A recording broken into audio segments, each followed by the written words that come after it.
Okay, I hope this works. Oh my goodness, guys. Alright. Don't know if people could see me now. Not sure if this is on or not. 2573, nice on. Alright guys, this is the first time I've ever streamed from a laptop, so bear with me. It's been I found out about this fire around 2 o'clock, and I've been trying to go live since. So, do you see me as live? Never mind. John left the room. Says I've been live 45 seconds. Oh, hello. County 566, Let me turn down the cell phone. I've got the Broadcastify going on in 2 different places here. I went on the cell phone. I'm trying to do it from the computer. Hi guys. Thank you. The truth. Nice. Okay, I'm sorry guys. This takes a monumental effort to set up here. So I was just gonna go live with the GoPro. This is my little webcam right now. And I finally got it to work with my phone in the GoPro app. And so I was like, yay, I'll just put it on here, hit the go live button. And what it wouldn't do is talk with my headset. So with the GoPro's really crappy mic, I would basically be this close to it talking in order for anybody to hear me, which means I can't do my work, look at the different, I've got two laptops here. The one that is broadcasting, which is an experiment. This may not be very good quality, but we'll see. Hey, Alan, thank you, everybody. I wanted to just pop on, but we had to set up the network here, get the internet back online. Hang on. We're listening to Yuba County. Lots of technical problems here. I just reinstalled Windows on this laptop, so it didn't have any of the streaming software. Hang on. Listen. 7. Hey, Pat.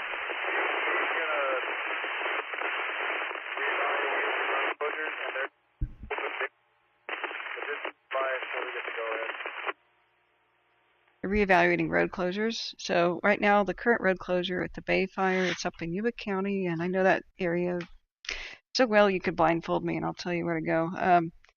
So Marysville Road to Fruitland Road right now is open, but at Fruitland Road, anything north of it, were to go east out of Marysville on the highway and take the exit for Browns Valley going north, make it all the way to Fruitland Road, and then they've got a closure. And then anything north of that is just pretty much closed, and there's not really any other way to get around that area. The back roads sometimes connect, so this fire is started on the west side of the highway, so hopefully it didn't cross it. But I'm not able to get a lot of details about where exactly the fire's footprint it is. Not from launch duty. 566. That's good. Okay, cool. 1098 on the voluntary. 1098. Thank you, John. John Stoker, this is where I'm at. I'm at his place. So he's been helping me for everything from prioritizing the laptop and the phone on his network. You know, he's got security cams too, so we had to do a whole lot of finagling. I'm sorry I couldn't be here earlier. But the way that this neighborhood is so small anyway, I mean, they were going door to door with the evacuations like that. The Rice's fire is not too far to the east, and I imagine some units just kind of shifted over and responded. It's at least right next to a major highway for quick response, but I did hear some really alarming. I heard some really alarming stuff on the radio. Earlier today they were saying going door to door for evacuations, and then they said inform such and such residents to shelter in place because there is no way out. Quote, no way out. And it wasn't the biggest raging of all wildfires. We had pretty light wind, which is such a far cry from yesterday. I think this is another fortunate thing. At 26 acres today around 3 o'clock, 3:30ish, forward progress was stopped. We only have one cam that I can show you. Thank you so much, everybody, for being here. Thank you for telling me about the IO levels too. So I have to on this really weak laptop, I have to switch windows. I can't really like put myself in a small window in the corner, or it's probably not going to go well. The computer's just going to kind of slowly respond every time I switch windows. So what I have to do is hide the GoPro, turn on. 566 Nope, that's not it. Jeez, see. Let me 566. try to 155, it can be handled by 1021. try to get the right window up in the background because I have YouTube Studio going on. Okay, so this, all right, this now work. 9565. Okay, why is it a black screen? Not a black screen for me, but this is the nature of trying out stuff on the fly. Turn off what they're saying so I can get a word in. It's mostly just they're just kind of checking in and out with responding units. So what I was saying is the really super scary stuff that was that I heard on the radio was a shelter-in-place order, and then they said that a disabled woman had to have help evacuating, and so some units, I don't know if it was police or fire, radioed in and said that they had to walk from their vehicle to her residence. Then they called and said, can we get back to our vehicle? And they said, we're not sure. And so they said, shelter in place with the resident. So when that stuff was hitting the radio, I had my heart leap into my throat because I know a lot of people in this area. They're not anybody I'm like, I have their current phone number and I'll just call them, kind of know them, but it's the kind of people you know that you can stop by and, oh, where have you been for the last 10 years? Those type of people. It's all very traumatized, this area. Let's see if I can get Edge to show one more time. I try to fix it. There we go. We have evacuation and kind of if I can mess around here. I hope you guys can see my cursor. This is Collins Lake, and that's Loma Rica, the town. And if you know anything about the 2017 Cascades fire, what I keep telling people about how I got into fire streaming, this is the fire that got me into it.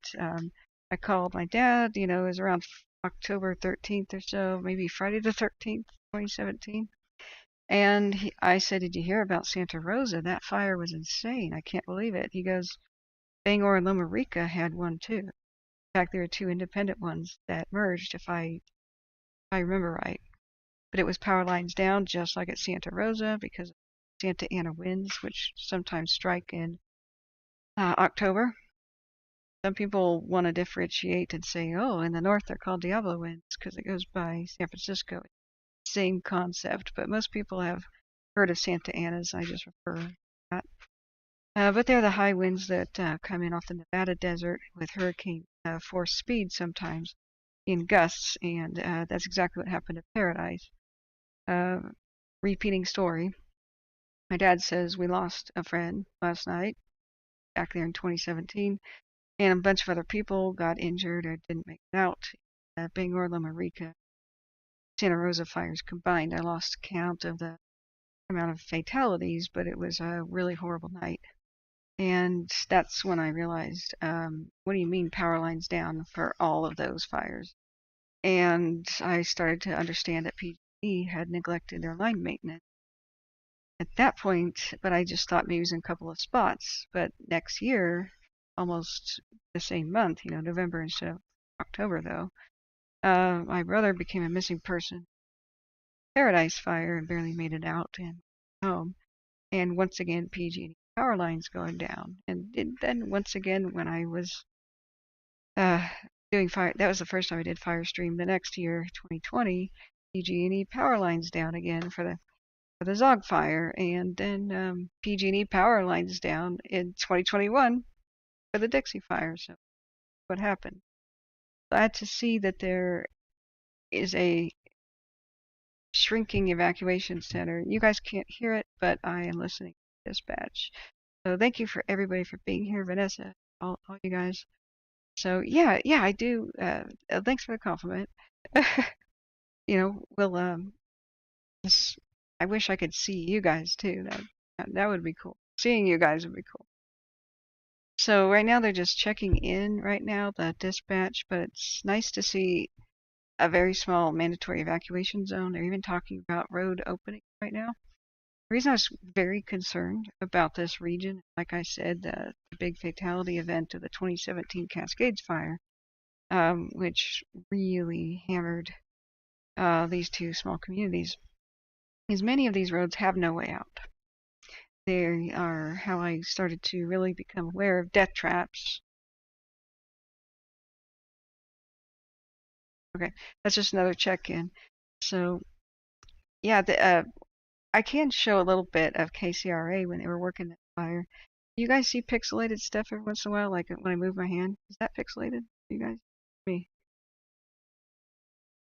So, also we're going to check in on the Electra fire, and so we're on alert and ready to go in the case that we have to leave for the Electra fire, but I don't cross see it doing anything. But we are to the north of it. It would have to cross the McCollumney. Do I get points for saying that right? It would have to cross the McCollumney to get to where I'm at with John Stoker. The refrigerator when we first walked in here was not as nasty as we expected, but if it's not pixelated, weird. So the computer is struggling. This is my mom kindly donated a laptop to me because mine broke literally the day before I left. So um, some people are saying it is okay. So it just might.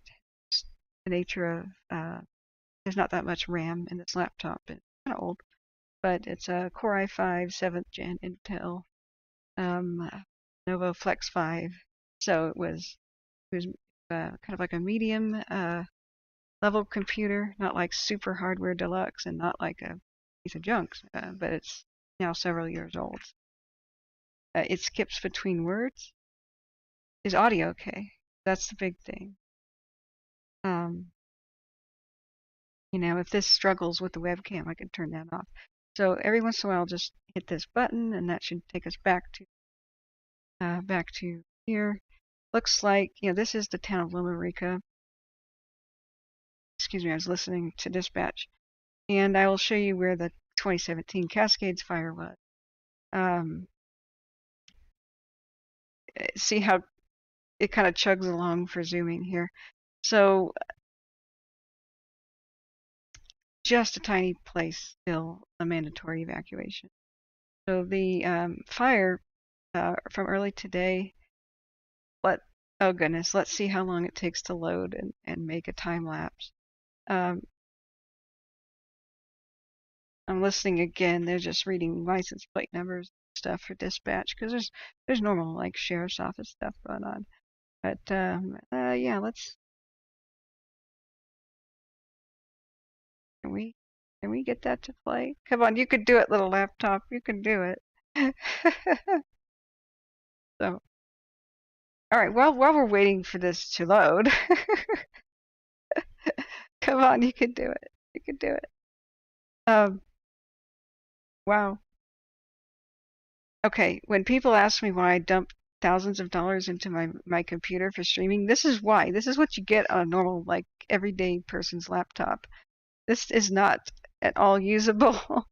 We're just gonna have to, this is almost dial up just because it's struggling with all the memory. I have all these tabs open, have the webcam open, and be processing my audio. And plus the streaming software. So, oh boy. We'll give this a few. Oh my goodness. So, thank you everybody who's ever donated because I've had to drop thousands of dollars in my desktop computer in order to have a smooth stream, the one you're used to. So this is wispy right now. I think this is current, and that's looking good. There's a pole over here to the right in the way, so it's not out, but the forward progress was stopped. That does not mean contained. Hang on, I'm listening. Do an update. Oh, it's just somebody wanting to leave the area. they're rotating little crews in and out. So what you're looking at is scrub, oak savanna and rolling hills and grass, and there's quite a bit of eucalyptus around there. I drove through after the 2017 Cascades fire. Pretty convinced that eucalyptus helped make that a really event. Because they're called the gasoline trees, they just shed this sap and dry bark and dry leaves constantly. Why Australian bushfires are so bad. They are not native to North America, but there was a bunch of scams in the 1800s where people got conned into replanting eucalyptus instead of oak because it would grow faster and you could sell it to the railroad companies and stuff, and it'll make a windbreak. If you're a farm and ranch and know that if you harvest that wood, try to lay tracks with it, it'll throw the tracks and derail trains. It warps. So it's pretty worthless wood and caused fires. Now this is the boundary of the Cascade Fire of 2017. So you'll see how devastated this community was. And so is Bangor, which is a bit north. So there where it says Loma Rica, today's fire, the Bay Fire, is right here if you can see my...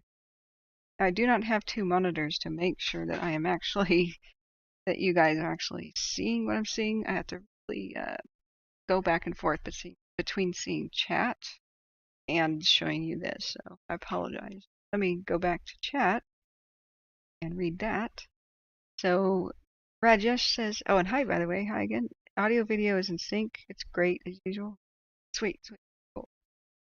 Vanessa says, I believe in you, laptop. Yeah. So yeah, I can do this new video type thing if I can get the GoPro to make it. Oh, thank you so much for your kind donation. Alan, the next burger is on me. Thank you. We're enjoying our leftover Blue Dog pizza from last night. Cogito, hi there. He says, I'm half Polish. Thanks for acknowledging the poll. Wow. Okay. Eastern Europe in the house. Shout out. Angel Share says, I've been to Box Beach a million times, especially in my youth. The origin of the Electra fire? No doubt in my mind it was some moron shooting off fireworks. Could be, but also there was a lot of boaters. I mean, you can have drag chains and stuff.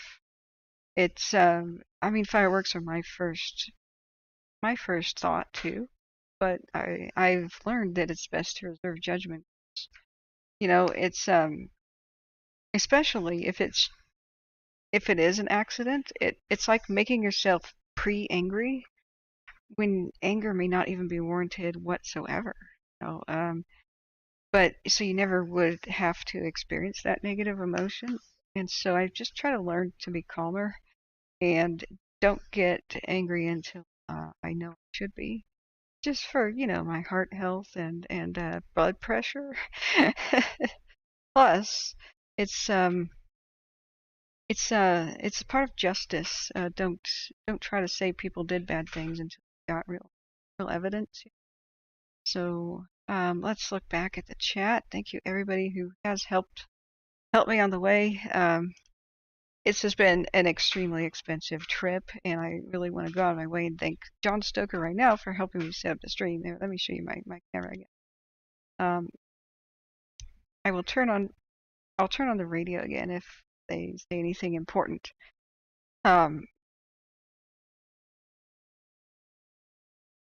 Okay, so that on dispatch, they were talking about checking out businesses to make sure employees that may not have heard about the fire were aware that that they should be ready to evacuate. Because, sorry, what I was trying to say earlier is forward progress stop doesn't mean anything about containment. It means the fire was headed in a direction, like with the wind, and they got in front of it, and so they anchored, sort of thing. And but now to contain it, you gotta take that rope and go around the edges, because if the next day the wind changes, well, sure, it wants to go, say, the way it was originally going, but the wind takes it that way. All right, that's why they got to get around the sides and do a whole 360. So the once they say forward progress stop, though, you can breathe a little bit of a sigh of relief, but don't stop evacuating. Don't think that you can go home and everything's great, because what happens with an unexpected wind change during the same day. I mean, weather science is really, you know, still in its infancy. And if somebody says, "Oh, the wind's going to be X, Y, or Z," we know, or it's not going to rain today. You know how reality can be different than forecast. So Vanessa says I'm adding pre-angry to my internal dictionary. Thank you.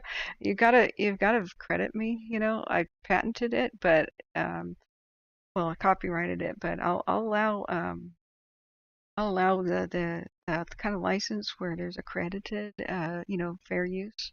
But you gotta put my entire full name next to it and a link back to my channel every time I use that word, and then I won't sue you. So, Cogito, I was in Carson City yesterday. Where were you? Oh my God. Aren't you actually in Nevada, Cogito? That would have been cool to meet you. I don't know if I'm gonna go back up through Carson City, Tahoe, and get to Susanville again that way. It's looking more likely that I will go eventually down to the valley, drive back up maybe Chico route, Red Bluff to get towards Chester again, just depending on what goes on.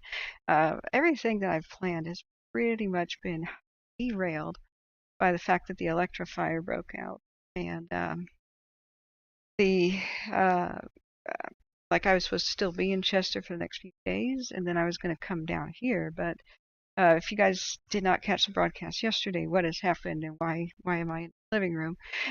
you know, is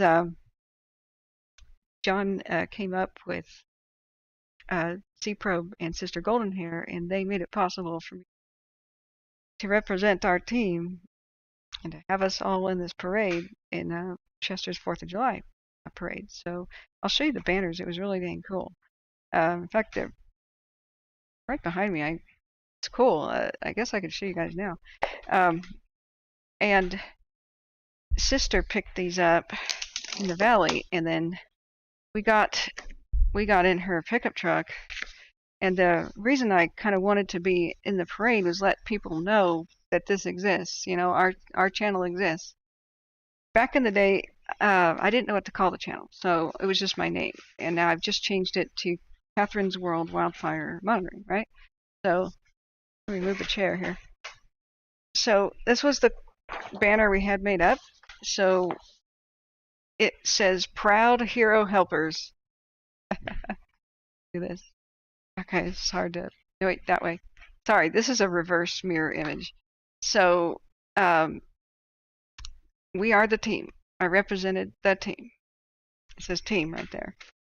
And it's true. I cannot do any of this without you guys. Like, John just helped me set up for hours getting all this audio computer stuff and networking stuff set up. And the idea is I want people to know the channel exists, because I keep meeting people that say, I would have loved to have been informed about the Dixie and the Caldor. I didn't know what to do. Oh man, I didn't know about it. So that's the number one thing I'm trying to combat here. I don't want to be popular, like just to be popular. I want the channel to be popular to help people. So I put the new title. That's the new link for. Yeah, how cool is that, Alan? Yeah, I wish we could have all been in a big school bus and like we would have a huge float, and that would have been cool. But I found out that the parade was dedicated to heroes among us. They elevated not just one person to be Grand Marshal, but all the firefighters were the Grand Marshal this year. Usually that was just like one person, like a veteran or somebody who just turned 100 years old, or some retiree who did some awesome service for the community. But this time, the whole parade was dedicated to the helpers that helped the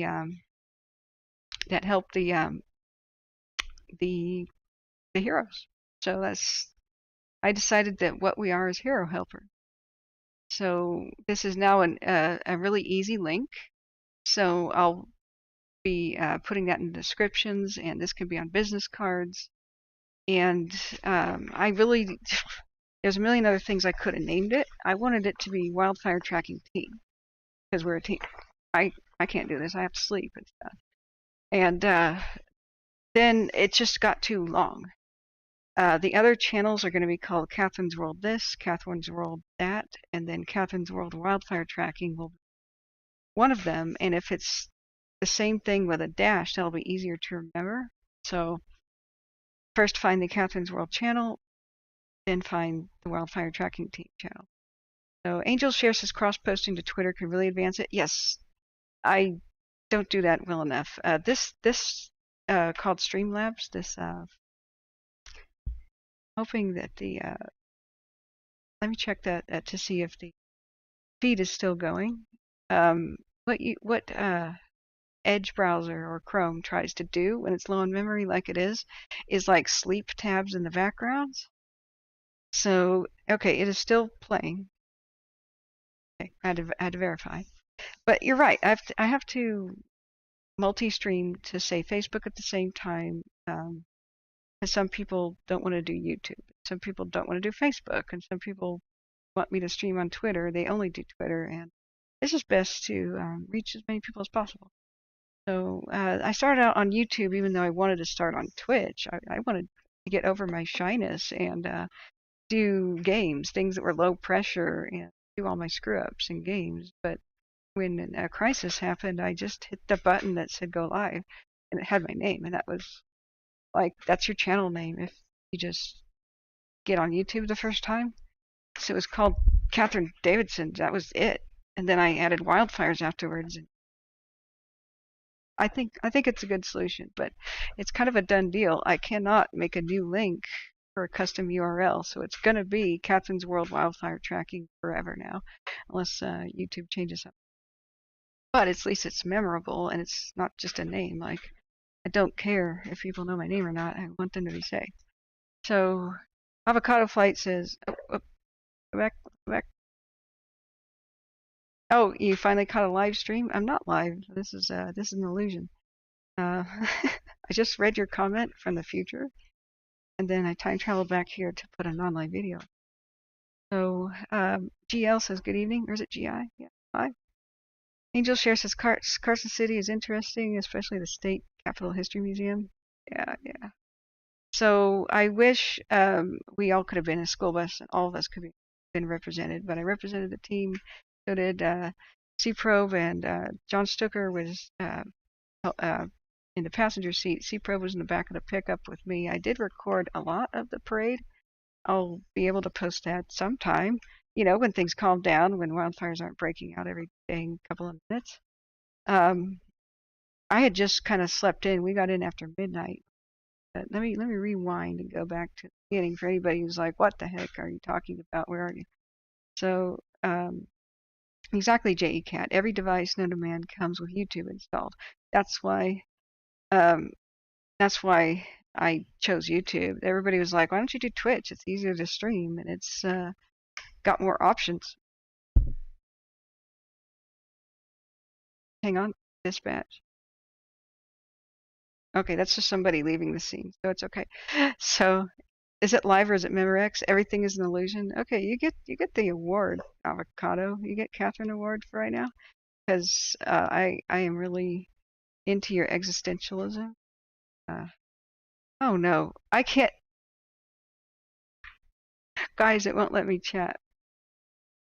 I'm in the Streamlabs console, and it says sign in to chat. What do you think I'm signed into? How am I live without being signed into YouTube? It's acting like I'm an anonymous person that didn't sign into YouTube, so I can't chat. Okay, C-Probe has a great term for this called Tech Revolt Day. It's been Tech Revolt Month for me, but just like when everything works normally, but just randomly doesn't. Okay. Hey, Cheryl. Hey, welcome. Okay, so I'm going to rewind for the people who have just joined. What am I doing here? What are these fires doing? Bay Fire, forward progress stopped, and it's in a neighborhood I'm very, very familiar with. And I know people in that neighborhood. So I have had no word on structures lost. I know that structures were threatened. Well, probably the whole town of Loma Rica was threatened. And they were probably getting a PTSD, twitchy deja vu. Because not only has today's Bay Fire broken out, which is over by Bay something Road, but basically near Peoria Road and Marysville Road. So that's northeast of Marysville, starting to climb into the foothills over the valley.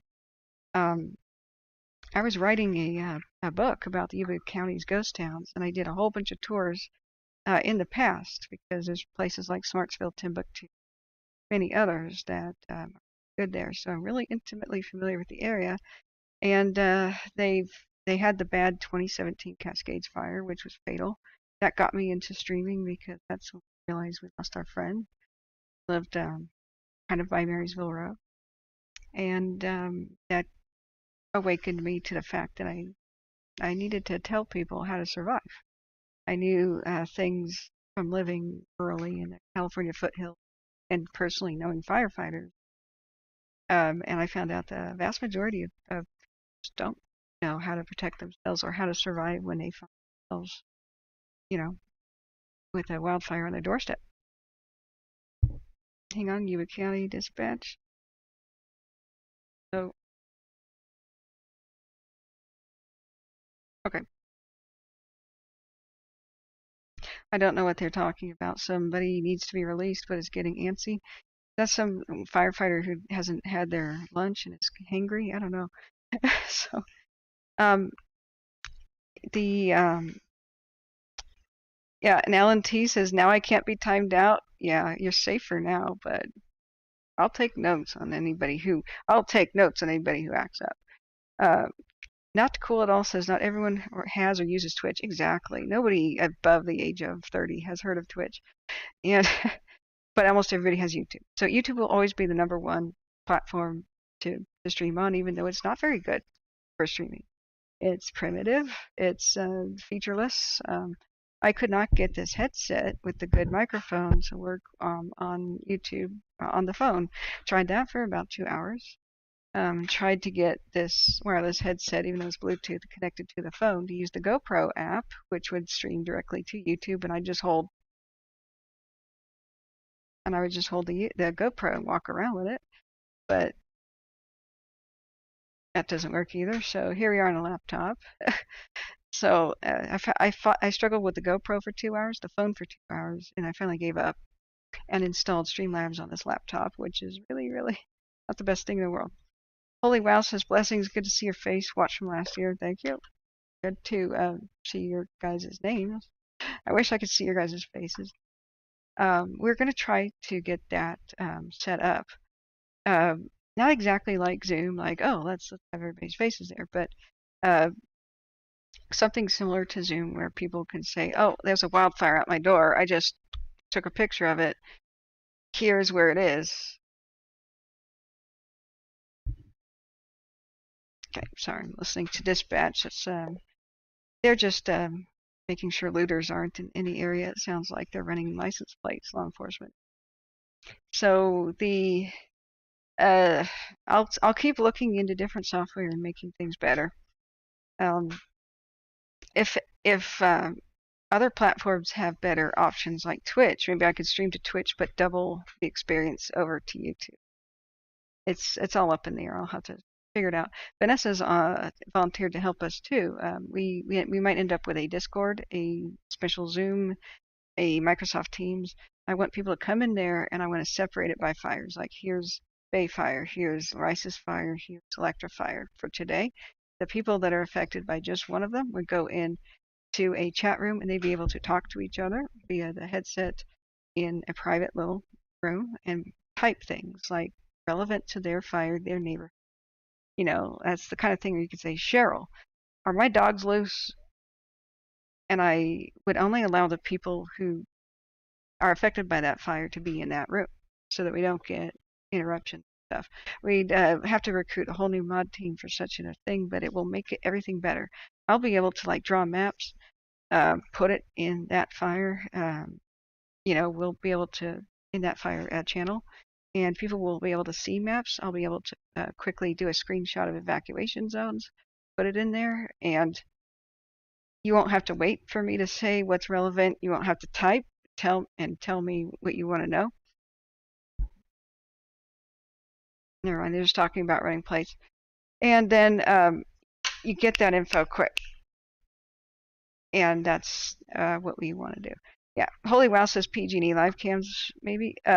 Yeah, Yeah, there's only one looking at the Bay fire. J. Cat says, heck, I can barely see or breathe. One eye is bandaged, and the other eye and left are running like the Niagara Falls. Long story short, jet fuel does not taste good.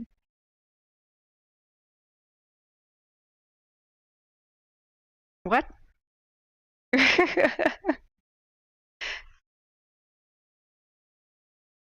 What? Oh no. So J. Cat, okay, you're gonna have to explain what happened there. You can't leave us hanging like that. Okay, so J. Cat says, yes, one of Canada's largest shell companies is down. Some reports say services may be restored late Monday. Okay. Oh, DeWilbs, hi. How are you? How are things going? Chaos with the technology. I'm on an evacuation alert, but I don't feel like we'll need to evacuate just because they did such a good job with the Electra. So let me rewind to just tell people the story who are like, what the heck is happening? Avocado Flight says jet fuel smells good. It does not. I got jet fuel on my finger yesterday, and it was definitely not something that smelled good. You're definitely confirmed weird. Oh, you mean that kind of fumes? Well, okay, never mind. We can't talk about that, by the way. It's got to be kid friendly. So, Angel Share says brilliant ideas. Recruit an engineer to help design one. Yeah, if I have to design one from the ground up, I will. I went to school for web design and partially app design. I can do design. I just can't program. All I need is programmers. I'll take over the world because my programs would actually work for the needs of ordinary people, and I'd actually listen to people and what they actually want rather than try to impose my will. So, it's C probe. There's nothing like the aroma of Jet A in the morning. Is that what's wrong with you? Oh, DeWilbs just got home. Yeah, thank you for moderating, DeWilbs. He's helped me so much. The only reason you can see me right now is because of DeWilbs in the chat, that moderator. He found that the old GoPro software for using as a webcam works, but not the new. So I was using the new one and it just didn't function, but it doesn't function for anyone. So GoPro stock is still $7 to $13 when it used to have an all-time high of 64 because of such reasons. The thing's also overheated, but don't get me started on the rant there. So, did I miss anybody's fire? Like I need to know about fire chat because I want to make sure that everybody's taken care of with what they want to know about the fire. Thank you guys for donating money. I definitely need some right now. If you want me to go around and film things, I have to have the gas money. And I forgot several things when I packed in a hurry. It was one of those trips where everything went wrong right before the trip. And so I could really definitely use it. Gas is $6.20, in the mountains. That was around what it was in Tahoe. It was actually $6.97. If you did premium in Tahoe, that's a kind of a wow. The more gas money I get, the more debt I can go stuff in. Show you guys some things. If not, I'll have to go back home, fundraise, come back. So your $5 really really matters right now because it's almost a gallon of gas. But if you can't swing it, don't worry. You can support the stream by sharing the link, to people who need help, or just by patting me on the head and saying I'm doing a good job. So, or that I've helped you. That's what keeps me going. It's been very little sleep. I've had very little sleep trying to make this trip happen, but my goodness, we made it happen. I have my good friends and mods to thank for that. So going back to this street, to the beginning, let me see. Nobody seems to have asked any questions. If there's anyone who needs fire info, just tell me. Try to get my attention by doing @ and then my channel name. It'll only work on desktop, really. It won't really work on mobile, but that'll highlight my name and I will see it highlighted in the chat. Or one of my mods, if I miss it, just go ahead and highlight my name and me. Oh, Mystery, hey, how are you? Your hippie friend? Yeah, you were in the crowd, right? During the parade. Were you the one waving me? Because I thought that was you. Mr. Jewelers, hey, how are you? Good to have you. Hey, David, good to have you. What was the beach fenced off? Why was the beach fenced off at Tahoe? I have a feeling that that's because it's a marina, and they have some sort of it's security for the boats. But there weren't any boats over there. Like the boat area was kind of down the beach, plus there was just a bunch of kayaks chained together. And to put spikes on the iron fence, that's kind of a wow, okay. Um, but I guess we'll have to find out. But that's what everybody was asking, including German tourists who were trying to get to Tahoe to touch the water, and a bunch of people from, they seem to be from Cuba or somewhere. It wasn't ordinary Spanish they were speaking. We met a whole bunch of foreigners. We were all walking around going, what? So, um, Holy Wow says above world ground news might be able to help you with ideas. Okay, hang on. I gotta get behind the GoPro and check its battery level. Hang on. Hang on. I wish it would just tell me in the front. GoPros seem to not want to charge, actually recording to an SD card. So I found that it's at 100%. That's great. I found out that if I pulled out the SD card, it can charge while filming and being used as a webcam. That's what it seems to be doing anyway. Brain says, our family loves you, Kathryn. Oh, no, I love you. Enjoy listening and learning. Oh, yeah, this is kind of open brainstorming kind of session and kind of casually monitoring what's going on with especially the Bay fire.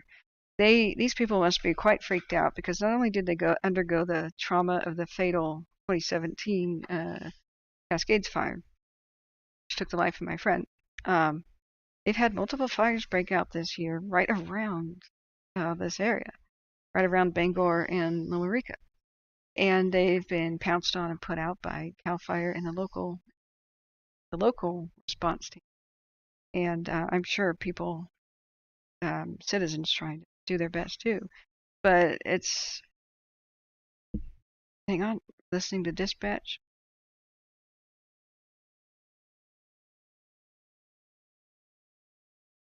Okay, so they must be pretty traumatized. It was absolutely astounding that could happen. Two different power lines, I believe, went down in two different.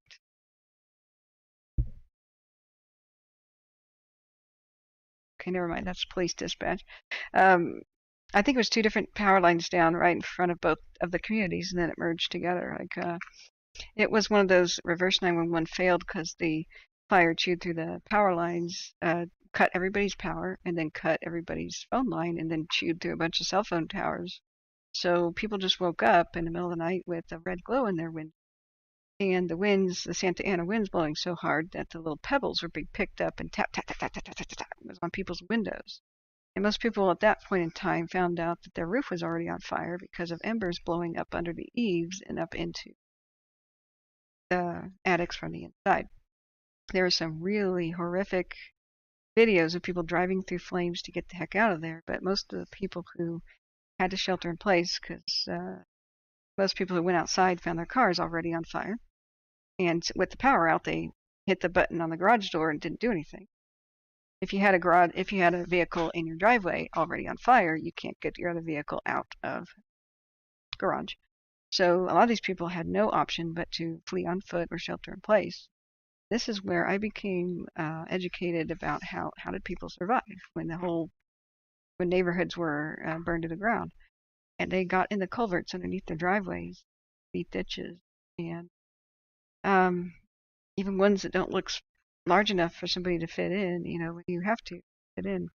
So this area has been pretty traumatized. I'll try to make my way to it to film the aftermath of this one, if it's like not straight up on private property, because I will be very interested in speaking to the people who survived the Cascades fire, and I want to make a documentary about it because that's a forgotten fire. Santa Rosa got all the press, but it happened the same night. So the victims of all three PG&E power lines, fatality victims of all of those that went down that night. But thank you so much for the pats on my heads and all that. And I do this because I just love everybody for a reason. I'm the kind of person that likes everyone until I have a reason to dislike them. But that's what I wanted to do is either be a first responder or a surgeon or a firefighter or something when I was young. This helps. Never thought I'd be doing anything like this. I'm really shy and don't like to be in front of cameras, but hey, proud to be a hero helper. So Edward Weiss says, I just visited the Mariposa Grove in April, many downed trees and debris from the windstorm of 2021. I fear this will go against the dire fighting efforts. Is that a autocorrect? Oh, just firefighting effort. So at Mariposa Grove, where's that? And it's not ringing a bell exactly right. Oh, True California Girl 1. Hey, Kathryn, just tuned in, moving. Where are you moving? Like in general. Don't tell me your address. So that was a terrible evening. God, yes. And I would show some very traumatic stuff right now, but this laptop wouldn't handle it. Plus, I've already done a lot of that. I use the Cascade Fire home videos that people have as teaching tools, and it's been very good. You know, the home videos from the Cascade Fire that's on YouTube show embers raining down just like a blizzard of snow, just swirling around, just snow. So every single one of those landing, many, many thousands, all over your yard, all over your roof, trying to get up, blowing up into your attic through the soffit vents.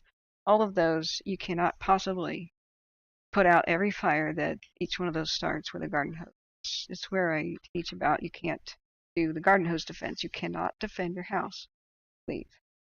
But the people on that video that try to, and they do use garden hose, were more prepared than the average person because they had special firefighting equipment. They had face masks and that. And the reason they defended their house with garden hose is because they were trapped there. So dispatch again. They're moving up into a position. I can't make out like what firefighter chatter is. They're like, we're cleared to move from 6 to 21, and who knows what that actually means. They probably have their own little maps and stuff, their own little places to go. So going back, it's good to see a lot of you guys too. Fire in Lake County is at 50%, and I'm glad it's almost done. There's one in Lake County. This is July, man. I had a feeling this would happen. So, okay, now that we've gotten that out of the way, you're moving to Nevada County? True California girl? Cool. Mystery says, wondering what you were. County means now I know. Oh, yeah, okay. So, oh, sorry, Mystery. Were you at the 4th of July parade? I'm trying to put names to faces and stuff. I don't see. Here's the problem. People email me with their real names, but they get in chat with their fake names. So Yuba County and Nevada County are both California. Nevada County is a county in California, not Nevada. Yeah, it's great the way they name stuff here. So you've got Sutter County on the west side of the the Feather River, going due north, the Feather, and its headwaters are up by Orville Dam, and all that. So you have a split off. So like straight up north is Feather River. Then you have a split of the Yuba River going to the northeast. Okay, this is a totally mirrored. Okay, like that, because my image is mirrored. Okay, this is northeast. Got it? All right. And in between the two rivers is Marysville. And so if you cross the Feather to the west, you are in Sutter County, even though that's Yuba City. You taking notes here, okay? About how great the naming scheme is. The west side of the Feather is Sutter County and Yuba City. East side of the Feather River is Marysville in Yuba County. Keep going northeast from Yuba County, you reach Nevada County, which is not Nevada. Is it all perfectly clear now? Okay. So Mystery says, no, I worked on the fires with you last year. I'm home in Martinez. Okay, yes, okay. I'm so sorry. I don't have my book. I wrote down people's names, like real name, YouTube name, the, you know, and then if they changed their name on YouTube, because now I have to do that. And I did not bring that with me. That is a big book that I have. It's like a telephone book I have of streaming stuff. So Mystery says, Mystery is actually really my name. Oh, cool. That's awesome. I love your name, by the way, and I'm so happy that you're here with us and helping.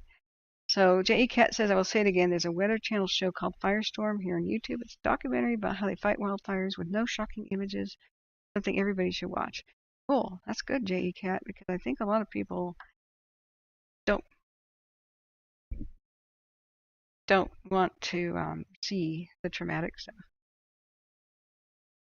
Um, so let's see here. Yeah, Mystery Fontenot that is a cool name. Great. All right, so back rewinding. Okay, so now we're done with the where is everything. The situation is I wasn't planning to come down in July. I was thinking it's got to be August. Just with the way that chaos was happening up at my place and the fact that lots of fires start in July, um, I wanted to definitely get a laptop that was like robust so I could take on the road with me and I wouldn't go to California until I had that all set up. All set up. I'd probably have to buy a whole bunch of equipment that would work with it. And then I heard about the 4th of July parade and I despaired because I didn't think we had enough time to prepare. I heard about it less than 2 weeks away. But to the rescue comes my mods, comes Sister Golden Hair, Sea Probe, and John Stoker. John Stoker's like, you could stay with me, and I'm like, oh yeah, we could all pool our money together. We could rent a place at Chester. And I thought one of two things: I'll just quickly be in the parade and go back home to the north, and or I could stick around if I had enough time, money to gather stuff like video equipment. Maybe I could film some of the Dixie Fire aftermath at least, maybe some of the Caldor, and then spend some considerable time here if I was able to arrange, places to stay and definitely places with good internet so that I can do this as the new fires break out and work around the new fires because that's going to be my priority. You can film stuff, but then crisis is a crisis. So I began to put things together. It started to work out and I put everything you need for streaming on my pretty robust laptop, and then thought I'd fix the heat issue. When I found out that I was wrong, it was just 4 days before I leave the trip. Oh my God. So I rushed deluxe shipping a fan and I put in the fan and installed it, and all I had to do was plug it in. So there's these tiny, tiny wires, and this is now late the night before I'm supposed to leave. I plug it in, and the wires tore off in my finger. Like they were either never attached or they were like 68 gauge wire. So I left that thing there and went, Mom to the rescue. Oh, you can use my old laptop, but it doesn't have a hard drive in it. So I just grabbed her laptop, grabbed a hard drive, put as much stuff like camera gear that I could, just threw it in the car and went. And I had to drive all night to make this happen. And I arrived at like 7 in the morning to our rental, which is over by Susanville. And I was like, let's go. And my team had it all set up. I threw my luggage in there, and Sister Golden Hair had her pickup truck. We drove to the parade, got stuck in traffic, and just as the parade was going by the very end of it, we managed to sneak in the back. We deployed like the SWAT team, you know how you like jump off the, the boat and not SWAT, excuse me, like the SEAL team. You know how like the boat's going fast and then like they're in full scuba gear, then they jump off the sides. That's kind of like the way we jumped out of Sister Golden Hair's pickup. Sea Probe jumps in the back. John Stoker takes up a position in the passenger seat, and then Sister was driving, and we all had buckets of bubble gum, and we were just tossing them out to the kids. I was in the back of the pickup truck, and then we ran out of gum. I felt so bad. But there was a big, robust turnout, and I'm really happy that Chester and other mountain communities are getting a lot of tourism. So that's another thing I want to promote so that places can recover from fires. Everything from Tahoe itself to Chester and all the little communities. They suffered hard during COVID and last year's fires. So Cheryl is saying, I say Gracie Rose says, where's the latest fire? We moved to Northern California. It's a Bangor, Loma Rica, Yuba County. I've heard that there's a couple others going on right now too. Let's take a look. Um, so watch. I mean, people keep reporting little ones breaking out. Something was over in the Bay Area, I think. Armsby fire. That was a 6-acre one. Forward progress stopped near Morgan Hill. Something over in Lake County is called the Main Fire, M-A-I-N. 50% contained at 20 acres. They got it mapped. Good progress being made, blah, blah, blah. But the big one of concern today, especially for myself, just west of where the Rice's fire was last week, the Bay Fire is at Rica, Marysville Road and Bayberry Lane, which is over by Peoria Road and Fruitland Road. You know the area. And it's northeast of Marysville in Yuba City, if you don't know the area. So, Loma Rica is Lomari. You want to Google where that is. And so that was pretty scary today when I turned on the scanner radio and it said that people needed to shelter in place because there were no way out. That was pretty intense. But I have not heard of any injuries except for a couple of bizarre ones. I don't know if they're fire related. Somebody got shot in the hand in a nearby area, which, yikes. Sounds like a gun cleaning accident or something, but I don't have any idea. Somebody else had a facial injury and was in the fire area. Then again, I don't know if that's related to the fire, if it's a firefighter injury or a civilian. So Big Dog says Cal Fire said they have arrested a woman. Hi, Big Dog, by the way. Big Dog helped make things happen too. They arrested a woman for starting the Butterfield fire near Truckee, near the airport. Near the Truckee airport, and that they have now arrested 94 people this year for arson. Yeah, that sounds like a lot, but you have to remember that California is the size of Italy. I did a little bit of research on arsonists, and the number one motivating factor for arson is revenge. That surprised me. So, I mean, firebugs are compulsive. They're excited by fire in a really good kind of juvenile way. But like straight up adults that would commit it, they usually are trying to hurt one individual or one business. And they're not thinking ahead about how it can get out of control. They're just full of rage, want some revenge. So, but that is one of those things. The kind of people that have violent impulse to do this sort of thing oftentimes have either a personality disorder that prevents them from thinking ahead. It's like sociopathy, that sort of thing. Some of those are associated with low IQ or head injury, actually. If people have got conked in the head, damage to the front right here can result in severe personality changes and make people violent and impulsively violent. And that was theorized, O.J. Simpson sort of thing. He took a lot of head blows. Nice guy, just suddenly kind of person might commit murder. Even though he's acquitted for that, he's kind of convicted in the court of public opinion, and he lost the case for wrongful death. So I don't even know what to make of that, honestly. But we're now finding out that prefrontal lobe damage, it has to do with severe personality changes. Henry VIII was a good king, one who killed all of his wives until he had a jousting accident and got conked in. Angel Share says, isn't California the 8th largest economy in the world? It's one of the most densely populated places on Earth. It's the most populous state of the Union.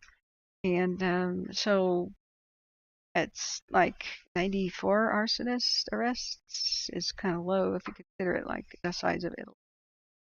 So going back, but thanks for the updates, guys. Cheryl says, with no rain and high humidity, it'll bring lightning. I had a lightning dream. And that's what we got high up in BC and Alberta. So some areas near the U.S. and California border will be affected. Yeah, I've got a friend in BC. He's a volunteer firefighter, a wildland firefighter, and he keeps me informed sometimes about what's going on up there. And he was affected hard last year. Canada was hit hard. That heat dome was insane. I wish I could have really covered like I wanted to. I did a tiny fraction. I wish I could cover what's going on in Alaska right now and what happened in New Mexico during the New Year's, but I can't do it all, fortunately. Um, Mystery says my family is in the Electrifier, but that's 65% contained. Thank goodness it wasn't not too much wind during that fire. Yeah, exactly. That's why I'm here and this house is standing. So we're technically kind of on alert for evacuation for the Electrifier, and that's the next part of my story. I'm getting to the story. So after the parade, I was just absolutely exhausted, kind of collapsed, and I thought, okay, what can we do to film up here in Plumas County? Wait, I have to cover this because I'm not going to show you guys what I'm drinking unless they want to sponsor me. Yeah, yeah. But a Monster Energy drink. If you want to sponsor me, I'm all open to that. You just have to give me the free drinks for life, and I'll show this all day long. Okay. Okay. So I do not hear dispatch any longer. Let me make sure that that is still running. It's still running. This might be a lull, so to speak. Okay. What, Mariposa? Yeah, LA is huge. Here's an idea. When I say that 94 arson arrests sounds low for California, that's because in LA alone, there are 38,000 gang members. That's the entire population of like a city, of a sizable city. That's how many gang members there are, just in the different neighborhoods. So we're talking millions and millions of people crammed into small spaces. So we're talking for the entire state. What, 38 counties or how many things that California has, and most of them rival the size of back east states, you know. So while 94 arsonists arrest would be pretty big for, say, New Hampshire, that doesn't that big for California.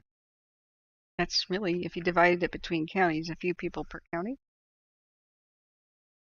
Then again, that doesn't mean the amount of arson events. It means arrests and suspects. Sometimes people who are suspected of arson are found to be innocent. That's what I want to bring home.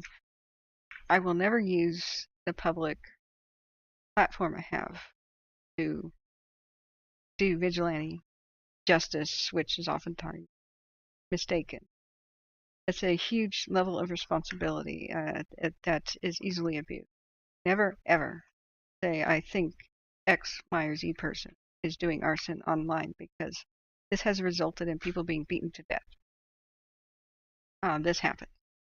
There's very few things that make people as upset as arson. So unless there's like a conviction in an arrest, I don't name names. I try to really avoid that kind of because a lot of times people who are trying to help, all it takes is one person pointing their finger. Social media has, and then a share button, and then all of a sudden a mob descends upon somebody or their house. There's always that somebody who knows how to look people up and find out where they live. So we got to be really careful. So Big Dog says early indications are the Electra was started by fireworks. It's a rumor, and it's a good as theory as anybody. I mean, it was 4th of July. Speaking of which, let's get back to my story. So after the parade, I was ready to absolutely collapse. I'd been awake for a long time. I had just driven 500 something miles. So um, my mods were propping me up. Sister Goldenhair's driving, and T-Prob's looking things up, and John Stoker's helping me load bags and all these things. And we go over to the west shore of Lake Almanor, which I'm very familiar with. And I haven't done it since I was a teen, I don't think, but we watched the cool fireworks show at over Lake Almanor. There's a pretty big crowd on the shore. I've seen it much larger, but considering that the Dixie Fire just devastated the area, and a lot of people can't even stay there if they wanted to because of the loss of all of the bed and breakfasts and the homes, hotels, and the campgrounds, considering that they lost many thousands of places where people could have stayed. What I mean is like dwelling units, whatever that is, tent sites, and everything from camp tent sites to hotel rooms. That was still a pretty big turnout, and so I was pretty happy. So it's now dark, and we're watching the fireworks, and then all of a sudden, ring, watch duty. I said, please tell me that's not a fire. I'm too tired to go live. I don't want to do it. Please, I want a day off. And John goes, oh my God, near my house. So remember, I'm sitting in John's house right now. And that just record scratch. Okay, what do we do? So we try to monitor that late into the night. I'm just going, what, at that point. So eventually I got to sleep. In the morning, we just sat kind of on the porch. I didn't want to make any plans to run around filming because, I mean, what if we need to leave quick, go help him evacuate his stuff? Is he under evacuation? Is he not? And B, what if I need to be there to be live and covering it? So we sit around analyzing it and getting all the information that we could. And I said, let's just get you home, and I'll drive you.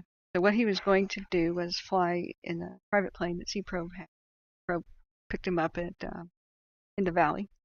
But all of a sudden, the closest airport to his place is closed because the firefighters are using it, helicopters and stuff. So going home by air is not really a possibility. Just get in the car, we'll go. So as soon as the reservation was up, we left, and that's why I was at Susanville Airport doing that one little mini live stream. And I did film some things in the GoPro. We drove south of Susanville past Doyle, which is where the Beckworth complex was. Now, the Beckworth complex was bad, really bad. Now, it was like the Dixie before the Dixie for the community up there. Nobody's ever heard of Doyle until people turned on the news last year, pretty early in the fire season, in June, I believe, and heard of this rampaging wildfire that went over the Sierras into kind of the flatter, deserty, Nevada-ish parts of California, and just ripped right through a town and took out neighborhoods. Really old, Foursquare type farm and ranch, elegantly restored, historical neighborhoods. And it kind of ripped through, I believe, the first night. I thought about doing fire stream at that time, but I couldn't. Dixie was the first one I was able to do last year. A lot of stuff on my plate, moving and helping people move, and after things settled down, the Dixie Fire broke out July 14th, and that's when I began fire stream last year. That went to 95 days. I always thought it was just going to end like, I don't know, any day now. Like, any day now. I can rest. Any day now. No, 95 days later. How many days did I have off? 7? I'm going to die. But this year, I'm trying to take it easy. I'm asking for more help so that I don't totally destroy myself again. But so somebody's saying I'm glitching like max headroom. Great. Yeah, we're on a what an 8 DDR3 1600 DDR3 1600 8 gigs of RAM in this laptop, and I'm live streaming and using a webcam GoPro setup. It's a lot to ask out of this little cutesy business laptop that doesn't have a video card in it. So what I was able to capture was some of, I hope, with the GoPro, some of the drive south of Susanville where the Dixie Fire came over the hill, and then also the Beckworth, just south. Now, the ironic thing about the Dixie is the Beckworth was contained and then the Dixie broke out. So nobody expected the Dixie to go 50 miles north to Old Station. Well, I assumed that that was a possibility, but it was not in my 7 sectors of probability. It was nowhere near being very probable in my estimation, but it actually happened. So the Dixie just spread and spread and spread, and southeast kind of flank of it, it folded out like a fan. Um, the other portion of it went just straight for Doyle and Janesville and uh, eventually Susanville.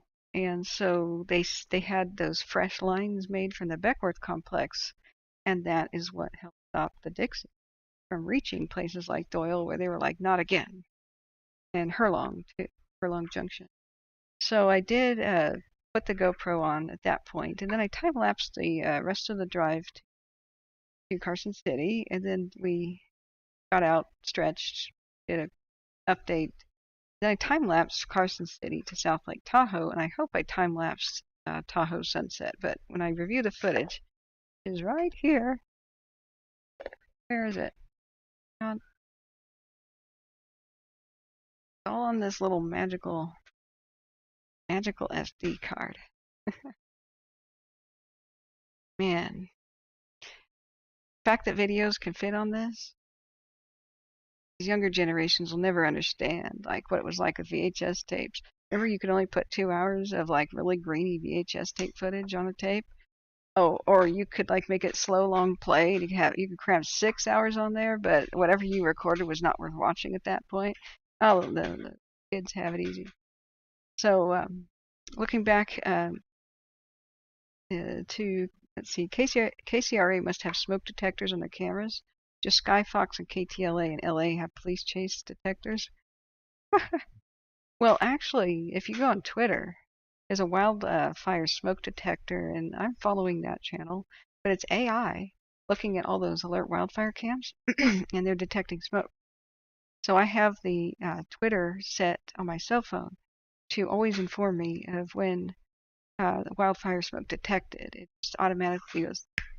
And I've been able to look at the cameras 30 seconds after wildfire smoke was detected by quick. But that said, my Pixel 6 is the phone of chaos and has never really worked well. So I just bought a Galaxy S22, and I'm hoping that notifications will be a lot more reliable. So, but if you go to my Twitter at @kwildfires, I'm following one of them. Oh, there's dispatch. Let me listen. Okay. Just please chatter. I'm taking not much news as good news regarding the Bay Fire. I'm gonna check watch duty again to see if there's been an update. But I'm still 26 acres and 60% contained. I'm hoping they're going to map it tonight so I can know exactly what has just burned. I'm very curious to see how it lines up. It's really just on the border of the 2017 Cascade Fire, so just south of where it began. So I want to go to Loma Rica Pizza as well and have like a meet and greet if this is all possible, but I don't know when I'll be back. So continuing the story about what am I doing here. So once we got to South Lake Tahoe, I was hoping to have like a dinner or something with people who were there, but we park and I'm in front of the beach. Izzy Burger was closed, so I was like, guys, the people who are gonna meet me, where are you? Come in, chat.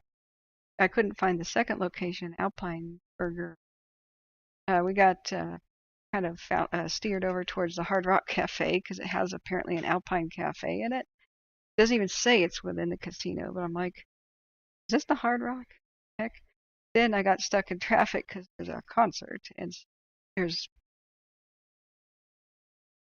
a parking crisis. So you just kind of sat there and realized, we should probably go. And because it was so close to dusk,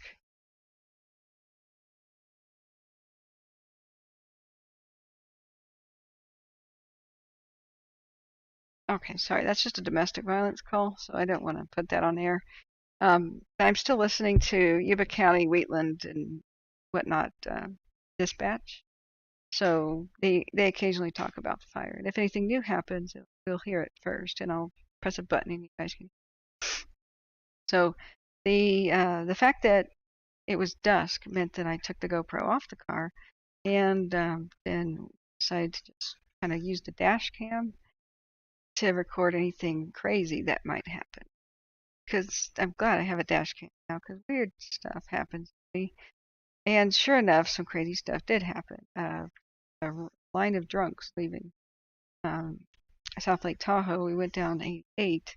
I would have loved to film the Caldor Fire aftermath down 88. I have only captured fragments of it back in December, and it's really still apparent. Like there's just dead trees everywhere. There's just blackened landscape everywhere. You can go to mountain tops, like by Kit Carson Pass, and as far as the eye can see, it's just dead everywhere. It's astonishing.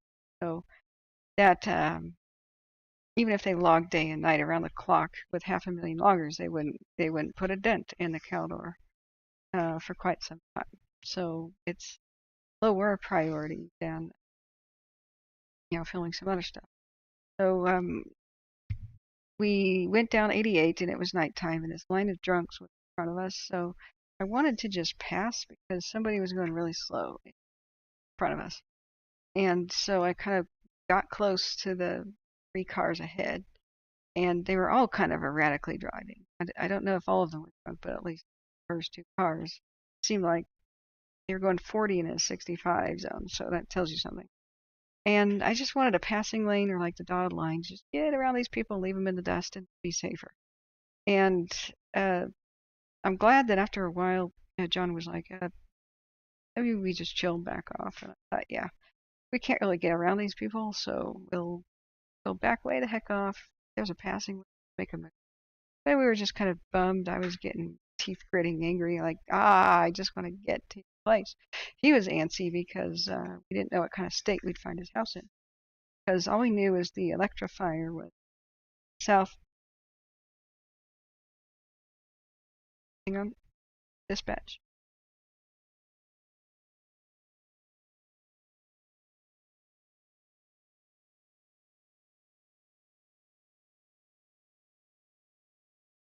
Oh God. Um, Whoever was, I believe, in that domestic dispute has a broken back. That sucks. So yeah, Avocado Flight says the Yosemite fire has been super busy with air tactics all day. Not sure if you've covered or talked about it. Not really. No. I've just spent hours trying to set this stream up as good as it is. It's not particularly good right now. So I remember when they had raging bushfires. Yeah, they're just talking about the possible broken back thing. I believe that was domestic violence. I don't think it was firefighter injury. I haven't heard of any. So um, I don't see myself live streaming while I'm on the road unless it's a crisis, like evacuations in progress, that sort of thing. I wanted to be live earlier today as soon as I found out about what was going on at Loma Rica and Bangor, but those are such small communities. They probably could see it out the window. Plus, they went door to door immediately. Um, the only option I had was take the cell phone and do this. You'd only see my face, and I would be doing this. I'd be streaming, right, with a cell phone, and then with the other cell phone, I would have Broadcastify going. So I would put it up so you guys could hear Broadcastify. That would have been how bad the stream would have been if I went live at 2 o'clock. No maps, no nothing. Shaky cam mode, and probably would cut in and out because we hadn't set up the network here to prioritize my gadgets over the security system. So anyway, back to the story about leaving Tahoe, because I always have a leaving Tahoe story. I just can't seem to have a normal day when I'm in Tahoe. So I really hope that everything in Yosemite is okay, by the way. Beautiful place. I haven't been there since I was a kid, but I was blown away when I was a kid. Like, it's one of those things. it's such a beautiful place on earth that it makes you want to believe in God. Even somebody who doesn't. It's one of those places. So the leaving Tahoe story. So that was just last night. I'm trying to get John Stoker home. We're trying to get to his place before it's too late because we didn't know what the refrigerator was going to be like. He lost power for days in the Electra fire, zone. But the fire has not gone north of the McCollumney River. They did some firing operation to prevent it. It's great. A firing operation, if you don't know what that is like, say the wind is blowing to the northeast, from southwest to northeast, and there's a canyon and vegetation on the other side. So if the wind is going to be fierce, like later in the afternoon, in the early morning where there's dead calm, dew, and that kind of stuff, or maybe in the middle of the night, firefighters will light the bank on fire, but be there at the top ready to catch it with a whole lot of their apparatus. And while it's really not windy, it'll be a low, pretty low-key fire. And so by the time the wind picks up in the afternoon, the embers will fly across the camp, but land on nothing. Nothing to burn because it was burned off previously. So that's what they've done on the North Shore. McCollumney. I want to get $1 every time I say that right. That's one of the hard ones to pronounce. I hate El Dorado County and Amador County for the way they have weird names. I had to know what the Consumnes River was, McCollumney, and this. So, but I'm doing good. Am I in Chester still? No, I'm getting to that. So we had to come. I had to come drop off John at his house because he was going to hang out with me a little bit, Chester presumably, and we would days later make our way down. Or actually, no, sorry, if he didn't want to go back with Sea Probe. Sea Probe flew him up there in a private plane. True California Girl says God's country is Tahoe for sure. That place too. But Yosemite is cannot be beaten by any other landscape on Earth. Even the Himalayas. Maybe the Himalayas can compete with it, but not the waterfalls, the Half Dome. It's one of the finest places on Earth. You just have to see it. I can't explain it to you. Ansel Adams can't even explain it to you with majestic photos. You just have to be. Can't explain it. So like being in Notre Dame. When I was there, I can't explain how majestic and holy and sacred it feels. You can see pictures. It doesn't do it. So the drunks we got behind leaving Tahoe were kind of snaking their way down the highway, which had a 65 like speed limit, and they were going 40. And I'm really glad that I backed off because I don't tailgate for one thing. Dang, boring, Bill, safe driver. And John Muir had it right. Yes, exactly. And McCollumney, thanks, Angels. And thanks to everybody who has been donating. It's hard for me to keep track of that because I'm not on the same screen as normal. I'm very, very, very sorry if I missed anybody. And I'm very grateful for Bugs Bunny and others who have donated gift cards to email. If you have old gift cards like Applebee's or gas cards, or you want to buy an Amazon gift card, you can do that by my email. That's probably in the description of the video, if the description thing worked.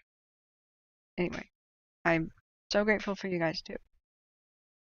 Now, I back off these drunks in the caravan drunk mode that they're in. Really happy that I did. I hope that the dash cam captured what happened because that's, oh my God, that doesn't happen to me every day. All of a sudden, when you're following a column of cars and something happens, you see the multiple brake lights just eliminate. It's totally dark. We're away from neighborhoods. We're in the woods. And all of a sudden, red lights, brake lights are going. The pickup or SUV right in front of me just slammed its brakes, and then it was about to rear end the car in front of it. So there's three in front of me. So that pickup starts doing this weaving thing, like practically losing control with its severe braking that it's doing. So I have to try to figure out, is he going right, is he going left? There's nobody in the oncoming traffic lane, thank God, or I would have been in a multiple car pileup last night with John. So I eventually, just out of instinct, no thought, just react, boom. I hit my brakes as hard as I could with maintaining steering control. I dashed over to the oncoming traffic lane. The second car, the one that was in front of the pickup or whatever was in front of me, had nearly rear-ended the car in the very front. The car in the very front had swerved off the road at this point, and the second car came to a 100% stop. Like, it shouldn't have. I don't know if it rear-ended the first one. I don't think anybody did. It might have. So maybe that's why it stopped. Hang on, there's some dispatch here. See if that's fire related with Bay Fire. Consumed this. I know it's consumed. Thank you. Thank you. You guys taught me well. It's consumed this, not consumed this. It's consumed this. Can't trick me. Okay, so hang on. Okay, seems unrelated. The car in the very front, though, definitely drunk. Not cool. So after that, I dodged cars because almost all of them went left and then went right and then went left again, because all of us cars were dominoing like a crazy train, like a derailed train. Some going left, some going right, and so then we had to dodge each other. And so I just sort of weaved through that traffic, got out in front, and then I slammed on the accelerator, like whatever that was behind me. You guys go handle it. You made your own bed, you drunk drivers. You live in it. I don't think anybody got hit or there were any injuries, but I have no idea what exactly happened. Why a car just stopped dead center, going 55-ish to 0, and then that stood there in the road with two cars right behind it. And why did the first one randomly brake and swerve? I don't know. So we had a little bit more adventures. It was just so many drunks leaving Tahoe. It was bad. Maybe it was the concert that. But it gave me this kind of mental note. If there's ever a concert, get the hell out of there before everybody else gets on the road. And that would have been wise earlier in Tahoe when I was there wanting my little sunset time lapse. Having fun talking to you guys. But some, not soon. It's consumeness. Are you really? Really? Have I been saying this for months incorrectly?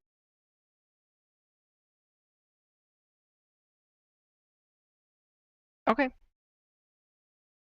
I'll find this out. I'll get to the bottom of this. So it was pitch dark. We made good time. You could still see, even in headlights, the Caldor fire, because the trees are dead on either side of the road. I will retrace my steps and get really good GoPro footage. Now that I've tested out the GoPro a couple of times, I think I'm ready to get some decent footage. The time lapse of the drives was pretty nice. I mean, I played it back on the little GoPro itself, and it looked really good. So yes, trust me. Did you grow up there, Angel Share? Did you grow up on the Consumnes River? Okay. All right. I gotta verify you now. I'm gonna need you to take your birth certificate, your driver's license, and you're gonna have to fax them to this number. Okay? Are you ready to take it down? I have to verify that you're local, and also please give me the PIN of your debit card for no reason, just to verify your identity. And okay, that's another dispatch call, but probably not fire related. So Elian says spotting on the Washburn fire has been significant. Retardant lines had to be abandoned. Okay, where's the Washburn fire?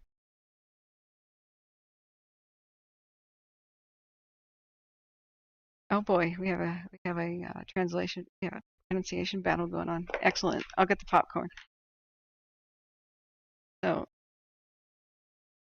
let's go back to business. So where's the alien Washburn fire? Watch duty doesn't have incidents by alphabetized. So unless I want to peck all of the different things. Oh, the Yosemite one. Okay, thanks. I hate the way they name fires. It's usually after a local road, but it gets super confusing. I'll never forgive them for naming it the campfire. No, that's gonna always be known as the Paradise Fire to me. 3 minutes ago is our last update on Yosemite's Washburn Fire. 0% containment. Acreage stands at 466 acres. Try to turn notifications on. What bothers me about watch duty is I can only choose 4 counties now to get an update. The old version was all the counties that they covered, yet it was only the Bay Area. So I'm going to try to ask them, can you please give me a special version or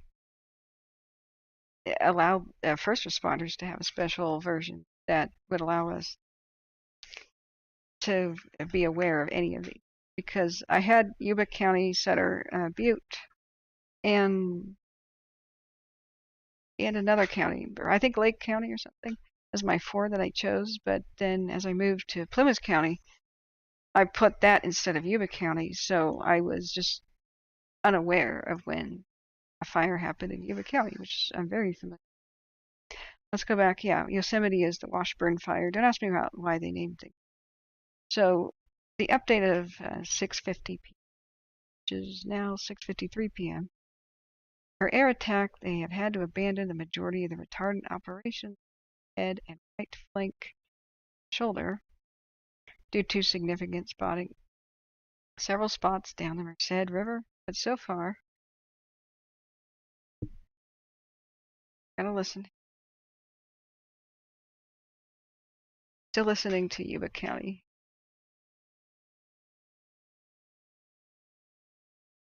They're talking about a fire crew needing to go look at something, but they're not specifying what. Okay, tankers. Okay, rewind. Back to the Washburn fire. Several spots down near the Merced River, meaning a spot fire, meaning embers went on the wind and caused a new fire. But so far, everything is still south of the river. The Merced, I take it.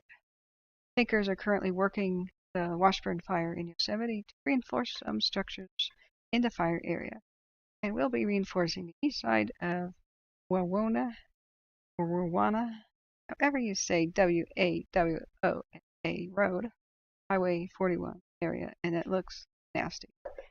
So we can go look at the alert wildfire cams, and I wish they would just tell you which cam it is.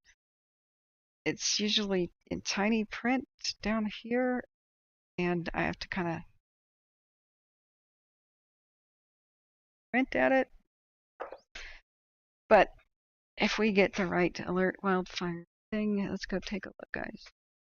Big Dog says, yeah, the campfire started about 100 yards above Camp Creek Road. So call it the Camp Creek Road fire.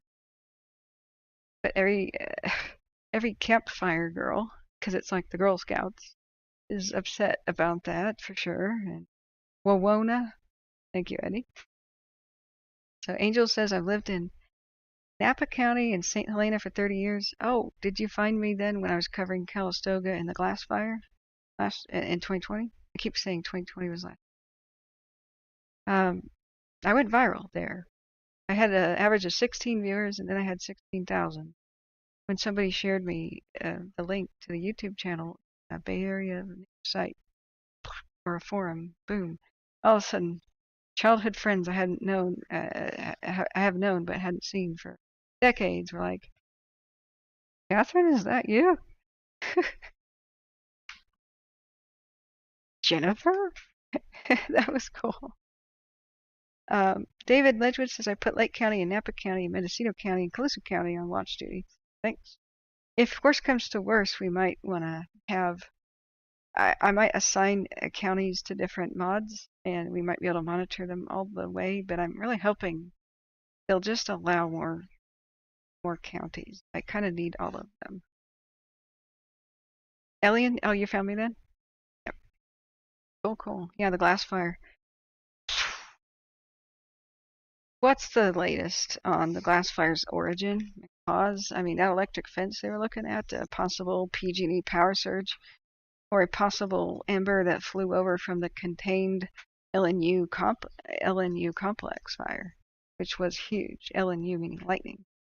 I mean lightning with the LNU Cal Fire District. However they named that. I just remember that it was lightning. LN. That had just been contained, but that was located on big ridge tops, and it's theoretically possible some embers lit at least one portion of the glass fire. The glass fire was in two pieces. One which ran for all the way for Santa Rosa, and the other one which was affecting St. Helena County. So I have never really been down there. I've always wanted to look at the hot springs and all ghost towns, resorts, but everywhere that I want to go to California seems to burn up before I arrive. So I realized I'm not the curse. California itself has a curse called the power company. Okay, so let's see.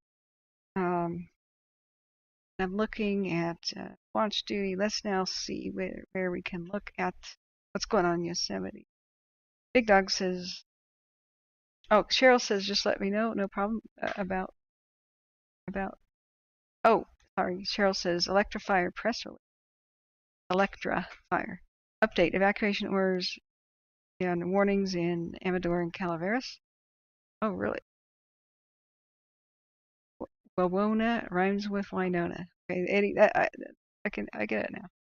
So let's go to, okay. First, we'll check the evacuations. Things like the Electra and dispatches talking to me again. And the current situation in Loma Rica. So they still got a little bit of mandatory evacuation. Looks like everything else is green. And this is going to lag out. Beware, this will lag out. Oh wow. I'm using the scroll. This is how slow it's loading. This poor little laptop. Oh boy, I scrolled too much. I don't know how far zoomed out we are. We're probably in space by now. And address or zone? Oh, we're frozen. We're frozen. Okay. So let's put, oh no, yeah, we zoomed out way too much. Like loading California now. Let's click on Amador. Oh, this is sad. Laptop is sad. Okay, guys, fundraiser for a new laptop begins now.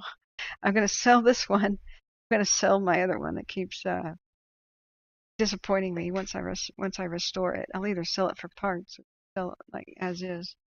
Why is this the whole? Oh, it's a map of the whole U.S. No wonder it's lagging out. We don't need that.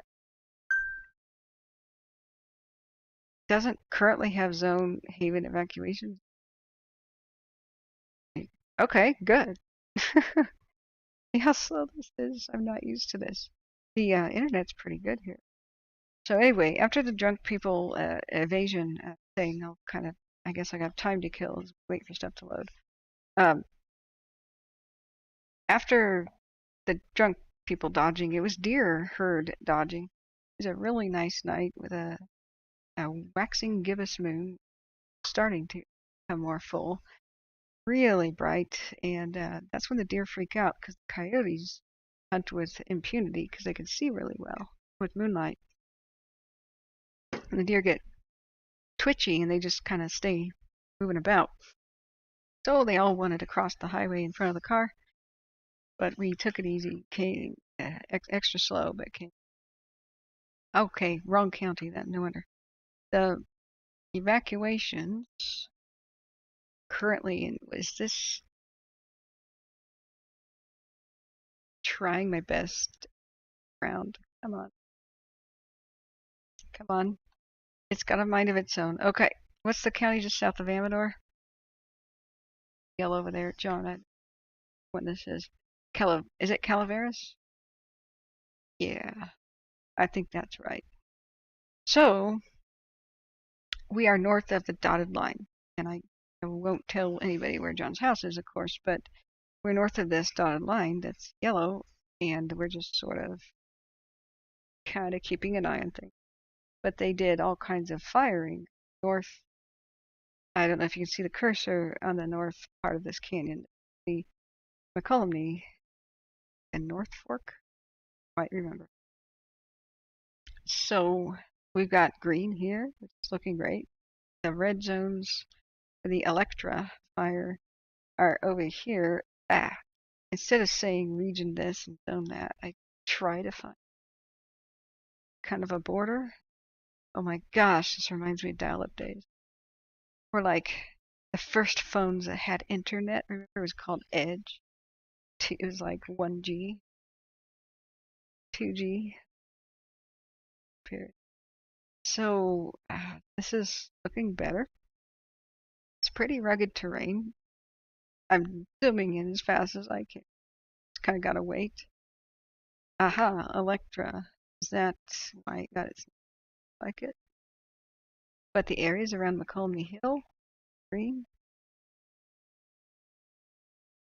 I guess if I just click on it, my hand's off the mouse. Let's see. Eventually, a pop-up will show up and describe that zone, right? Oh boy, this is painful. Evacuation warning in that zone, north of Indian Gulch Road and south of Ponderosa Way North. See, I like to just. Okay, I was listening to dispatch again. Doesn't seem fire related, but this is what I like to read out, and it just took me this long to get here. This is why you have to have a good computer. This kind of delay is a killer, and nothing solves that problem but money. Okay, so let's go back. Let's go to Axis High Plateau. This is looking at the fire at Bangor and Loma Rica, and I don't dare have more than even one more tab open. This is wow, kind of slow. Eventually, okay, come on, you can do. Try to dark. Can maybe that's slow. I don't know.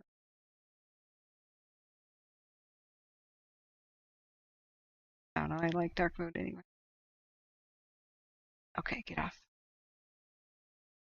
See what I mean? Oh my goodness. Oh, this page ain't responding. I guess we'll wait for it. Oh, oh, it's fun. Wow. Okay, then I guess we're gonna just copy that. Exit the page. Oh, love of cars. Oh, Edge is crashing itself. It's just this computer doesn't really have the juice. Oh boy. I miss my desktop already. I could be rendering 4K videos and doing this at the same time. And what I got at home. I would just have to probably drop in another 32 gigs of RAM. Another 32 gigs of RAM. I never thought I'd say that. All right, plan B. Let's go to the home page. Wow. All right. Are any of the other pages responding?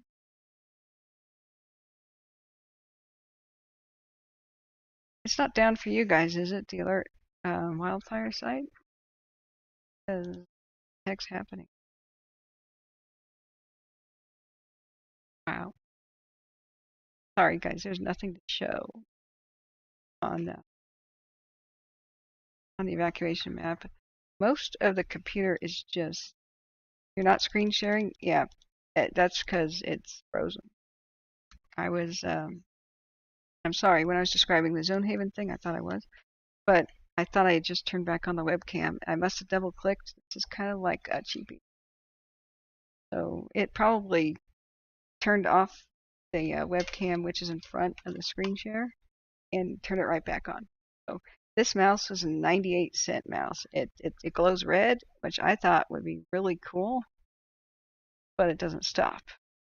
And then if it gets any like it starts to flash and twitch and stuff. If it's lifted off of a surface or if it loses connection with USB a little bit. Yeah, I may have to restart Edge. So hang on a sec. The whole thing looks like it's crashed. So I will restart Edge in the background, and then once it's back up, I will screen share on. Let me hang on a second. Let me try to restart that. Okay. Worst comes to worst, we've got John's laptop over there, and I could take the GoPro and like aim it at his laptop and show the screen that way. That would be so primitive, but whatever we have. So, oh wow. Microsoft recommends that you make Bing your default search engine. Would you like to do that now and use recommended settings now? Now. Make Bing worth a darn, and I will consider it. I actually like the Microsoft shopping thing. Kind of cool. I like Edge, which is Microsoft's version of Chrome, which I never thought I'd say in my life, but I did. Okay. Yep, it's slow as molasses. It's loading now. Bear with me. Got the regions like, which region is the alert wildfire cam for Yosemite? I just need to click on it because like the whole zooming the map thing is primitive.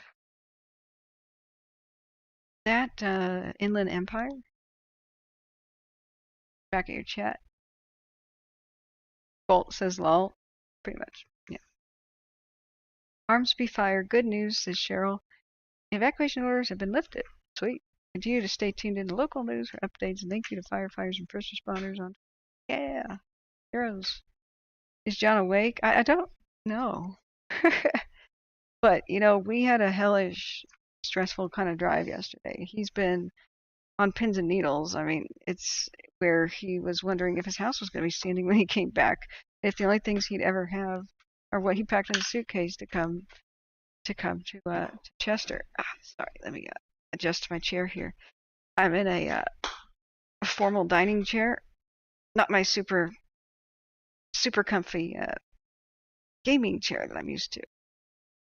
So, see our foothills? Okay, there. I just clicked Inland Empire on accident and just getting a blank screen. This is awful. Okay, I'm gonna see. Some tabs take up more memory than others. I'm gonna shut down CalTopo and the Zone Haven one. That's a laggy website, but I can't get it to load. I'm gonna try a news media. What about CNN.com? I like to go to a news station because their articles change so quickly. You can tell if you have an internet problem because the article headlines will always be different. You can tell if your internet's good versus if you're looking at a cached page from last time you were online. So is it gonna go?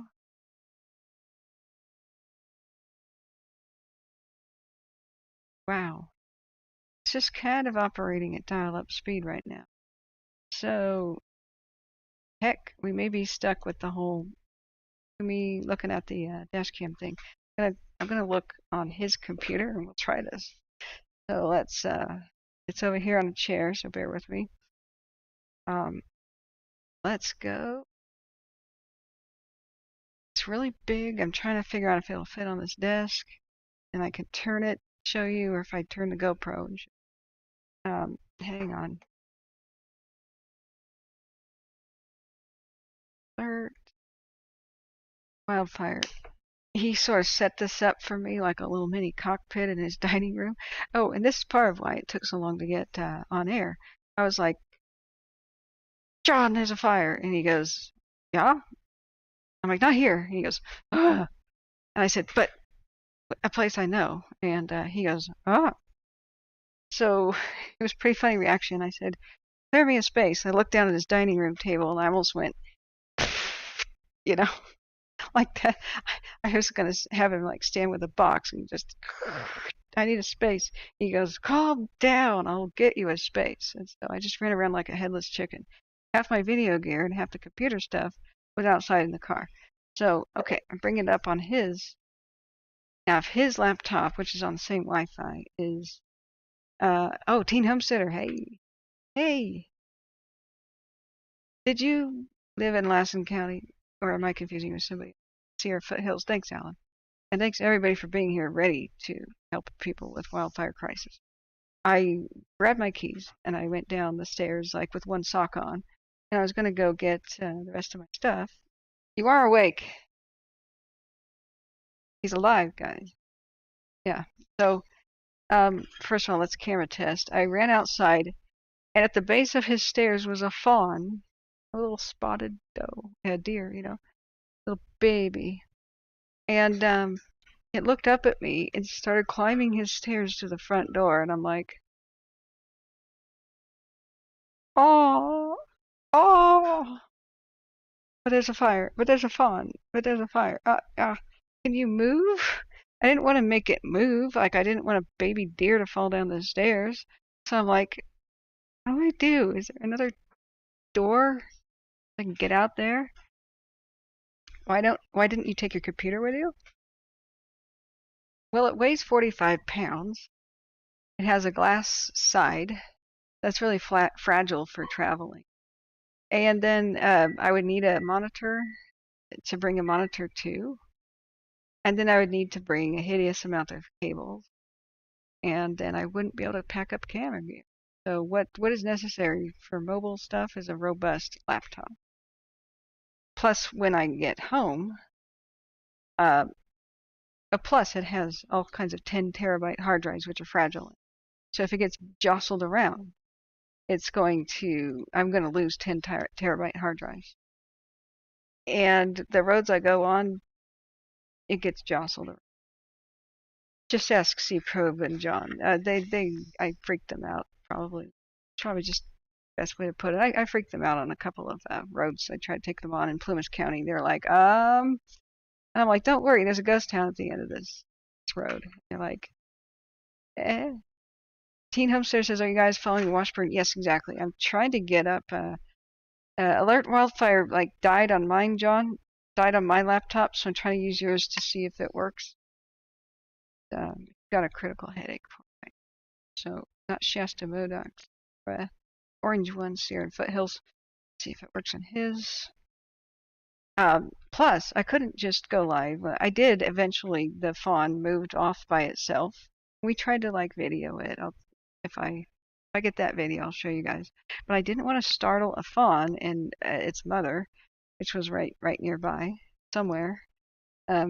Female deer are dangerous. Like, one attacked and nearly killed my sister in childhood.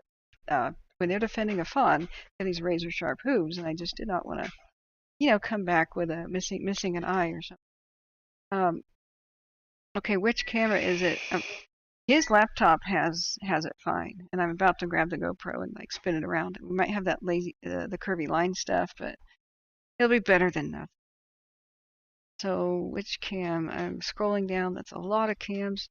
Miami Peak 1. Wow, that's got to be it. Yeah, it is. Ooh, that's ugly. Okay. So let's look. I'm going to do a time lapse and then bring the GoPro over and just see if it matters. Let's do a 6-hour time. Yeah, I see what you guys mean. That is not looking nice. Cheryl says the Highland Park parade shooting left an 8-year-old with severed spine. Oh, that's sad. Big Dog says not to mention the computer setup in her house is worth a small fortune. Not really. I mean, it's all insured. I got security. I got my house sitters.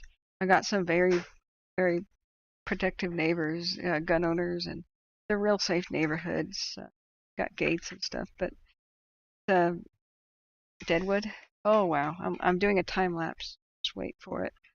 Um, but yeah, it's okay to have it's okay to have that set up as a studio, but it's not like I can readily take it down. There's stuff that's wired. Um, I have every little cord with little like zip ties, like and cord, guide things where it goes on the back of the desk and hugs it, big L-shaped desk.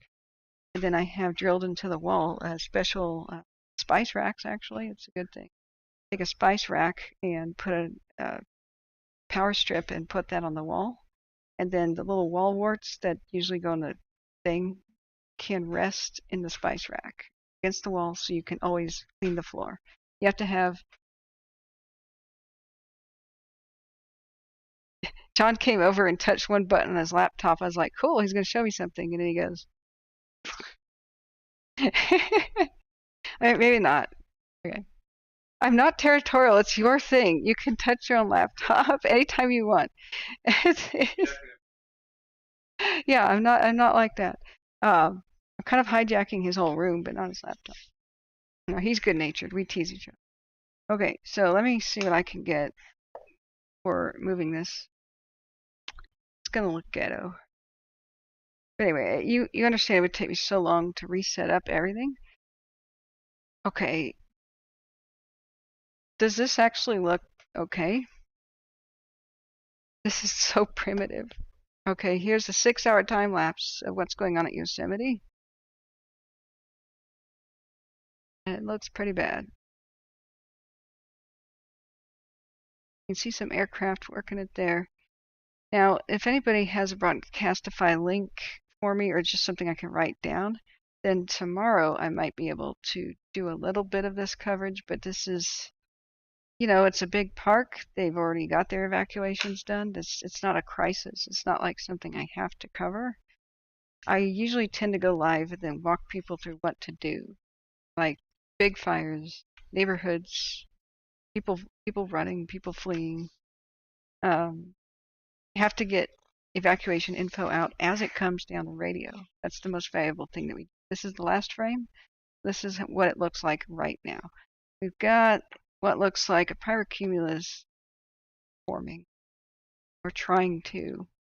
And this late in the evening, that's impressive for what this is trying to do. That means that's a lot of heat. Look at that.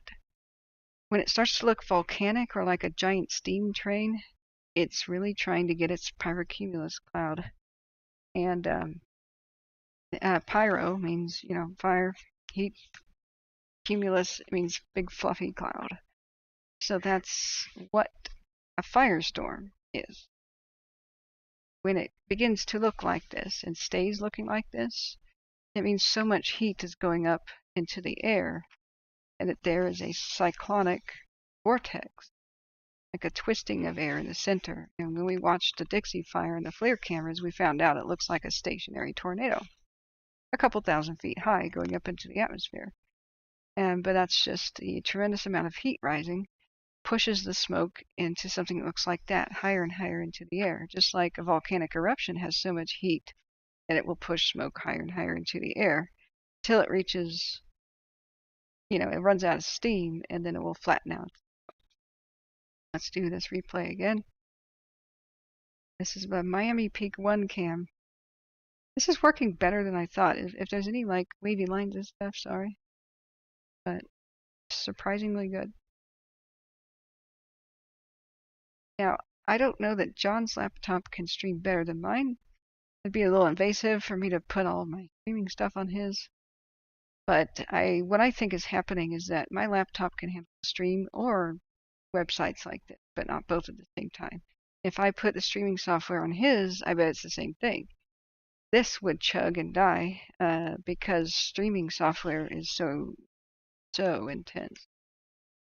So let's close your eyes. You're going to get car sick, by the way. I hope I hope that was illuminating.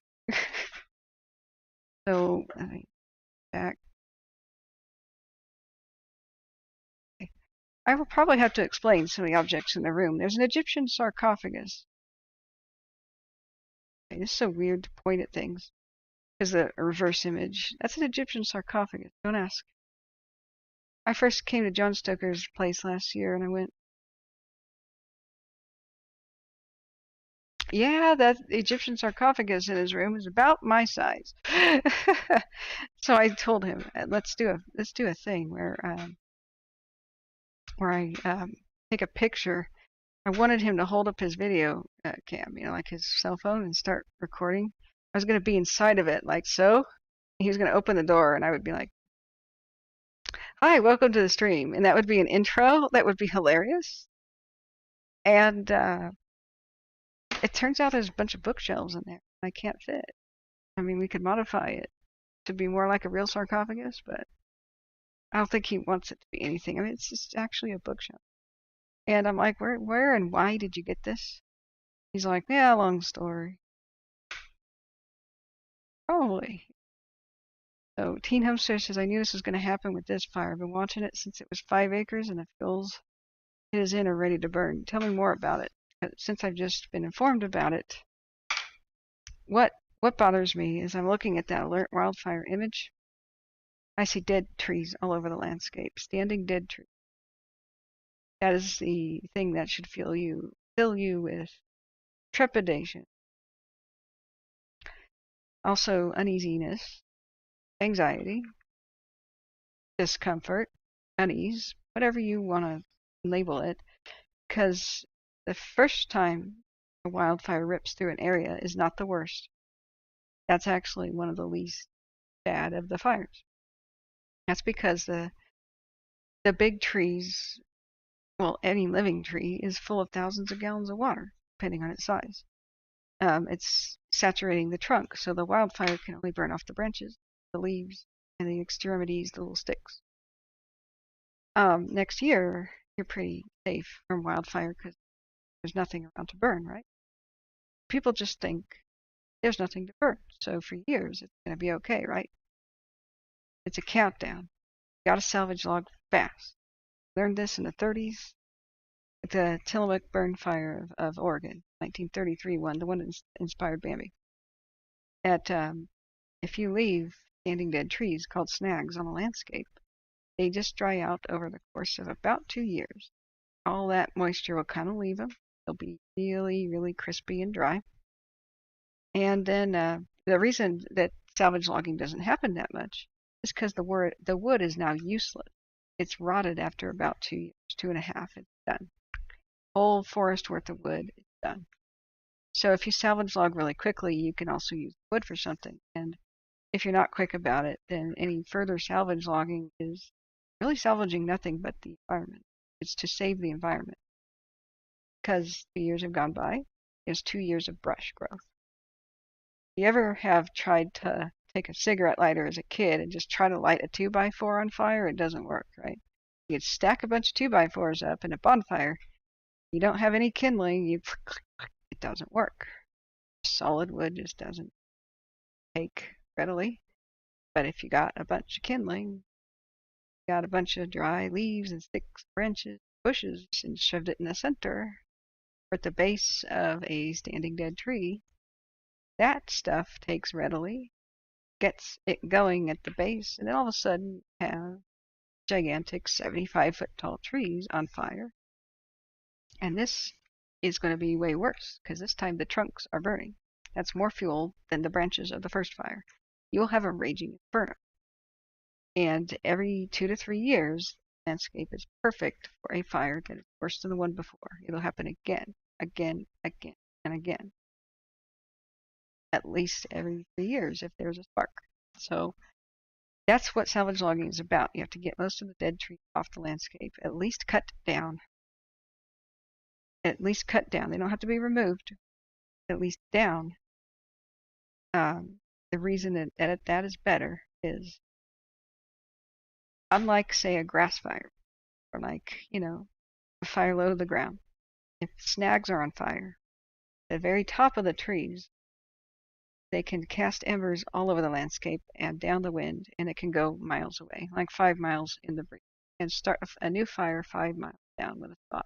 It's called spotting, and multiple these because the embers are just flowing around, just like a paper airplane. You can get it to go a lot further if you're in a tall building, threw it off the top, than if you were on a step stool yard, right? So what I see is dead trees all over Yosemite. They were not salvaged long. This is going to be bad, guaranteed. It's going to be quite bad. So I agree with your assessment. It's bad. Uh, Here's the thing: environmentalists just don't understand that salvage logging is good for the environment. You need to leave a couple of dead trees in the landscape for eagles and stuff, but you will lose the entire landscape. You'll lose the entire forest if you don't get standing dead trees off the land after a fire. It's just the way that works. This is the only way to save the forest, save the environment. And the Beachy Creek just taught us that lesson. Unfortunately, I filmed it just a few months before it became an inferno and all the old growth forest was lost. It's because previous fires had run through the area and left standing dead trees. And not just standing dead trees, old growth, which is a nightmare. You don't see that many old growth wood fires, but Dixie was one of them. Williams County just had some old growth. So this is tremendously bad. And I want to refresh the camera. Let's see how it's doing trying to make its pyrocumulus. I'm going to do a 15-minute time lapse just on my own here to take a look. Part of the reason why a lot of the clouds just go straight up like a steam train is the lack of wind. But there is some wind, kind of, and it's got that steam train puffs just like we saw in Dixie. So yeah, I was hoping to go to Yosemite. Oh well. Not exactly Liz Taylor and Cleopatra. What do you mean I'm not Liz Taylor and Cleopatra? Look at this face. I'm totally superstar caliber. What are you talking about? No, she had purple eyes. It was amazing. She had real violet eyes. It's extremely rare, but oh, she was beautiful. Okay, Mystery says, I heard the biggest trees are okay, but the fires in trees, down trees. In a mega fire, big trees are not okay. Mega fires are the only things that can kill them, really. That and a direct lightning strike. So, mega fires are mega fires because they have so much fuel. Why would it have more fuel? A, it's old growth. More fuel, bigger, thicker logs, tremendously gigantic tree. B, dead trees are not off the landscape. C, nobody ever thinned the forest out, like with logging, because it's not allowed in the park, right?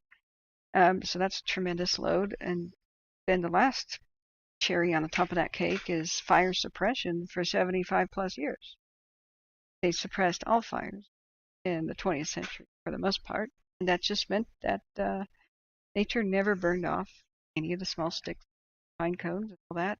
So if you have a fire load of 75 years, you get an instant mega fire. That's exactly what happened in places like the Dixie. It's all very complex, but the load is the main determining factor. The dryness sucks, the drought sucks, the climate change sucks, the beetle kill sucks, but the load. Did you get the beetle killed trees off the landscape fast enough? Reintroduction of natural type fires, like the ones that are beneficial for the landscape, will have to be introduced really, really carefully, extremely carefully, and in little sections at once, because it's got such a potential to cause an inferno.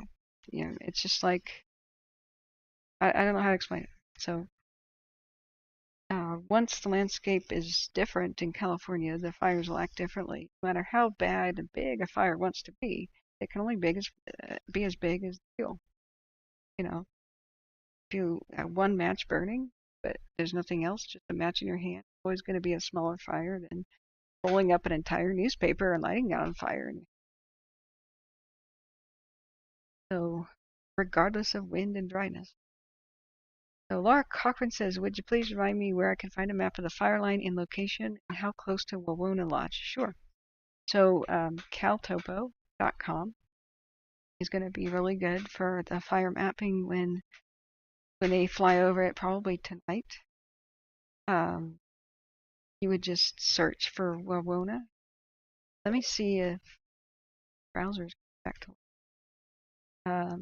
got one website to, so let me see if I can Caltopo up, caltopo.com, and it's a little tricky to find what buttons to push, and I'll share the screen if I'm trying to do it right now. It's just circles. I wonder what would happen if I did a control delete system resource. It would probably be like 99% processor usage right now.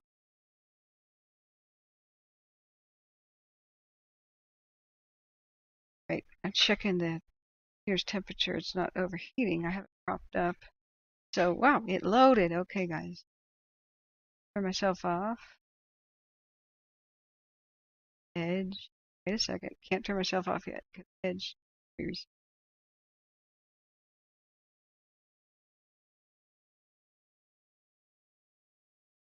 There we go. Capture cursor. Yes. That. Okay, give me a preview. Give me a preview. Come on, you can do it. You can do it, little. Nope, not that. Yes. Okay. Got it. Got it. Okay. There we go. Yay. Good computer. You did it. Clap, clap, clap, clap. Tinker 910 is almost to the fire. Cool. Isn't that a DC 10? Okay, Washburn looks like it blew up. California surfing. Yeah, we were just remarking on, my God, it's trying to start a pyrocumulus cloud after 7 p.m. That means it's rip roaring. It has a tremendous amount of fuel and it's making a tremendous heat. That means. So let's try our base layers. Once you get to Caltopo, you hit start mapping. If anybody's following along, you can say, you can search for Wawona. I'm sorry, this is Wawona. Yeah, okay. So it's kind of taken us there. So the first thing I do is add 2 layers. And then I usually go to the Forest Service as a map if we have a Forest Service, map, like if it's actual Forest Service land. So this would be Wawona, the community. I don't remember if I was ever here.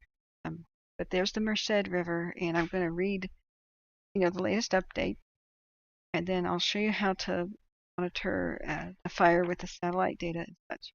So watch duty refreshing Washburn fire here at Yosemite. If anybody just per air attack, yeah, it's just 649 was our last update still. So just repeating myself, per air attack, they have had to abandon the majority of the retardant operations along the head and the right flank and shoulder due to significant spotting, meaning that it's throwing embers and starting new fires downwind. So why would you try to stop it with retardant if it's spreading via spotting? It means that there's no use. So it's the equivalent of, I guess, why would you plug the kitchen sink now if the bathtub is overflowing? Right? The floor is wet. Get a new plan. So the several spots down near the Merced River, but so far everything is still south of the river. Tankers are currently working for some structures in the fire area, meaning wrapping, wetting them down, and probably putting retardants around the structures or splashing the individual structures directly. Sometimes that happens. And we'll be reinforcing the east side of Wawona Road and the Highway 40. look at Highway 40. Sorry, I cannot see chat until Twitch screen. This 41, this red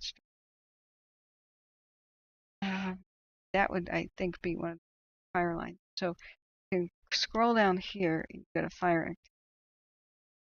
This is our modus in satellite. Now remember how this works. The big round area is a margin of error. And the center snowflake is just like the nipple on a baby bottle if you looked at it down from the top. Just somewhere in the circle is a heat detection of at least several acres, usually if it's like a wildfire. So this over here is independent of what's over there. Likely that is a spot fire. The embers probably went beep over here, blew in the wind. We'll get a wind plot up in it. Now to show people the terrain about how and where the fire might go, second layer I put shaded relief. You can see now much more clarity what we're looking at. So at the tall trees on the tops of tall ridges are the ones that cast the embers the longest distance. And if it's down, they can travel even further if there's high winds or if there's a wind tunnel, also known as canyon. Canyons are wind tunnels. So that's when you get maximum ember cast. So if you have a bunch of dead trees on the top of a mountain, that's more important to salvage log those off the landscape because they will burn for hours. They will burn for days, actually. A big standing dead tree can be on fire for days, growing embers the entire length of all those days. So you kind of get an understanding of why that's so important, at least on the high elevations, to get dead trees off. You zoom out. Come on, baby, zoom out. This computer struggles with this kind of stuff, so be a little bit cautious here. You go to fire activity checkbox, hit the GOES detection. We have the GOES 17 satellite. This is a totally different way of detecting heat. This is almost in real time. This is close to real time detection you're ever going to get. The GOES satellite detection. They just hover over California looking for, in a nutshell. Not space fanatics will argue with me, but that's that in a nutshell. Smitty, yeah, hi Smitty. Big Dog says the Sierra Fire Watch on YouTube has a live cam watch burn fire, but the computer is struggling with showing visual stuff. So I don't believe we're going to be able to, not on this computer, show another screen. So that's okay. If anybody ever has to leave the channel to get the fire info that they need, I do not ever. C Pro, oh, sorry, I did not see anybody's donations. Thanks, C Pro. Tipped $5. Does this work? Where's the extras? Fine. Yes, that'll buy me 0.75 gallons of gas. Thank you. Thanks everybody else who has tipped, but I cannot see it. It's a totally different setup. Yeah, it's I wish I could put on the aircraft too. I can do it on the other screen and just tell you what's going on with the aircraft. But flight radar here would probably be really taxing. So I am on flight radar. There's no more aircraft near Loma Rica and Bangor. I am scrolling down off screen here. See what I can see. Yosemite. Yep, there's a cluster of planes at Wawona. Tinker 137, which is a 737, the one with the cool sunglasses. We've got a few copters. Most of them seem to be working east of Wawona down the canyon, just up against the Merced. There's a helicopter buzzing around the Wawona swimming hole too. And Tanker 137 is now being led in by the lead plane, and their drop zone, I will now show you guys, is right here. So this is where the tankers are dropping stuff just right here. So as I was about to explain with the GOES 17 satellites, the margin of error for them is not round, it's square. So it's less pinpointy than the other one, less accurate, but it's much more up to date. It's fast, information if you just want to know where the heck things are. So we don't have any heat over the town or village or all that. We have it mostly here on these tall ridges, and they're trying to hold it south of the Merced. But what is all this heat up here? That could be hot smoke, or it could be that the fire already spread, climbing up there. So I do not know the information on that. We probably have to start turning on the live stream of their radio chatter. But I was hoping Watch Duty would just get an update. Now, when the fire gets mapped tonight by planes, then what you have when you go to like Modus and Veers and stuff, you're going to see an outline. It'll look so similar to the fire history outlines that do this, like the 2007 Jack Fire. It'll be bright red, Cal Topo, because it's a new one. It's kind of color coded. And this area burned in 2017, and that must be why I see all these standing dead trees on the cams, the landscape. That's an inferno. They don't hold it at the river. That's going to be a nightmare. Can't tell what's happening now. Anybody have an update on whether or not it has climbed up there? Yeah, Teen Homesteader says tankers working on the left flank, right flank has no visibility. Smitty says they might deploy the night op-capable aircraft to Yosemite just because. Well, yeah, they should always be deploying the night aircraft. The bee's knees, man. Whenever it matters. Laura Cochran says, thank you for the website. It helps. Married near Wawona Lodge with the redwoods surrounding us. Beautiful and lots of history there. I think I've been there too. Childhood. Cheryl says, update. Some at Rogers customers, may be experiencing issues connecting with 911 because of network outage. Try from a landline or a cell phone with another provider. Oh, man. Yikes. Okay. So, yeah, but Watch Duty, there's a website for Watch Duty, but it's so weird. It'll be like, get the app. But if you type in Watch Duty and then, like in the Google area, it'll say app. If you click on the app, you go to the website. Don't ask me why. But you can see everything that's on the app on the web. It's just hard to click to. Maybe I can demonstrate. Just Google search for Watch Duty apps like that. Come on, you can do it. Oh no, it's Bing. Ah, it's Bing. I told you not to change it. Bad Microsoft.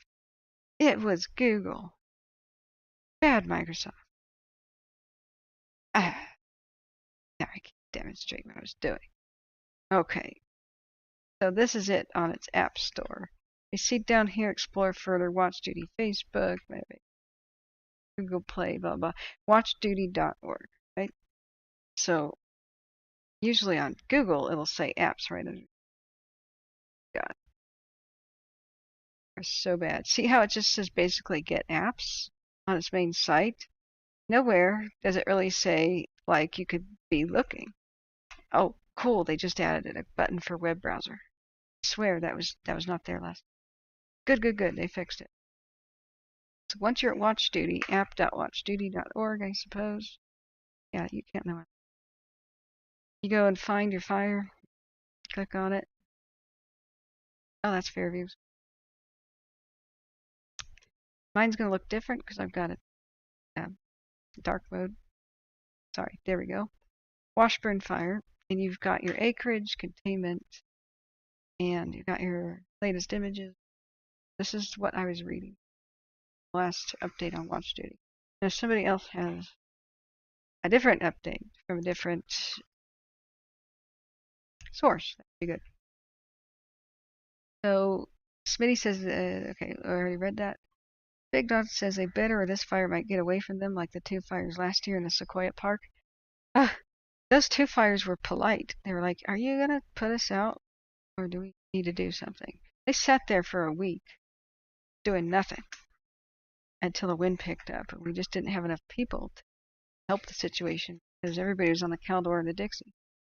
Basically, PG&E starting the Dixie fire meant that the Sequoias would burn because they only had 33 firefighters in the entire area. In fact, I left fewer than that. Deal with normal lightning strike fires. That was a personnel shortage. But every time that PG&E starts a mega fire that's optional, all the normal fires of California, such as the accidents, lightning, and an occasional arson, get neglected. There's not enough personnel to fight all. So that one is watch duty. I have to be careful with my amount of tabs. Bad bang. This is, let's look at the, come on, come back to life. Okay, maybe it'll work. See? It was just sputtering. Let's go. Let's go. Sierra and Foothills. Let's go. You can do it. I think it struggled with Sierra and Foothills because it has more like more little preview.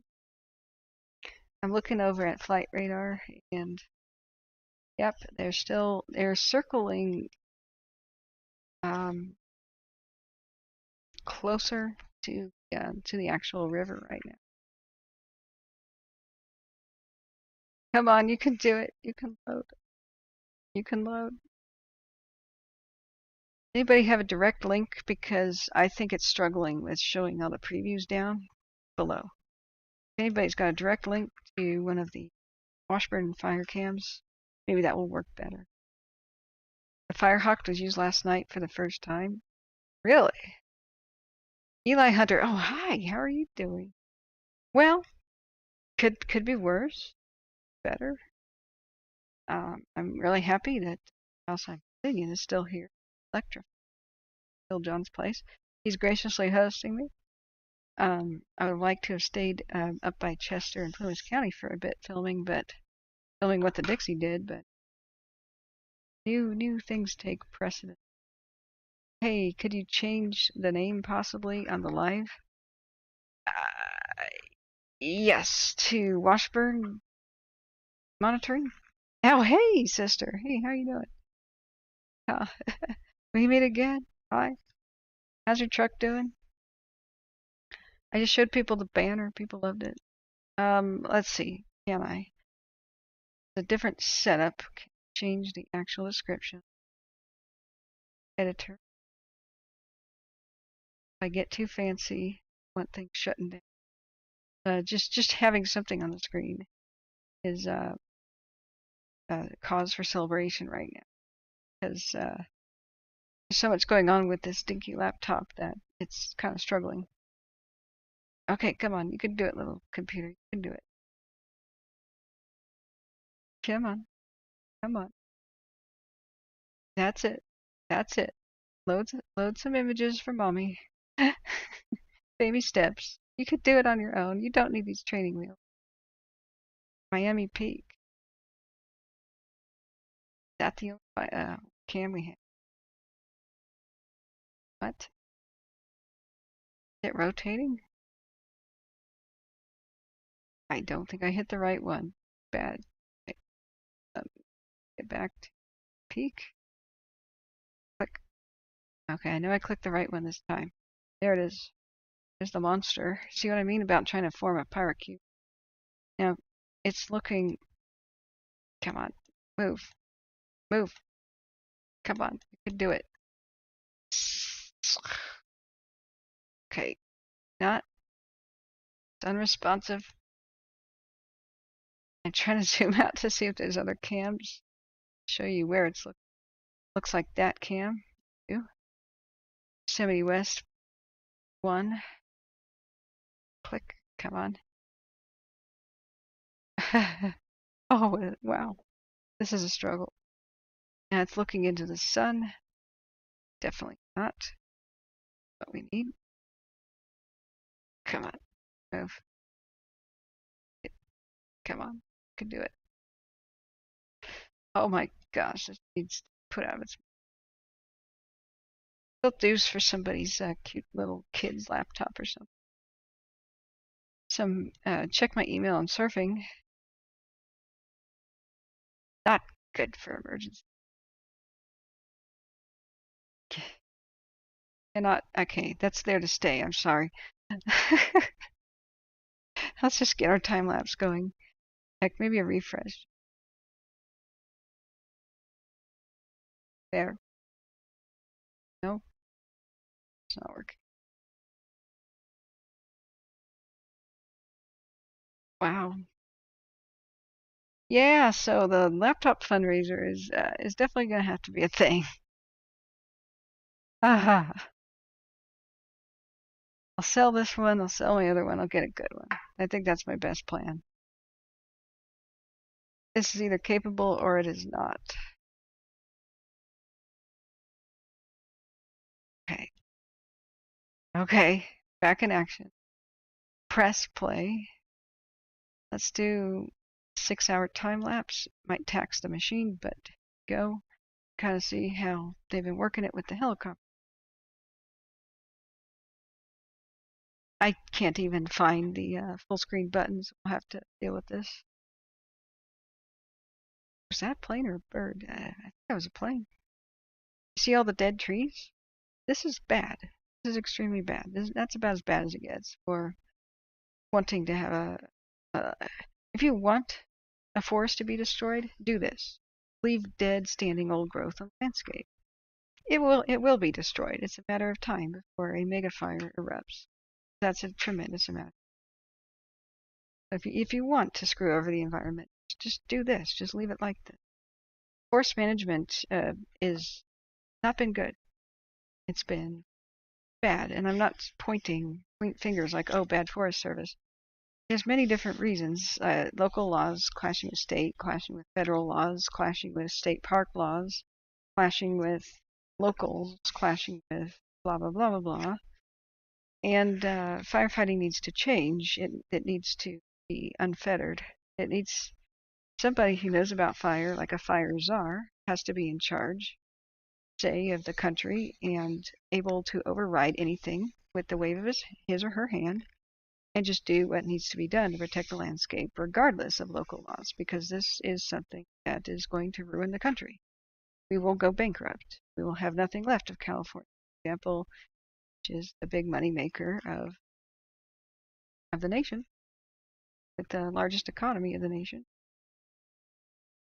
And you can't just keep having trillion-dollar fires that take out every tourist reason to come here, destroy all the jobs, landscape, destroy all the recreation, and destroy all the trees.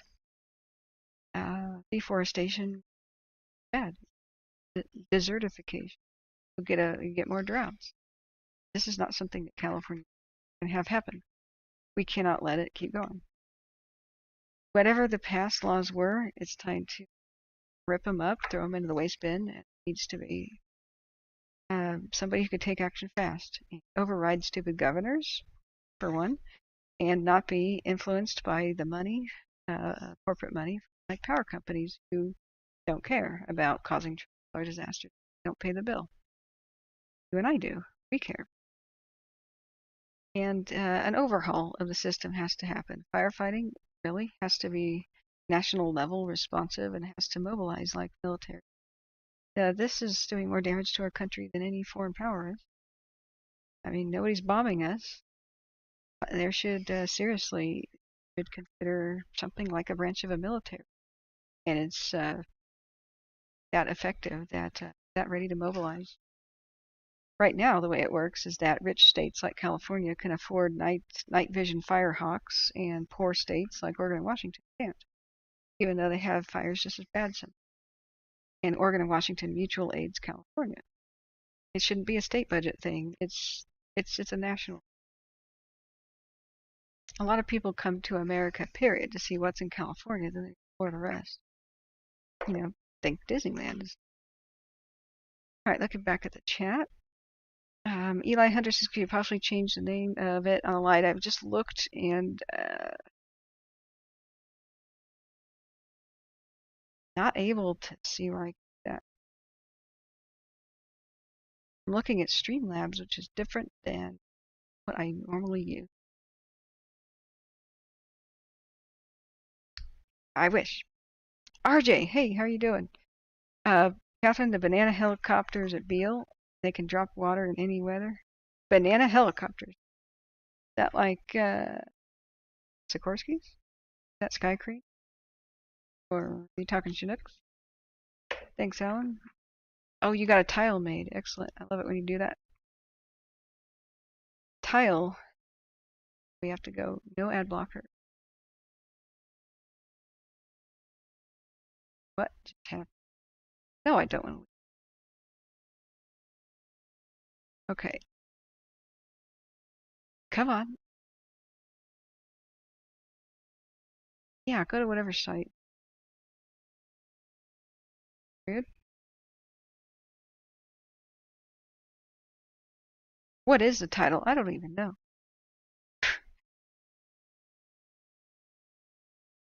I'm not satisfied with Streamlabs and I might be switching, but for now it's the thing that looks like OBS and I know OBS.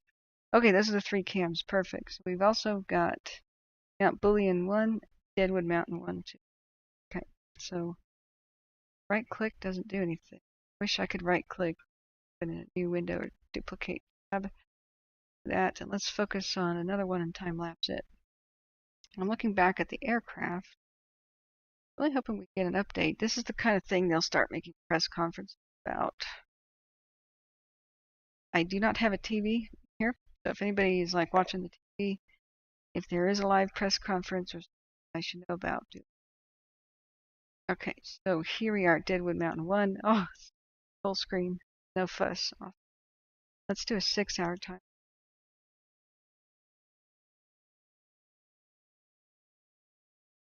Wow, it's chewing through the trees.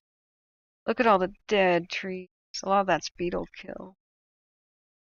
It's either from beetles or previous wildfires. Yosemite did have one. And north of the river, north of the Merced, there was the burn scar of the 2017 wildfire, which was pretty bad if I remember. So it's a mix of dead trees, beetle kill, and fire. But in my opinion, if a forest was just devastated, you need to use that wood. Because if you salvage log from a wildfire, then that wood doesn't have to be cut down anywhere else. If you don't salvage log, then whatever wood that needs to meet demand is just going to be cut down from like a live tree somewhere else. So you're saving a lot of trees by salvage logging. The bizarre argument against salvage logging that some more of the extreme environmental groups have does not make sense. It's like a fundamental lack of understanding of what the heck it's about. They try to say that things growing back get crushed by the wheels of the tractors and stuff. Things don't grow back after a mega fire. Do you understand what a mega fire is? That means all seeds have been turned to ash. Things do not grow back.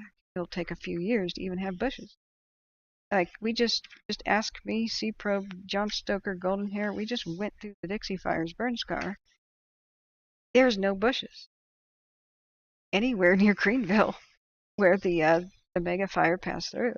It's straight up white ash on the ground and black trees black sticks that once were. That's it for miles. You have to replant. So the argument against salvage logging after a mega fire is actually non-existent, and people that think the forest grows itself back need to be corrected. After the 1933 Tillamook burn west of Portland, by 1964 there was still no forest. It was just stumps when somebody drove all the way to the beach. And so that's when they got the idea to replant. And to replant a forest that big, they had to drop pine cones seeds out of airplanes, which I think is really cool, by the way. Drop seeds, not bombs. We should have t-shirts. Fight fires, not wars. Dude, we're on a roll here. Get some merchandise. So there isn't that much wind at the ground level. That's one of the saving graces here, but in the canyon there. It could be worse today. I mean, wind could be worse. Let me look back at chat. Thank you so much, Alan T. I love it when you make those boxes for us. Dave Ridlin cost way too much to salvage log the economics. Exactly. That's the problem. Economics. If you think about prevention versus what happens, it's not too expensive.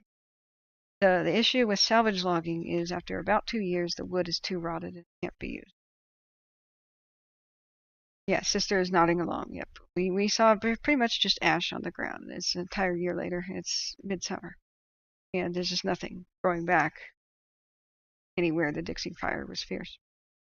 But we need to start thinking about it in a different way. What is cost that is money?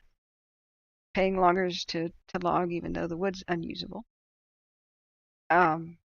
That's money loss versus, say, that would be like a $5 loss versus the $100 loss of losing the dang landscape and having salvage log anyway in order to restore it, and then the replanting cost and the cost to all the towns nearby that become ghost towns because there's no tourism. The cost economically, the cost to the environment. We're learning more and more about the solar system, old growth trees. We go back to the last camp. Let's look at Boolean. It's a bit of a zoomed out look. That's poor air quality. That's live right there. And go back to, yeah, right here. The picture of all three live. I'm pretty impressed by it trying to start a pyrocumulus cloud in the late evening. There's a special hazard with that. When the heat finally kind of dissipates, evening has cooler temperatures and usually some moisture comes back with humidity. It won't support itself, and when the cloud collapses, firefighters have described it as being like almost like in a building where the roof collapses. Just hot air and embers from above slam into everybody and just about knock you off your feet. Like it can just cause a flare up in multiple places. So they're constantly talking to the meteorologists and the lookouts, fancy equipment, and they try to predict when the cloud's going to collapse and get everybody out of the way to a safe spot. So it really complicates things and has an increased layer of danger all the way around that I was completely ignorant about until I started listening to, the scanner radio and Holt Hanley's weather and other experts, and people came in here who were, and firefighter. Hey, RJ, hey, I've got questions. I have a Baofeng. I want to show you my Baofeng, okay? Please show me how to use it. Johannes Smith says, hi, Kathryn, I'm aboard. Yeah. Big Dog says, Alan T is a fire on the TV. Oh, yeah, I don't watch TV either. Eli Hunter says the title is The Bay Fire of Loma Rica. Okay, so at least it's, what? It's supposed to be 7.8.22. I can't change. Well, I'll change it later, I guess. Big Dog says, then cut the dead trees down and let them lay where they fall. Right, you can do that. You can masticate them. So the masticator is a marvelous device, marvelous invention. It's a wood chipper at the end of a caterpillar tractor. So it can wood chip a log like in no time. And then those chips are going to become mulch, and it kickstarts nature's regenerative process for regrowing the next set of trees. Dave Riddlin says PG&E is where we could really stop a lot of fires. Bingo. There's so much bad equipment, it's ridiculous. Yeah, sometimes right in front of these cams. You'd think they'd be smart enough to like prop up really nice new equipment in front of the fire cams. We see rickety like ex-telegraph poles all the time that are half rotted right in front of their cams. with a bunch of trees growing up underneath them. It's like, wow, the audacity. D says the title on my screen is 7822. Oh, good. I didn't really know about the Washburn fire. I just kind of heard that there was one in Yosemite. I didn't know it was a big one when we put it up there. Well, thanks for informing me. I'm going to put the RJ, can you walk me through setting up this Bay of Fang? Maybe Cogito, if you guys are still there. Hey there, RJ? RGJ 58, I mean. So, oh wait, he says he's out on radio deployment now, just resting and watching the stream. Well, stop resting. Help me with this radio. Just kidding. You can now see me. I can hold up things like this radio. Okay, come on, GoPro, come back to life. There you go.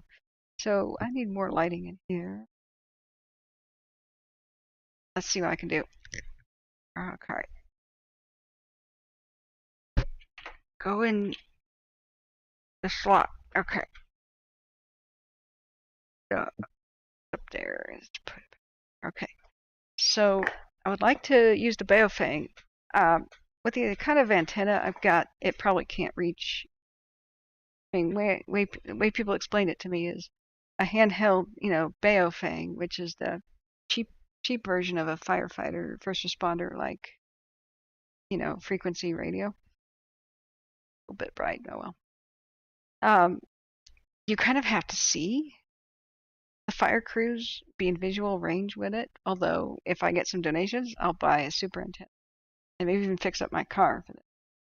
You're ready? Okay, cool. Thank you. So I got the Baofeng, I got the programming cable, and then I couldn't figure it out last year when I first got it. Now, if I can figure it out, then I will recommend people buy this as one of their first lines of defense for survival. This is like $38 on Amazon. And the Motorola's are way better. Everybody tells me they're about 300 or something with its accessories. So this little guy, it is the UV-5R Plus. Is this readable?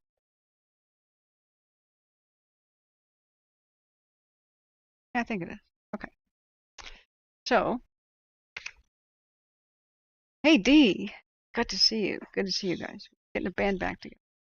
RGJ58 says eBay Motorola VHS. Okay, let me write that because I'm sorry you got banned. It was weird. That was one of the weird. I saw you on the banned list last year, and I was like, no wonder RJ isn't coming back. I was like, could you help me with radios? And he goes, yeah. And then I'm like, where did he go?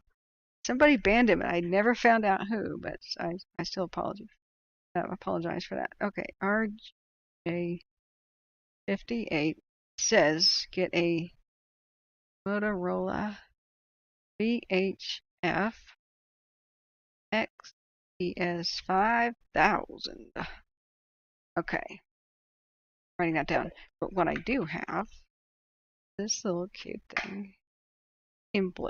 That comes in blue. Comes in like ugly colors like orange, which you probably want. Drop it in the woods or something. But since this is in the car, it's blue. RGJ58, you are dead on. He knows his stuff. All right, what was your background again? Sorry. I know you're in radio, but what exactly is your job, if you want to share? Okay, so it has charging stuff in the box. Now, what I got, I had no idea what to buy as far as a programming cable. There's a million of these on. It's a mirror image, so I keep it the wrong way. I got that off of Amazon. So the reason I want everybody to have one of these in the fire zones and get, where's the antenna? Get a good, robust antenna system is this is how you can listen to anybody's firefighter chatter. Broadcastify is limited to, ham radio enthusiasts like you and me, just regular people. And they have like an antenna inside their house and they upload it constantly to the internet. And that's what they do.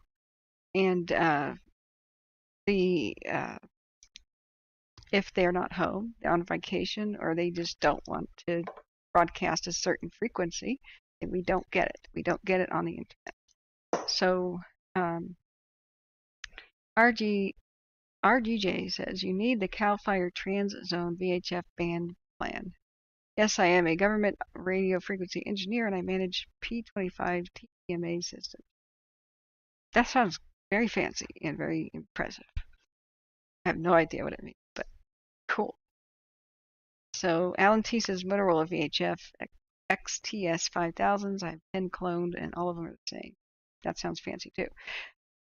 When we watched the briefings, the morning briefings, all the firefighter team captains had a radio to pick up to clone a frequency, and they made a big deal about it every morning. Everybody be on the right frequency. So, do I have the programming cable? Yeah, it says fittest choice for Baofeng, www.abree.com, ABBREE.com. I have no idea. I just went by the recommendation. So it says PI 2303 chip. That good? That good? I hope. So, what now? It may need a charge, so I should probably get its charger and stuff out. It's got fits into the charger. Dong. I charged it a long time ago, but that was, like I said, a long time ago. It even comes with a belt clip. Where's the antenna? Antenna. You can get better antennas, and that's what I plan to do. If you guys have a recommendation, that'd be good. But if this works pretty good, and we can get this set up, I will recommend this for everybody living rurally for their survival tool. So the number one way to survive is early warning. So you live rurally, a lightning strike or a car wreck or a PG&E pole has just caused a fire pretty close to you. Now, this is what saves your life. Tune in, and evacuation orders are going to be called over the radio first. Some firefighter or captain, chief, somebody in charge will say, you gotta evacuate this and this neighborhood. It's coming fast. Or maybe the pilot said. Sometimes you can pick up pilots, but usually it's just going to be the ground, I think. And so that's when you know you have to get the hell out. Long before anybody comes to knock on your door, that's when you pick up your phone. You call your neighbors. And that early warning is the key. That's the number one way to survive. The second part of it is knowing where to go, what to do already, and being prepared. So that's what we can teach later. You should have a map, a paper map with your evacuation routes and little X's and circles on the map where you shelter in place, like in a pond, under a bridge, whatever. So there's a user manual. So what do we do next? What do we do to get frequencies and clone things? This is currently the border. Where we're at is the border of Calaveras County. And so if I can get any of these local frequencies, I can drive around and listen to stuff. And this antenna is not going to pick up a whole lot. But I do want to know what goes on. JCat says programming cable. Go to radio reference, go to database, pick the state you want, look at frequency. XTSJCat says the 5000 is nice, but they can be a pain to program with the FPP option. It's still a pain with APX is worse. And all my stuff is, I can't say that word, flash to the hilt. Okay? Careful with that word, I will get banned. I can't believe that that wasn't caught by some sort of an automatic filter, like curse word filter. Okay. So it would be radio reference. Let's just get this thing on the charger. And I don't know how to even turn it on and tune in frequencies. So gotta start somewhere. Thingy. It's a lithium-ion battery charger. They have all kinds of accessories. Now, people will want something more robust. I think this is better than nothing. What is your opinion? Because if a fire is real close to you, odds are, and if you live rurally and you're near the top of a hill or something, you can pick this up. This is also not dependent on, your phone like working, cell phone. So I think this has a much longer charge than having your phone and then needing data and, you know, everybody else in town trying to watch things about the fire too and it getting all congested. Right, it's on a charger. I stacked up a bunch of GoPro batteries in case I need to charge it, but it looks like without your SD card in there, it just gets, you can live stream without batteries, but I was prepared.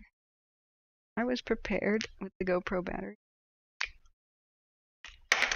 All right, put that away.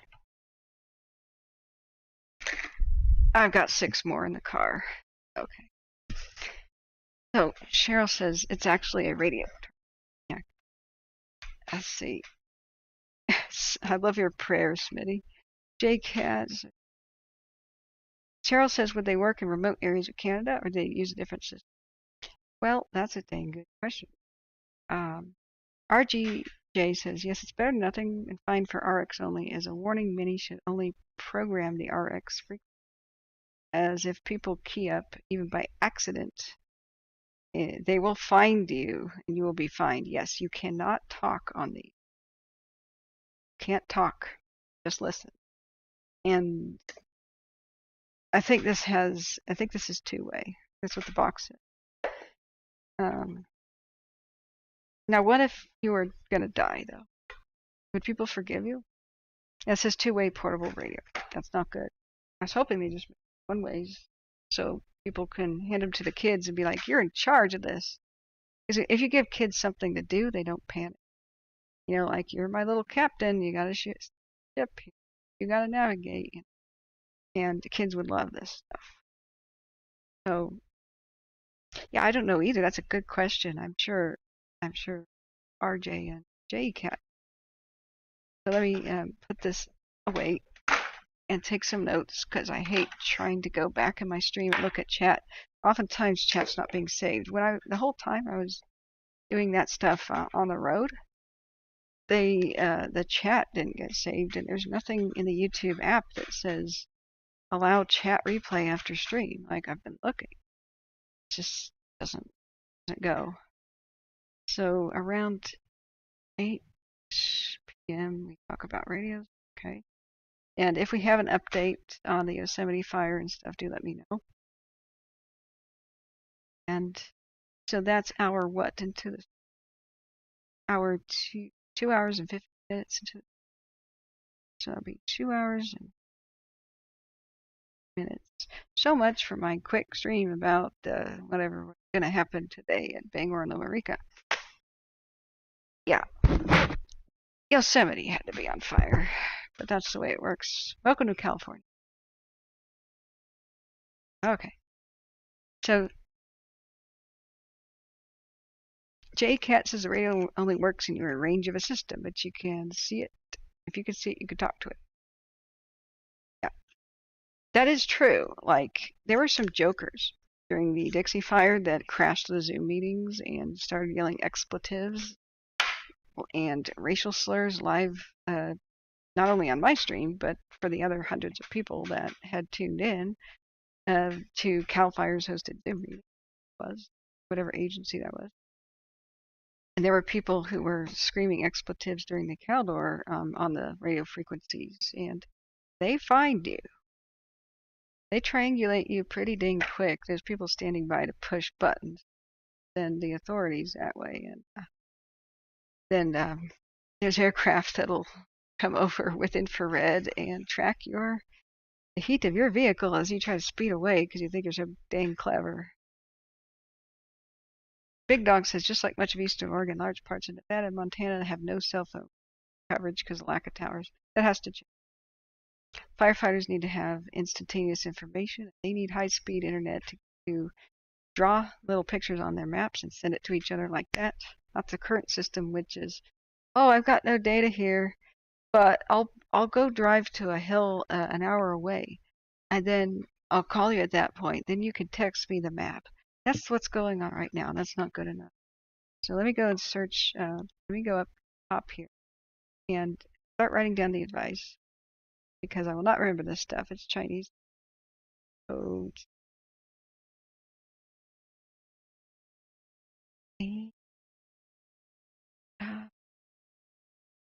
you need the Cal Fire Trans Zone VHF band. Okay, so in English, what does that mean, RJ? RGJ, how do I go get that? So RJ said the Cal Fire Trans Zone VHF plan. Now this is not capable of all the frequencies, right? What's the difference between what this can do and the Motorola? That's my other question. So, and JE says get the chip cable. It says chip. Is that a typo? Was it supposed to be chirp? Because I would think that was supposed to be chirp, right?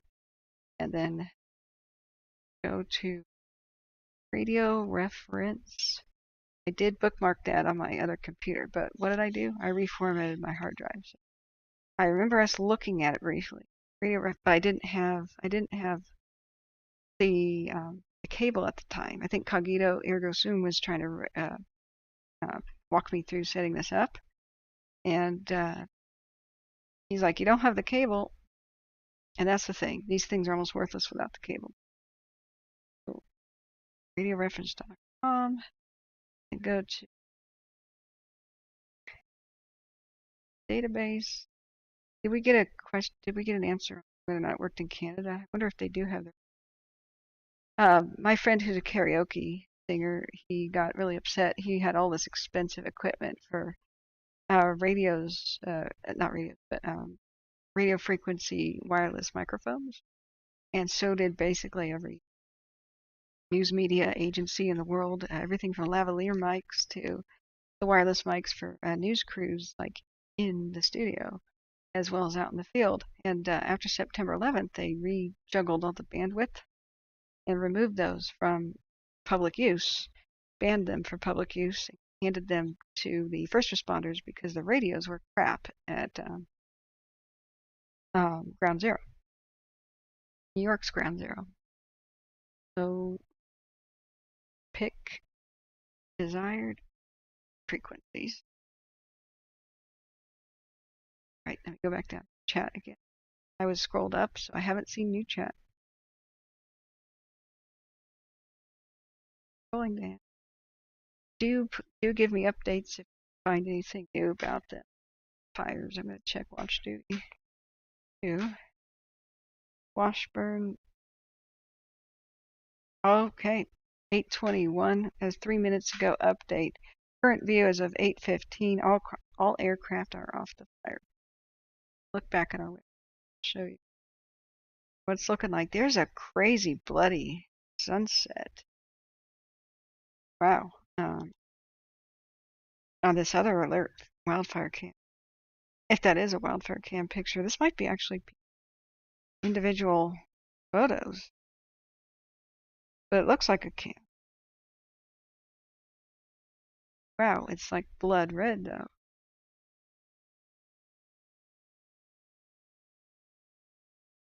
Stop.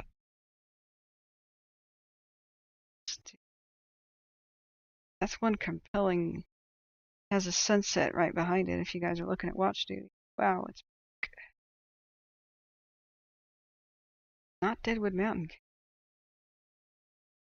Here, I'll just show you on watch duty itself.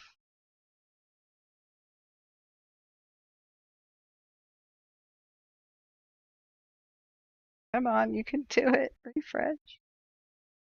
Refresh. You can do it.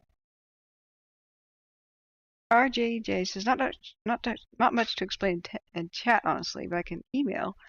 But step 1, know your location, your radio reference, your input. Input only RX frequency. Leave TX blank. Sure, whatever this means. Okay. Input only.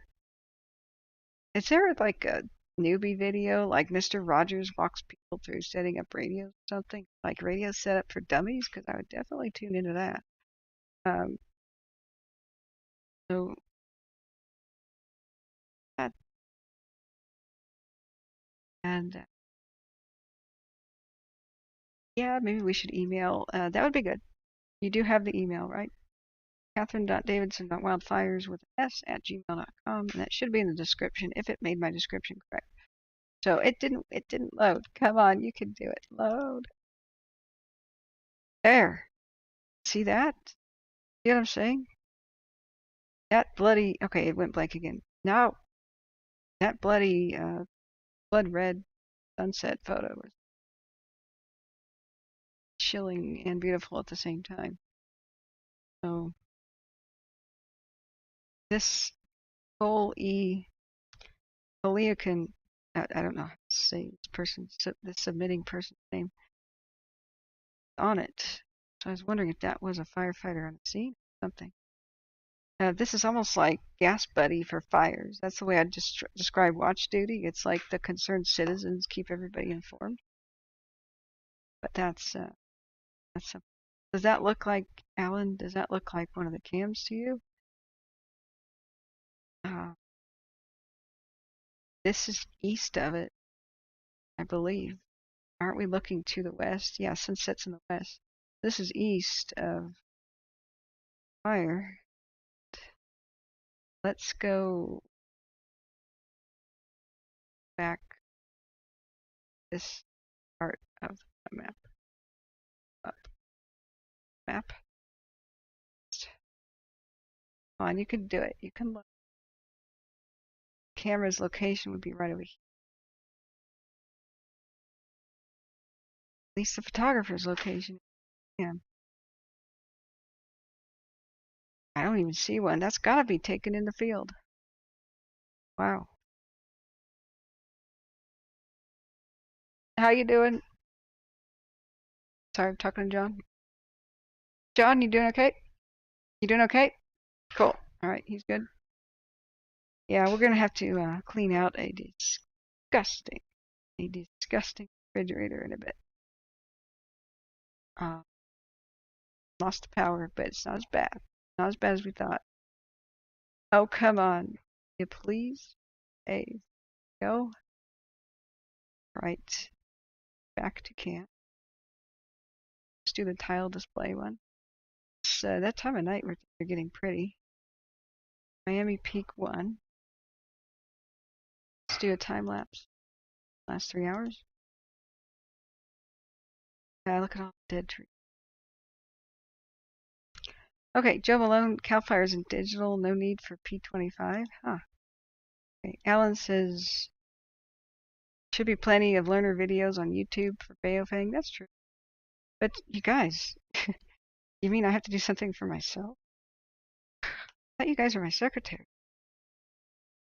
I was going to give you a raise and everything, but now I'm not so sure. No, guys, I will. But you know how much is on my plate? Like, I am so ready for like some expert to say, these videos suck, but I know about the good one. This is the good one, so I don't waste my... That would be much appreciated. B-Tech has a new P25 radio. P25 Phase 2 dual band for $300. The low price of $200. Okay. How to use chirp. Okay.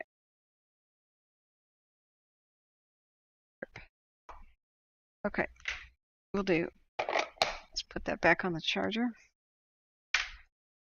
I'm supposed to learn a camera. I'm supposed to learn how to use a GoPro. I'm supposed to work on my car because the backup camera's busted. I'm supposed to go meet a bunch of people and film their horror story of Haldor. Supposed to, if weather allows, fly up with sea probe and maybe one of these days actually get up there and film the burn scars, and or maybe something current from a distance. But the weather is not playing nice, so that might be scrubbed again. So then we would have to plan flights. I got a lot on my plate right now. So someone is live streaming the fire right now? Really? I don't know that I could tune into that. But is it like a journalist or an actual firefighter with like a helmet cam or something? Yeah. Joe, some of them are talking about Canada stuff. Um, People were asking if like Baofangs worked in Canada, so that might be what they're talking about. But thanks for chiming in because I don't know what we're doing. Yeah, Cheryl says looking around for. They have funding and grants for what I need. Uh, I never even thought about trying to get a grant because it's not official. I'm not even sure where I'd start with that. Do you think that might be a possibility? Because I'm not an organization. Making one would be complicated, I think. Right now, I just classify myself like sole proprietor, video production company. I couldn't think of what else to put on the taxes. But all of the donations are pure business expense. It either goes to feeding me while I'm streaming, buying stuff for the stream, buying camera gear so I can make documentaries and then, well, stream that, and uh, getting my car tires rotated, getting ready for trips, and gasoline during the trips, and lodging. That's all it goes to. Um, Not the craps table. I mean, as much as I would love to try to double the donations, I'm good. I'm a good person. No, doesn't go to a bottle. Don't drink. It's I think you guys can see how the stream has improved.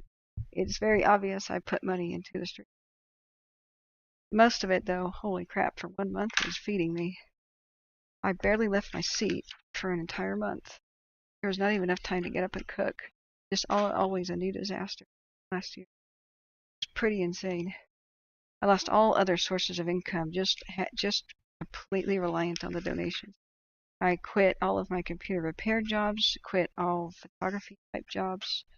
Uh, I was trying to make money with my drone, like doing real estate photography. I quit that because there was a crisis. I said, as long as you guys pay me to be here, I'll be here. Who else like doesn't have a life? Has the skill set I have for multimedia, fine arts, communication, um, plus has internet good enough to do this, plus knows enough about fire to do this, plus can um, bring a community together. I was hoping other people could take a break, but apparently I'm the only person with that set of unique things. Yeah, I could search for it. They have private grants and funding programs in Canada, but Canada's civilized. You don't understand how it is out.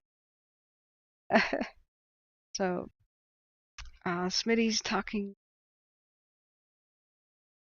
Yeah, if you want to email me links, that's great. Uh, Someone is live streaming fire. Okay. Yeah, if you guys want to go watch that, that's okay. I would have to have permission to like show another individual's live stream, unless here's the big kicker. Unless it's a work of the United States government. Like, say you're a firefighter on duty and you're live streaming, you cannot copyright that. You are being employed by the government. The best hope that you can have is to put your watermark, like your name, on your footage, but anybody can and will and copy it. They do not have to credit you or anything, which is sad, but works of the United States government are not copyrighted. So everything that's U.S. Geological Survey, um, NOAA, National Atmospheric Oceanic um, Administration, National Oceanic and Atmospheric Administration. Isn't that what that mouthful? Let's detection start spreading. Now I got distracted, but this is a totally different ball game than Lotus and Veers. When you go into GOES heat detection, where red it means this happened in the last 20 minutes. I'm listening to the radio. Hang on. That's Yuba County. That's still talking. Okay, never. Turn that off. All right. Sorry, I had to adjust my cell phone. And yellow, if you look at the fire code here, this is 1 to 6 hours old, the last heat detection. Now, if a fire is dying down, if they're getting a handle on it, you're going to see it go down to gray. Gray means hasn't been another heat detection, no new tripping, nothing big enough to trip it again. Last 6 to 12 hours. That's what you want to see. You want to see it fade from red, orange. Orange is the last hour. Yellow is 1 to 6 hours old. 6 to 12 hours old is the gray. This is all goes down here. The other code up there is for low to severe. So a raging fire is going to go red 20 minutes later, red 20 minutes later, red. Around 20 minutes is the cycle of the satellites. They come around about that time. If you want to know when the last satellite detection was here, there's your timestamp. 3:34 UTC. All you need to do is say, Alexa, what is 3:34 UTC in Pacific Daylight Savings Time? And it'll tell you. Or you can Google it yourself. Let's go back to stream. Back to the stream. Sending an email shortly. Thank you. And I'm so sorry. If people are giving me money, I can barely see it. I'm switching between windows instead of having multiple. Thank you, everybody. I may have forgotten. If you've hit the like button, I thank you too, because these videos need to be trending in order for anybody to find them. That's what we want to do, is help people. Also a thank you for anybody who has subscribed. If you hit the ringing bell, you'll know whenever I go live, hopefully, as long as the app. That really helps the channel get popular and more people find it. So subscription, like subs, matter. And if you want to be a bro, you can subscribe, and even if you don't want to see me ever again, you could put the notifications off. So it would still be like, oh, you want to support the channel, but maybe you don't want to ever hear about fire again. Understandable. You're traumatized, you're just sick of it. But turning notifications off means you're still a sub on the channel. And the algorithm, that's the thing we're fighting here. If a bunch of people unsub because the fire is not near them anymore, YouTube actually thinks people are leaving because they don't like my content, and then just it's all automatic. You go down a spiral of your channel not succeeding. This is what we all hate as content creators. Excuse me, I got a cough, muting myself.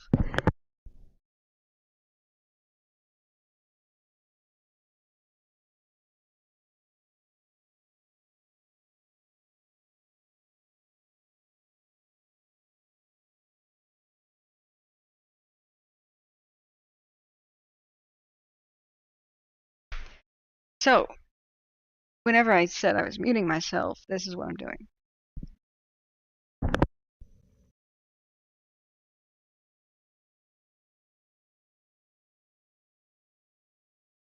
I have to yell outside at the leaf blower guy, "Go away! I'm live."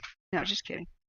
I have nemesis and leaf blower guys who just love to just go around my place, my windows, like there are no leaves. Please go away from the window. So it's a funny nemesis. What? Okay, we're good. Okay, J. Cat says no on-scene TV. They sell their footage to the media. They're on-duty fires, EMS. Right, on-scene TV and those types are the fire chasers, like the ambulance chasers. You know, the media. Their job is get the pictures. And they are taking high risk, and they do deserve money.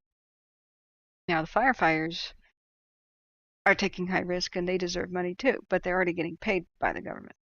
So, can you imagine, like, if you could copyright your stuff, joining up to be a firefighter just to try to get dramatic shots? That's a really bad plan. You'd have firefighters getting themselves killed all the time just because they would have this, oh, that could be $1 million shot. That could be my Pulitzer. It's bad enough when journalists kill themselves for a shot, but when a firefighter does, I mean, that's not going to be a crew that works. You know, you can't have that. That's why the rule partially is there. You know, work because you want to be an employee and want to make money that way. If you want to be a journalist, go be a journalist. So Do I need a big hug or a chocolate milkshake? I do, big dog. Can you provide both? That'd be great. So I showed some last year of the fire chasers footage, and briefly, and it was fair use. Pausing it, talking over it, trying to explain, like, oh, that guy has filmed trees growing under power lines, and that's illegal, and that's another bad thing that PG&E allowed to happen. This is what causes these fires. This is what endangers firefighters. It's bad. This doesn't happen in other states. So that's fair use. And then another time, people came in literally crying and said Taylorsville was burning down during the Dixie Fire. That alarmed the heck out of me. I said, no, I can't find any heat detections in Taylorsville. Oh my God, yes, I need a cushion. Yes, please provide. Ah, oh, that feels better. That's deluxe. I got a tailbone cut out and everything. Now I've got foam. So thanks, big dog. Uh, when's my hug gonna arrive? I could use that the most. Okay. So um, the point was, I went and showed the journalists, like it was, I think uh, it was a specific one, Live Storms Media, and I had link love in the description, which means link back to them. I encourage people to go give them money and to go watch their channel, the like on stuff, because they were doing us a good service. I mean, they're driving around in the danger zone showing us what still exists and what's been affected. And that's what people are on pins and needles about. The anxiety just is the killer. Oh my goodness. Okay, excuse me. But this was an error. They made a screw up. They put their uh, title as buildings burning in Taylorsville, something really close to that. And I took one look at it, and Smitty looked at it too, and was like, "That's not Taylorsville. That's the north arm of Indian Valley. It is really bad that those buildings are on fire, but that's nowhere near Taylorsville." So it was fair use for me to look at it and say, "Guys, stop freaking out. I know this neighborhood. That's not Taylorsville." And I showed people a satellite where it really was. And so I was doing a correction. That's called fair use. That's called, you know, fair use for the education. Big dog, thank you. I feel the hug already. We'll go get that food. Uh, I haven't really eaten today. That's another thing I got to do. I had a little bit of salmon on bagels. I'll have to get more. But the point is, criticism, correction, uh, and education are all fair use. But what happened? I got a copyright strike. Not like a warning, not a minor thing, a strike. On YouTube, okay, that's equivalent of being accused of being a felon, like in the criminal world. 3 strikes and you're out on YouTube. Your channel is deleted. You are banned. Everything you ever made is gone, and you have no further revenue. A strike is for the worst offense, like pirates who film with video cameras like Hollywood movies in the theater. That's what a strike is for. That was so overboard. I was really mad. I don't even remember how that resolved. I wrote the fact that it is fair use, and I think it got dropped. But I have to look into it, and they took down my video and made it so nobody could see the entire 12 hours of the broadcast. And the duration of what I had shown of their footage was approximately 4.5 minutes. So instead of just asking me to cut the 4.5 minutes out, which I would have probably refused anyway, like I didn't do anything wrong. If you guys don't want me to critique your footage, then please don't freak out the public, would have been my response. Just trying to keep everybody calm. People thought their homes had burned down. Hadn't.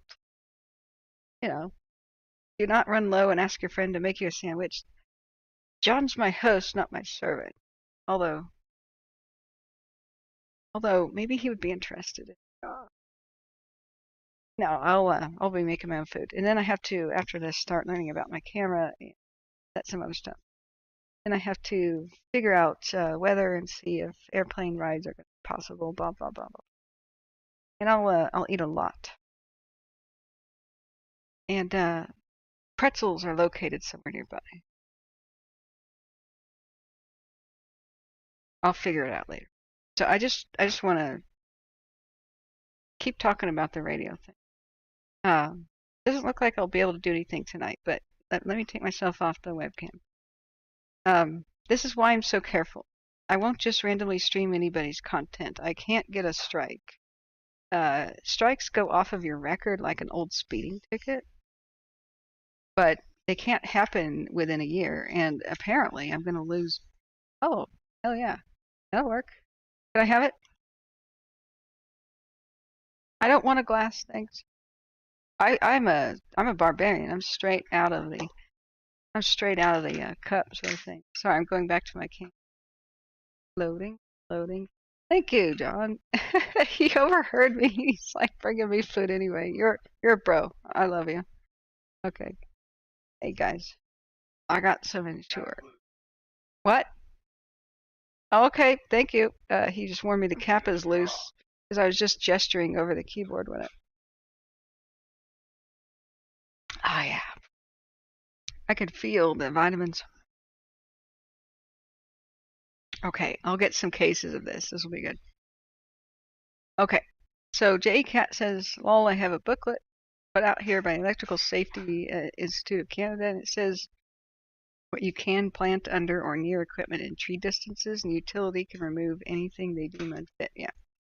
Well, California law states you can't have. Wow, thanks. He even provided a straw, dude. That's service. I'm gonna give your house a 5-star rating on Airbnb, okay? Yeah, he's broke. Chat says thank you. I don't want to stop this. Hanging out with you guys is like super fun. Sad thing is I every once in a while remember, oh, we're only chatting because there's fire. But that just goes to show nothing's 100% bad. That's how you can get through and survive crap. Nothing's 100% bad. Okay, so the radios. This thing is still charging. And we would go to radioreference.com, right? Let's see. Whoopsie. Sorry, I screwed up. Go. And there's a charging key, right? Go.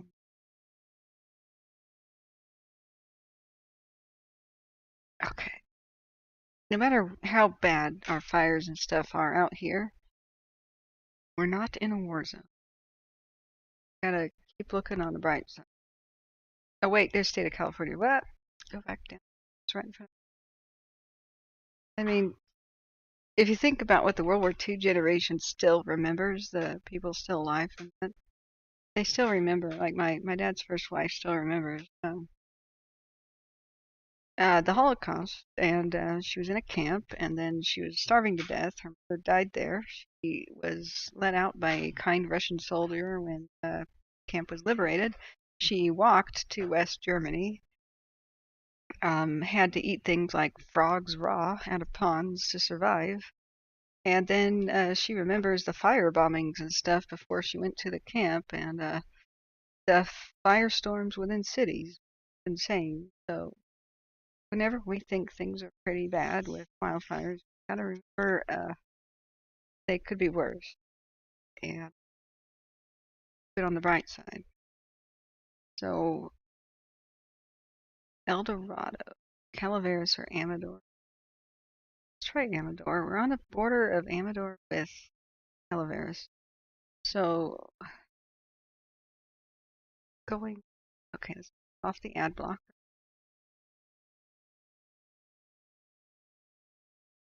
Scanner master.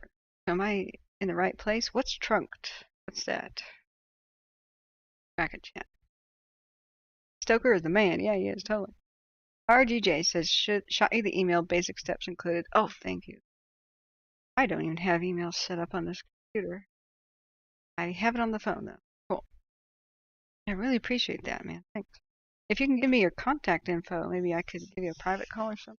If there was a pinch. I will totally not distribute that on the internet. Your private phone number, as long as you pay the bribes. My fees are just marginal. Okay, J Cat says when they did their brushing out here a few years ago, they were cutting back brush 30 feet tall. Dang. Wow. Well, Big Dog knows all about the rules. He was showing me some pretty startling examples by Oregon's doesn't have power line fires except once in a blue moon. I mean, I say that, and the Beachy Creek they had power lines down too. But in general, Oregon has the common sense method of preventing trees from falling on the cross country high voltage, high tension power lines by simply not allowing trees to be tall enough to fall over on them. They have a big like cut short grass underneath their power lines all across the country. Like you'll see this line of meadow through the forest, and that really helps deer. Deer don't eat stuff in the forest; they eat grass. So I'm just curious what trunk to actually. I know we don't want amateur radios and utilities. Not even sure what to do at this point. Oh, down here. Ah, there's more. Okay, fire and EMS. Cool. Fire tactic. So if I plugged in Amador Calaveras, El Dorado, then went around this area, I might be able to catch something. How much could you program at a time? Does that depend on the radio receiver itself and its memory in there? Smitty says, oh, okay, never mind. They're just jokes. Okay. Alrighty.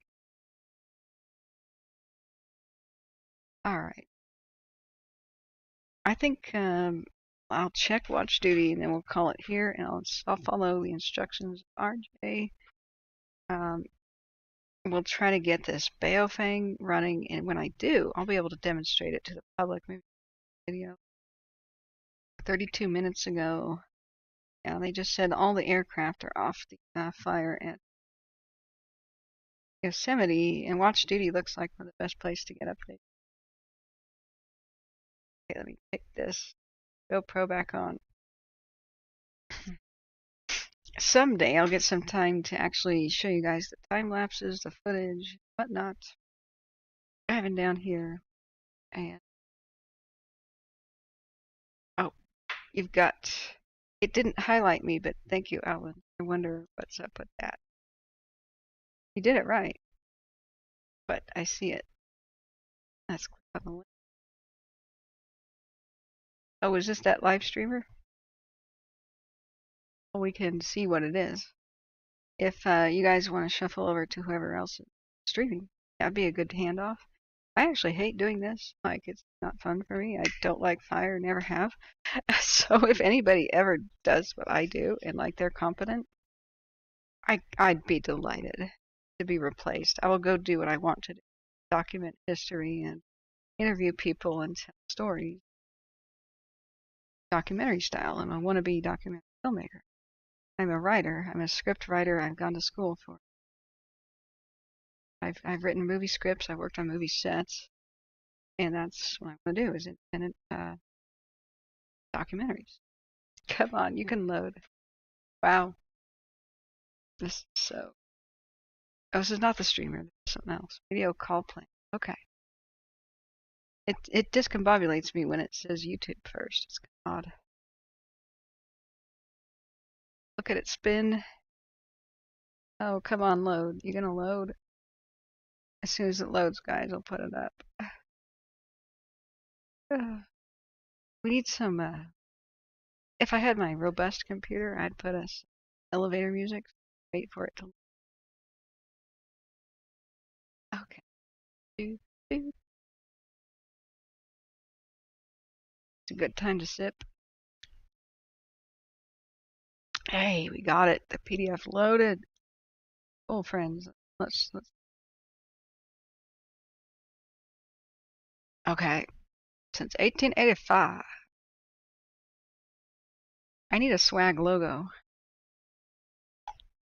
I'm still trying to design the purple K with the phoenix rising behind it, and that'll be my logo. Wow, this looks like riveting stuff, but it looks robust. Cool. Thank you for the mother load of uh, phone numbers and stuff. Wow. This is dated 2011. Is it still good? It's got to be a new edition.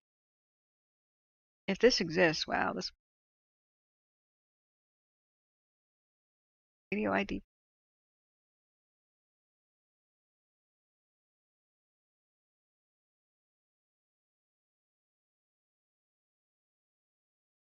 Repeater units. Maps. Hey, that's Dire Mountain. That's the uh fire lookout where we were watching the Dixie Fire eat Greenville and other horrible things, but it's the one with the FLIR camera from last year where we saw the fire tornadoes. How ironic. Beckworth, remember the Beckworth complex fire from last year? That's by Doyle. That's the one that was like pre-Dixie. Oh man, Huff Mountain. That's the camera that burned over during the Dixie after the Fly Fire erupted right here because Quincy right down here. Wow. Yeah, that's state line of Nevada. I'm starting to memorize the locations of all these cams. As John Stoker and I drove south of Susanville on the highway, I looked up and I realized that's the cam we were watching. Um, the fire curl over the mountains in the smoke every night. Eerie to see the little tiny towers. All these were former fire lookouts, and now they got replaced with radio towers. Oh no, that's sideways. Cool, cool. Thank you for sharing this. But is there anything we need to go through before after this? Thank you, Alan. You're the man. Oh, Bugs showed up. Hi, hi, hi. I was thanking you for your kind donation. So sorry, that's late. So I got the gift card. Thank you, thank you. Got gas. So if anybody wants to help, you can hit the super chat or the super thanks button. I hope it's enabled. It is, right? Yeah. And you could donate via PayPal, or you could send something to my email that's like a gift card that, you know, YouTube takes a 30% cut. PayPal takes nothing. But, if you like don't have any spare cash, that's cool. Like, do you have an old gift card you don't want? Like $8 left on something, or I get $6 on an Applebee's card. That's fine. Like any sort of restaurants and stuff as I'm traveling, it all really helps. Things I can refill would really help too. So I don't carry around loads of cash. Good. So the list is still good. Awesome. Thanks. That looks like a sweet master list to print out. So about time for me to go. Thank you everybody for the help, and this has been a fun experiment. We now know that this little cutesy laptop, I'm patting it, might just need to be retired. It's a good little business laptop for my mom, and I remember when we first got it, I upgraded it to a solid state drive, and it's got a 2 terabyte solid state Western Digital Blue that I bought with donation money, and nevertheless, it's just the processor power isn't there. It just doesn't. The 7th generation Core i5s didn't have good enough. What we need is video processing power. So it's just the actual processor having a video component in it that will definitely need something like dedicated video card. Processor here, video card there in the same machine. So we'll fundraise, and I've just can't tell you guys how grateful I am. I wouldn't be here with any of that without these donations. If I can shoot with the super camera, I'll learn tricks about using it tonight, practice them tomorrow, and I hope to get you some really amazing shots. I've got the super camera now. I wanted to do the unboxing and the thank you video, and oh, here it is, the setup, but life went to chaos. Absolute chaos, right? Oh my gosh, Alan, thanks. Thank you so much. I appreciate you being here too. Like you're first on the scene. You're like, I'm ready to guide people. Firefighter knowledge, awesome. But I consider all of you guys elite who show up regularly. That's you have to be there. You have all the knowledge in the world, but if you're not there, nothing happens. J Cat says, just remember there are many double, triple, quadruple listings because they can be used in the same frequencies, can be used every 60 miles or so. Oh, that's a complicated. That must be why they're constantly reprogramming their frequency, like on a big fire like the Dixie, because it spanned 5 counties. Yeah, yeah. I appreciate it so much, guys. And even if you have no money, you have the like button, sub button, and the number one way people find the stream is people hitting the share button, say on like the YouTube app, and sharing the direct link. Friends and family, text message, Facebook, social media, share it. And to whoever you think needs the knowledge. You know, this isn't the popularity stream. This is, oh boy, I want to demonstrate makeup and sell makeup, you know, life and death. I'm doing this because the officials don't do this. Their call centers and stuff. It's a nice touch that they have information lines, but they close down at like 8 p.m., 5 p.m., 9 p.m. And fires don't close down. One of the most important streams we ever did, Sarah Luna went out to the field and videotaped the scene over by Janesville Grade, and Hurlong Junction. Other concerned citizens did too. They allowed me to show that on stream. Listen to the firefighter chatter, firefighter mods here in the chat, get their opinions on what the fire would do, and we successfully figured out, you know, a good plan for everybody and gave people information, what they need to know to survive. If this happened, if XYZ happened, and where to go, if so, which roads were clear, which were not. And we saw live the actual flames activity. And the firefighters could make an assessment about if they should leave right now or stay. And so giving the reassurance that everything was okay when it looked really horrifying after the info lines had been shut down for the day. That's just priceless. That's what we're doing. This is why we do it. Evacuating Westwood 3 hours before the authorities got around to it. That was priceless. Getting Mineral evacuated 5 hours before, for the people who listened, or the officials got around to it at 10 o'clock at night. That was good. Getting South Lake Tahoe evacuated. At least 3,000 people left early the stream. Getting that evacuated. What we're here for. Long before. I think that's a full 24 hours. Could have been 12 where the officials got around to it. Not their fault. They're not stupid. They're not evil. They're not mean. There's a bureaucracy system in place that they are chained to, and they're not allowed or they get fired. Say, hey, evacuate, without somebody in Sacramento approving of it. Or somebody in some other town approving of it. It's just not fast enough. It may have worked once. It doesn't any longer. So this is what we're here for. This is why I'm here. And I wish the officials would do this. A live stream. You know, like even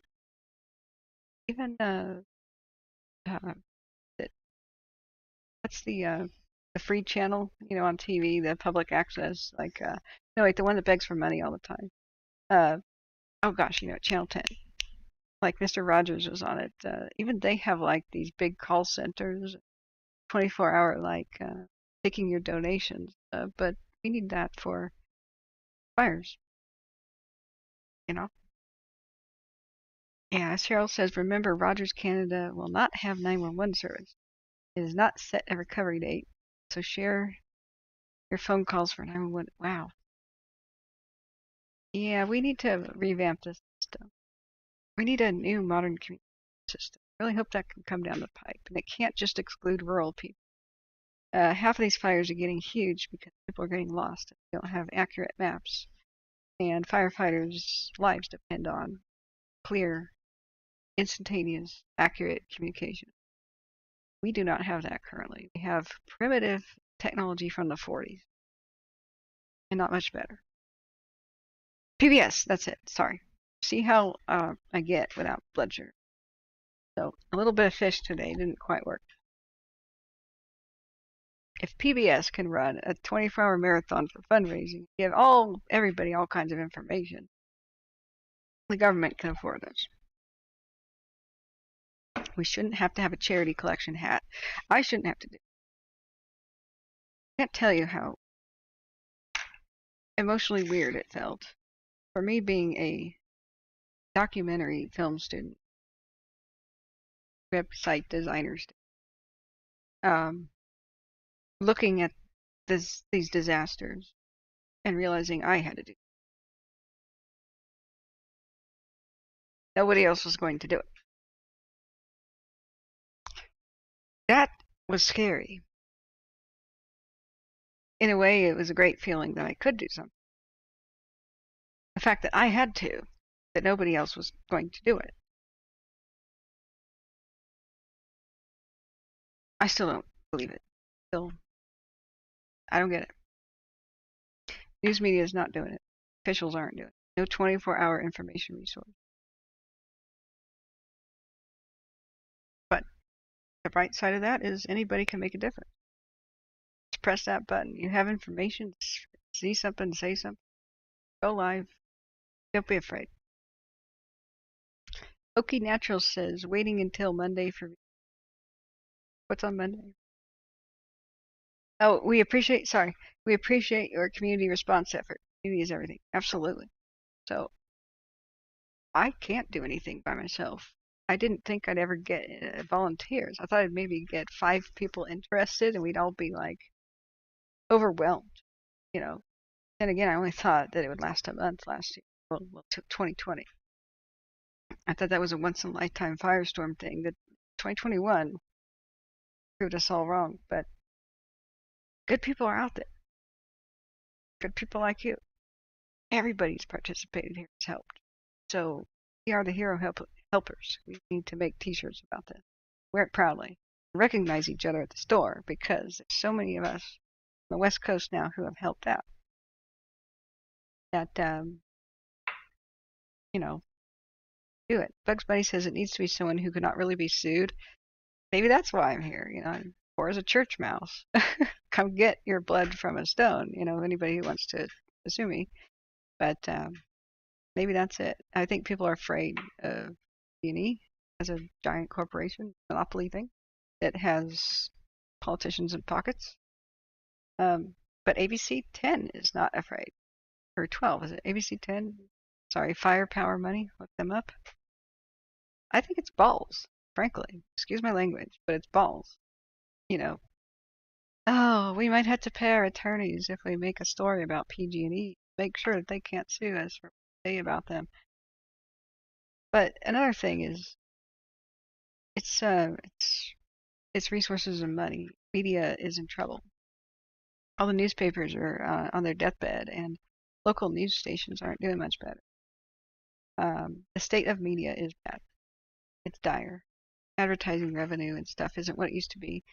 People like me who used to design websites, we used to make money off the ads. It's not there, so what do you do? Cheryl says if they can link ham radio service to Starlink, that would be good. However, I just read an article today that says a big enough solar flare will rip a lot of satellites from the sky. So I think we need to have a multifaceted plan. And I can explain it to you. I've already drawn one up about how there could be like fire trucks can have a drone that's a tethered drone, meaning it has an umbilical cord, like it maybe going 200 feet up in the air, and it can perpetually stay in the air because it doesn't have a battery. It's got an umbilical cord, right, for power. And then the drone can broadcast frequencies, and wherever a firefighter wants one, they go, there we go, and uh, they make a repeater network kind of like that. And it can just be part of a thing that every fire truck has, like every crew has. And as you go throughout the landscape, you can leave them at bridges, and then you could untether the drone from its location and reposition it by slapping its battery, put it on the top of a hill, get it up there broadcasting, drive up to it like a windy hill, and then retether it again so it can continuously fly. There's so many new things people can do with technology. If firefighters can't depend on existing stuff, and you can't because a fire will just go take out towers, you need to rapidly deploy that. One frequency or two for firefighter usage officials. Second frequency is for the panicking residences who are desperately trying to call 911. This is all doable. All doable. JCat says Echolink. Most rural repeaters have an auto patch. Yeah. So Bethy B81 says I had to turn a neighbor away who was headed for the road closures at the Bay Fire today. Oh no, and she didn't even know there was a fire. Oh, tell me about the Bay Fire, Bethy. I know a lot of people there. I don't have their phone numbers, but I was quite concerned for that today. Um, Travis Murray says, "Hey, how are you?" Hi, yeah, I'm alive. I'm doing better. Uh, it's been a whirlwind, crazy trip, but my awesome mods and friends here are helping me make it. The viewers helping me with donations. So, Polar Vortex says, "Lol, hey, sorry, I think I missed some chat." So, Betty says, "I'm grateful for people like you. The Cascade Fire disaster. Yes, I went on elaborately about that. This is why we lost a friend in the Cascade. That's my big wake-up call. I wanted to go there and interview folks. If you want to talk to me about it, I'd be very interested. Maybe I could, within the next week, come talk to you. That's the documentary I want to make, so it's never forgotten. It's The Forgotten Fire. He needs to be held accountable for that one as well. What happened at Santa Rosa the same night. That is when I called my dad and he said we lost our friend, fire, and he had kind of taught me to ride motorcycles when I was a kid. I just couldn't believe it. It was like, is this a joke? Friday the 13th. Uh, yeah, 911 did not work. All the lines were dead. So Bethy B81 said, the Cascade Fire is a disaster. We called 911 when it first kicked off. We were told there was a fire in Yuba. 4 people died. Yeah, weren't there multiple power lines down? One at Bangor and one in front of Loma Rica. Because when I first saw that, I thought this has got to be arson.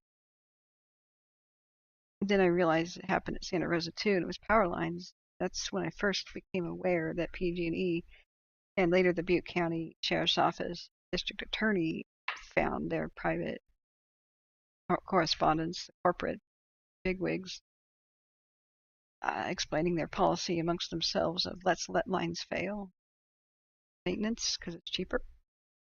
Their reasoning was if power lines go down, they'll usually rain out any fire they cause because it's usually during a storm. When I read that, I just saw red. So,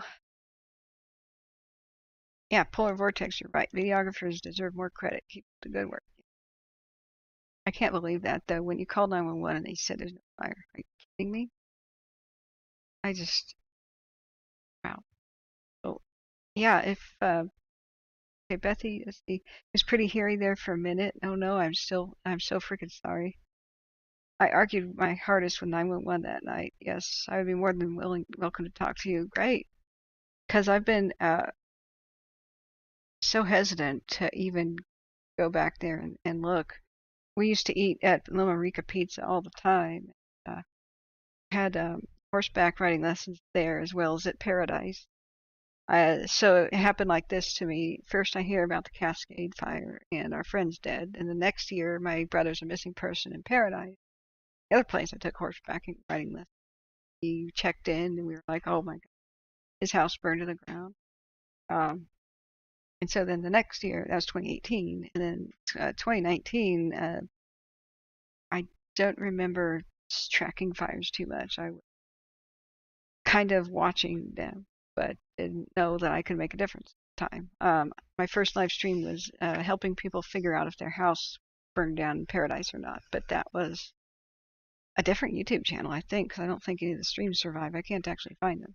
But then I went to school a little bit more for video production, multimedia, and oh, Bethy B says I'm in Browns Valley. The pizza place is still there. Yeah, and my daughter works there. Oh, wow. Small world. I remember playing Pac-Man there, and I spent all my dad's quarters when I was young because I couldn't stop playing the arcade game. Really good selection. So yeah, here's my email. In case it's not in the description. Oh gosh, can somebody please provide my email? I still can't chat. I'm locked out of chat. Yeah. So then 2020 happened, and I went live for the first time, like, because Oregon was on fire. I then took off my headset and said I gotta go evacuate my mom from the Beachy Creek fire. So I think I streamed for about a month and a half, exhausted myself, didn't take any donations, and realized later that I lost 1/12 of my income for the year because I had to quit working and to do the fire stream. I just thought it would be over next day. Once in a lifetime event, huh?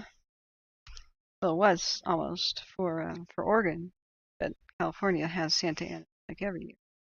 So then 2020 happened, and I covered everything from the Bobcat fire, which seems to have been caused by SoCal Edison Power Company equipment. Still waiting on that report for final word. And then I just realized these power companies, my God. Then I covered Calistoga, glass fire, Lake County, Clear Lake, and the Bay Area. And suddenly I went viral because they shared me. Just one link.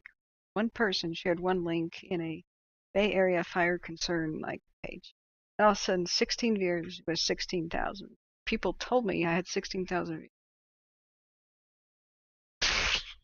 Yeah, sure I do. And it was true. And people said, you've passed 1,000 subs. Well, since I had 50, I went, yeah, right. Sure. It just happened. Thank you so much, C-Pro. So, I still hope somebody will take over, or some sort of a team, some intrepid team of youth people that like want to get their start in media. I'll take you under my wing. I'll show you what to do.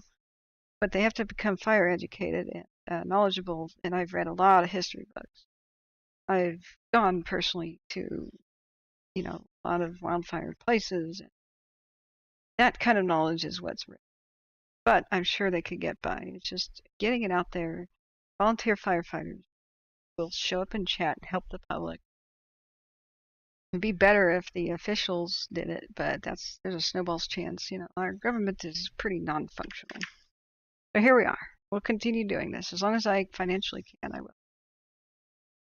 Not even though I hate it. I hate fire. So ironic. If somebody told me this is what I'd be doing as an adult, I'd be like, run away as a kid. Like if I came back to my former self, I'd be doing this. Oh, like the kid me watching the 4th of July parade at Chester, or somebody. If I time traveled back and grabbed the kid me and said, hey, you're going to be doing wildfire information, telling people how to evacuate because the officials can't or won't in time, and the power company is going to neglect their lines for about 40 years. So in 40 years, S is going to hit the fan. You're going to have to prepare yourself to do this. I'd be like, no. No, I'm going to move to Europe or something. Okay. So let's see. Thank you. Thank you so much. Uh, yeah, Bethy, I'm so sorry for what you went through. Just looking at what happened in Bangor and Loma Rica and the people's security cam footage. Uh, Unreal. The people's dash cams as they're trying to flee through flames. Uh, and then what I read. I I wanted to go there right after the fire. I was in California about 3 months later, but it was because one of my relatives was really, really ill, and I was by his bedside, and I didn't know what to do. I didn't really have any equipment. I had my really bad computer back then, and like, hi, I want to make a documentary with a cell phone and a USB microphone. I thought that sounded weird. I didn't have any confidence back then, but got a lot more experience now. I think I can do a good job. I will not let it be forgotten. What I envision is explaining what happened that night step by step, and then a scrolling list of the PG&E victims and their portraits. They were real people. They had real jobs. People at Santa Rosa, Bangor, and Loma Rica. They had real lives. They had real loved ones. Girlfriend of my friend was visiting him just over the weekend. I think she lived in the Bay Area. Just picked the wrong weekend to visit. Their last phone call as they left said that the car was already on fire in the driveway, so they were going to try to defend the house with a garden hose. And that's the last phone call. And there's other grim details go into it. And that's how I found out, though, that people could save themselves by getting in a culvert. A lot of people save themselves by the driveway culvert, stuff their families in. Betty says we had a 10-year-old son of a family friend who loaded his dogs and drove through fences. And he thought he was going to get in trouble for driving without a license. The house was gone in seconds. Yeah, that's why I tell people just ram down fences. If you need a fire shelter, you can. Fences are insured. They're paid for. Your life is what's going on. If there's a golf course and it's fenced and it's going to save your life, ram it down and get in the golf course. That's what insurance is for. That's what, you know, maybe they're going to bill you. They'll probably just bill their own insurance and be like, that's okay. Glad you took shelter at our golf course. And if it's the kind of story that makes the news and the golf course is in the news, they'll probably be like, oh, it's good enough advertisement. Right? But that's nuts. I mean, the email is sent just so I don't forget. Thank you. So if you want to include phone number and stuff, we can exchange that. And I've got a couple of phones here. One of them works. But yeah, we should talk. I got a lot of emotional reckoning to do to go back and see how different it is. I never properly went back to Bangor and Loma. It could have been me that died in that fire if we had still lived where we lived. Uh, we lived in the area. That's why we knew people, but moved. This is how I became fire aware. Is we partied with the local volunteer fire department. Said, rate our property. What can we do? And they said, build this fire line, put a gate on it, give us the key, make 2 ponds. Because you have a one-way road, it's a dead end, you can't get out. Do not try to flee by car if it's coming up the road. That's the first idea. Get in that pond. Throw a blanket over your head and breathe the clean air and let it go. Let it go past. So this is how I got into it. Cheryl says, if you knew about the shooting in another part of the U.S. during a parade, I was worried because you couldn't get online. Oh no, I was online for 15 seconds. Here's the thing: the back of the uh, of the truck and trying to film, people like so.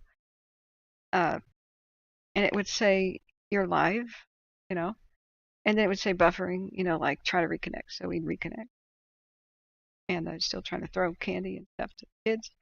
And then C-Pro was helping me manage it. I was like, "Can you hit the reconnect button?" And then I took over candy throwing duty and waving duty. People were shouting at me, trying to get my attention, and I was straining to hear them. There was two different looks I got in the parade, and that was, "Ah, it's Kathryn," and "Who the hell is that?" Just two. And yeah, Betty says, "I don't think I have recovered yet myself." Yeah. How are you affected? If you want to talk about it now. I mean, if you don't, that's okay. Um, but I drive it constantly. Yeah. But days like today bring it right back. Yeah, that's why I wanted to go live. I was so desperate to go live. When I heard on Scanner Radio that Peoria Road, Fruitland Road, Dolan Harding Road, Marysville Road, I went, oh God, Loma Rica. And you guys have had some smaller grass fires in the last couple of weeks. That's just got to be PTSD making. What were those caused by? I mean, was that gardening, sparks?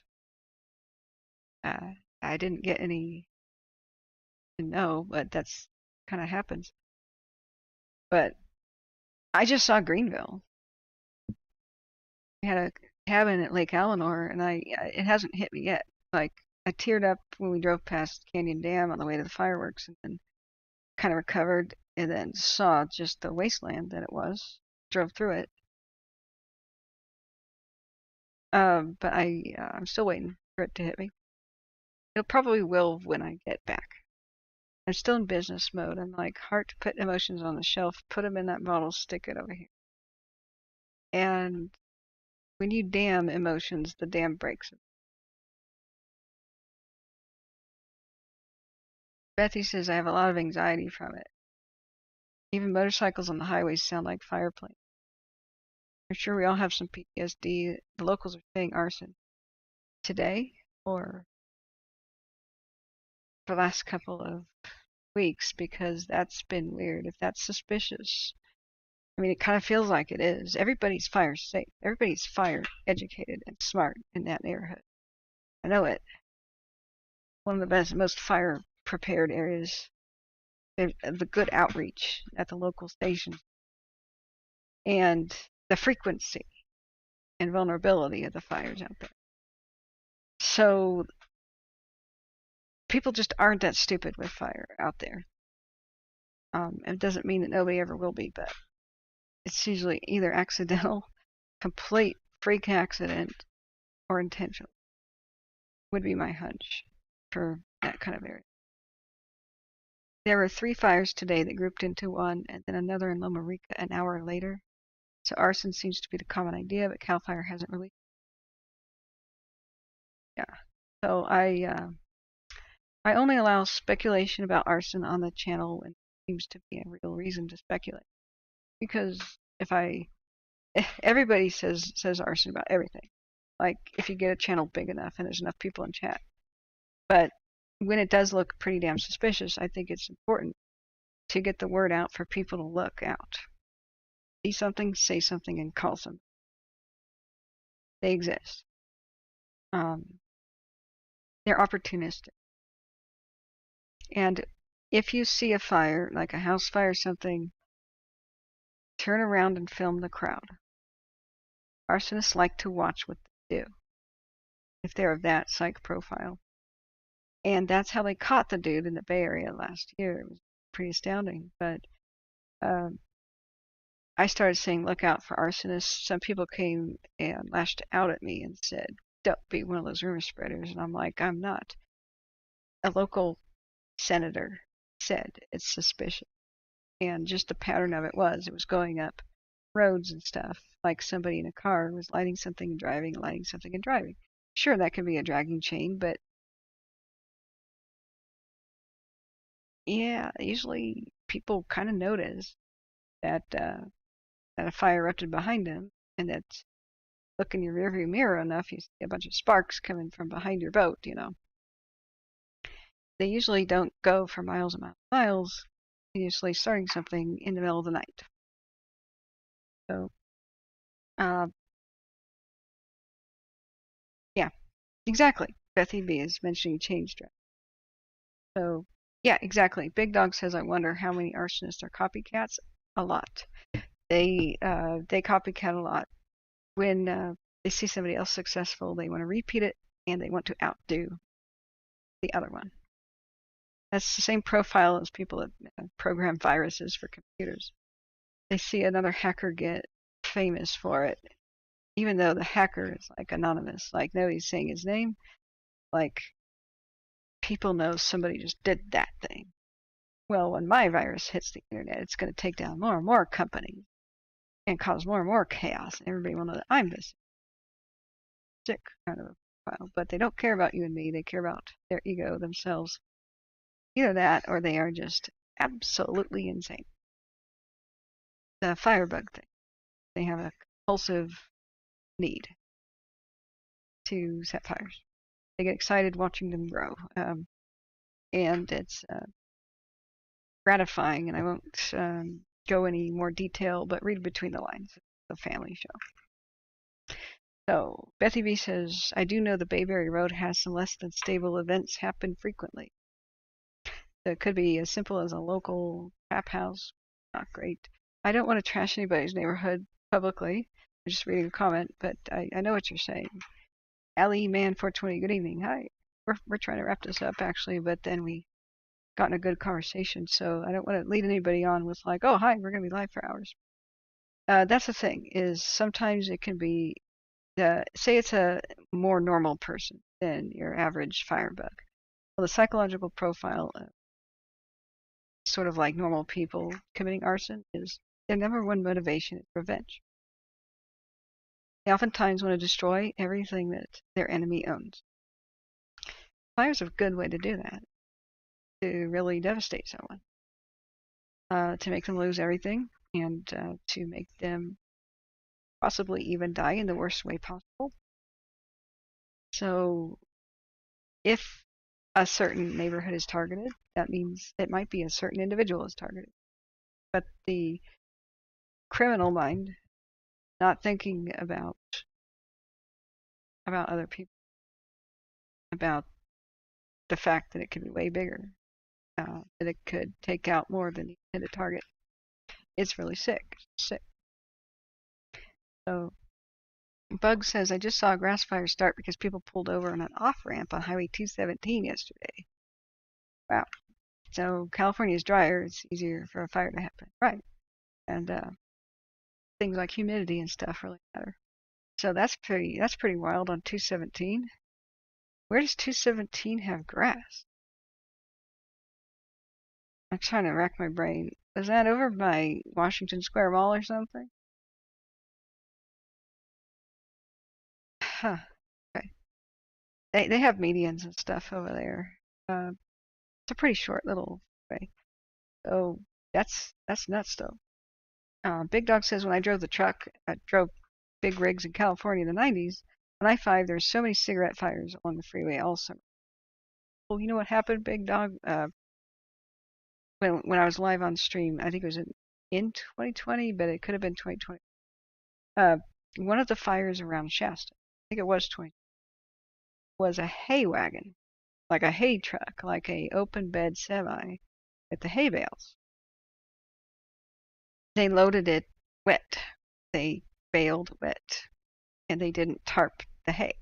And so the moisture on the inside caused spontaneous combustion while the hay was on the truck. This is one of the few ways that spontaneous combustion happens in nature.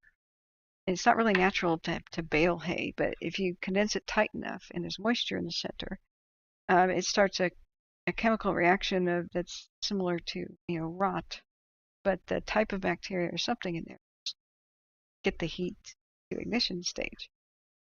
And it was already at smoldering, just needed oxygen. And so when the truck took off, it was going over Lake Shasta on the freeway. That air, the air that rushed over coming off the lake, went into the hay and gave it that oxygen. And so the individual hay pieces were ripping off a flaming truck and they went off in the breeze and started a fire across the highway. That was the weirdest like fire start that I think I've seen so far live, like as an explanation. They were already dealing with a fire in Shasta. They had kind of contained it, or at least got the forward progress stopped, and then there was another one. We went, is that an arsonist then? It was a dang hay wagon.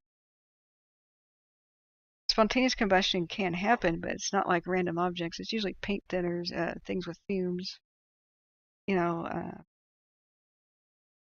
idiot neighbor of mine once started a fire on his deck in his apartment, and I told him what was going to happen. I said, you can't just. I said, you can't just take wood polish, right, and polish something and leave the rag out. Bundled up. Okay, you need to rinse that rag. You need to wash it. You need to tightly cap the dang furniture polish. He didn't listen to me. He just laid it over a chair on his deck to dry. I said, you don't do that with furniture polish. And he was making a staff and just polishing it with like a stain. And sure enough, it's a fire truck. This is a long time ago, outside the door. And they go around back towards his unit. And I went, oh my God, really? I visit him the next day. There's a hole burned in his deck this big, the size of a bowling ball, straight down. He didn't even notice his deck was on fire. Drawn the curtains. First, his chair was on fire, the wooden arm of the chair. It burned through the arm of the chair. It was like a smoldering. The rag was like in little cinders, like little black ashes. It dropped down the burning arm of the chair and the rag, and it just burned a neat little, like, bowling ball round hole. And then the flaming debris was dropping through that hole, and the neighbor downstairs was just watching. She was like knitting. She was like this elderly lady knitting, and she goes, ah! Because there's fire on her deck, and it dropped down onto something pretty funny. I can't remember exactly what it was. It was like a vase or something that had like decorative plants or something in it. I think they were plastic or silk. And you should have seen what they looked like after they were on fire. It was contained inside the vase. And so when the firefighters came around, they said it was the easiest extinguishing they ever did. They took the vase and they went it upside down, and they go deck above. It was pretty amazing. Hay is for horses, right? And I said, dude, you just couldn't rinse out the rag? And he goes, that wasn't me. Really? Who is it? He goes, somebody else must have done it. There's no way a rag could spontaneously combust. And I just went,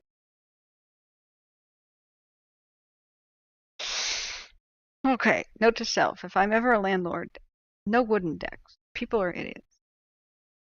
Okay, so Bugs Bunny, oh, are you guys talking about the heat? I was born in heat.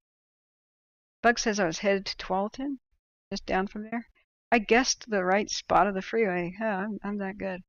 Okay, do I get a prize? Okay. J Cat says I started a grass fire here a few years ago, but it was limited to my front yard. But the grass grew back 1,000-fold and no weeds, so it worked out for the best.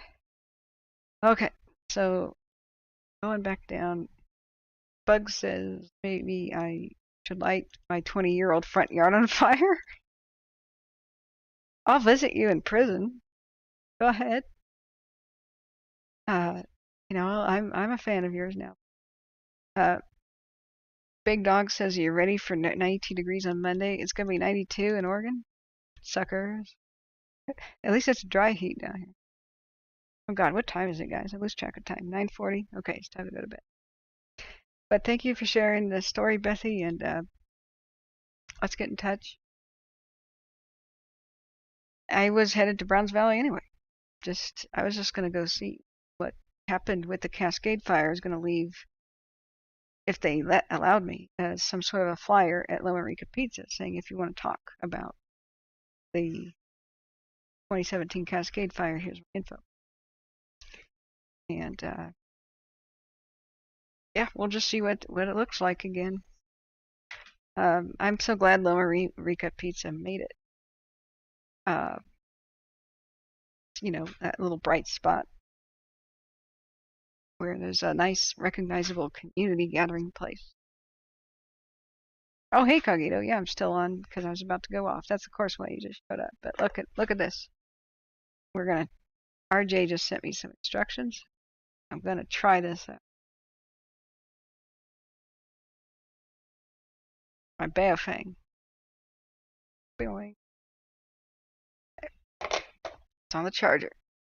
Nevi D says, Smitty, how are you? Oh, hi guys. Betty B says there's a bulletin board at the pizza place in Gold Eagle, so bring two. Good. I've never actually done too many formal interviews. I bought $500 worth of sound gear, which is not in a functional state. I still have to have people like John Stoker go through it with me, set it up. I don't have all of the equipment here, but I do have a portable, decent, you know, like professional sound recorder. And even if sound isn't good, we can do a walkthrough of over here. This and that. But I will not let it be forgotten. The forgotten fire will not be forgotten as long as I'm around. The thing about all my plans is that if a new fire breaks out, I drop everything to cover it if it's a crisis. So I beg people, patience with that. And even if you don't want to be on film, just tell me what happens so I get an idea about what goes on. Wildfire tracking. Good night. Yes, good night, Travis. It's time for all of us to go to bed. Probably will most of us. Bug says, Big Dog, my house sits east-west with evening sun hitting my living space and master bedroom, so I have to keep my AC serviced and maintained. Yeah. Oh, you meant for flyers? I'm sure people have a lot to say up there. Oh, yeah, definitely. So, I mean, if I were to put the flyer up, this is what I'm talking about, and they go, yeah, come over tomorrow and interview me, I'm confident that video would be pretty good. Sound might have to be voiced over. You know what I'm saying? I could always then take people's information down, and there could be Skype or Zoom type. People want to tell me what happens. Whether or not people want to be on camera, that can change a lot. But I need the real deal. I mean, I need to know exactly what happened, so I'm not telling the story wrong. And only people that experienced it, only they really know. I would like to get a hold of some of the actual footage, like people's security cam footage, people's videos, before and after and during, and then what it's like today. How do communities rebuild? How far have people come getting back to where they were? Were the Kickstarters adequate? Was the government aid adequate? What California decided to help with adequate? More and more I'm getting the picture that it's not. I want to try to have fundraisers where people come onto this stream, say, this is my Kickstarter, this is what happened, and maybe we can get people connected with money, or at least like a permanent video on YouTube. They'll show somebody's Kickstarter link. Something, because I know that all the donations come at once at the time that the thing happens, but it takes years to recover. So I still want to help people that are still struggling from Paradise and the 2020 fires. I just need to figure out the best way to do that. JCat says it's 12:44 a.m. here in the center of the universe. Okay. Betty says, oh, see, I wasn't following through with my own thoughts, still hyped after today. No. Oh, no worries. I'm really happy to have met you. We may have actually met in the past. We may have had pizza in the same room together. Like, it's a small community. I just haven't been there for quite some time. So, well, I'm glad Browns Valley didn't burn down today. I'm glad Loma Rica is still there today. I'm really worried about what's happening at Yellowstone. Let's take a look at the cams and see if they flipped into nighttime view. I'm sorry, that's totally what I forgot. Sometimes when it's sunset, I just sort of stick around to see, are the alert wildfire cams going to go into night vision mode, and are we going to see for real the extent of the fire. Okay, here's our night vision of what's going on at Yosemite by Wacona. I don't know how to say things 10 minutes later.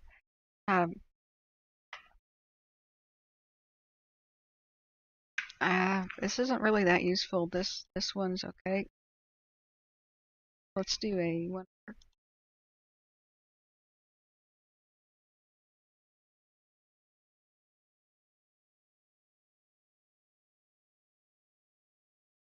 This can give you a much clearer picture of what's going on.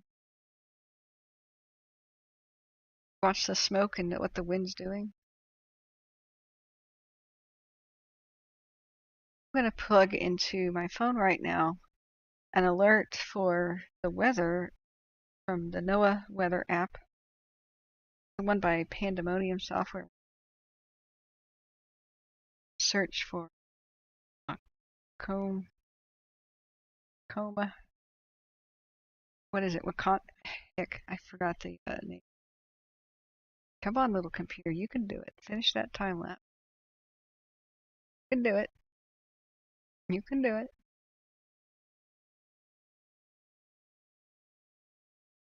Okay. Here, okay, so if it will just animate smoothly, instead of being all stopping and starting, you can see the multiple wind directions around the different elevations. It's always weird to see that. The wind down at the river level, which will be over here, this looks like it's is going to be going down at like a wind tunnel. That could be a complete opposite direction of the winds aloft. Rain. So you can have it going and pushing a fire uphill. Then the wind hits this section and the smoke goes the opposite direction. Wind at the top of the ridge is one. Okay. That's not going to animate smoothly no matter what I want it to do. Go back to Wawona. It's Wawona? Oh my god, what was I saying? It's just because I need sleep. And some sugar. Wawona. Okay.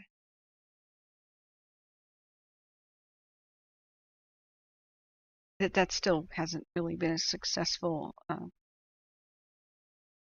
time lapse. It's supposed to kind of stop and then we replay it.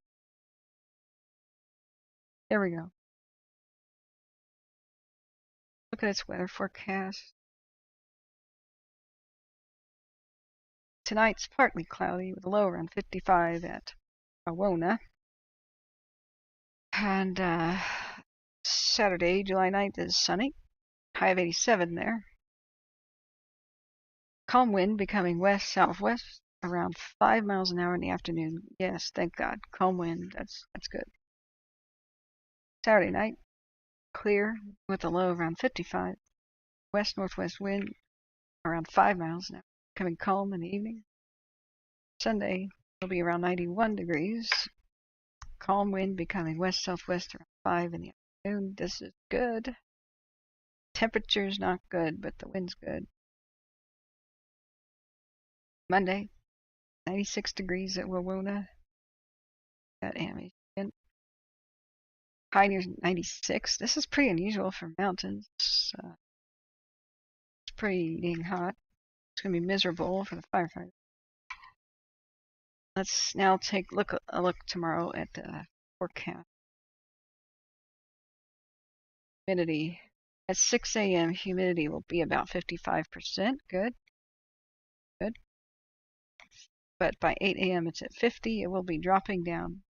Low of around 24% humidity. Around 4 p.m. tomorrow. Then humidity climbs. Around 10 p.m., it's back to 47. Hover around 55. That's good. So at least some humidity recovery. Calm winds.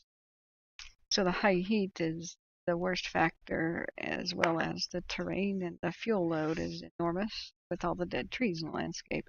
We know that the Dixie, with an enormous fuel load, did things that we thought impossible, with just straight up 35 mile an hour wind. It became a town swallowing beast. unstoppable force because it had dead old growth trees to chew on and 75 years of,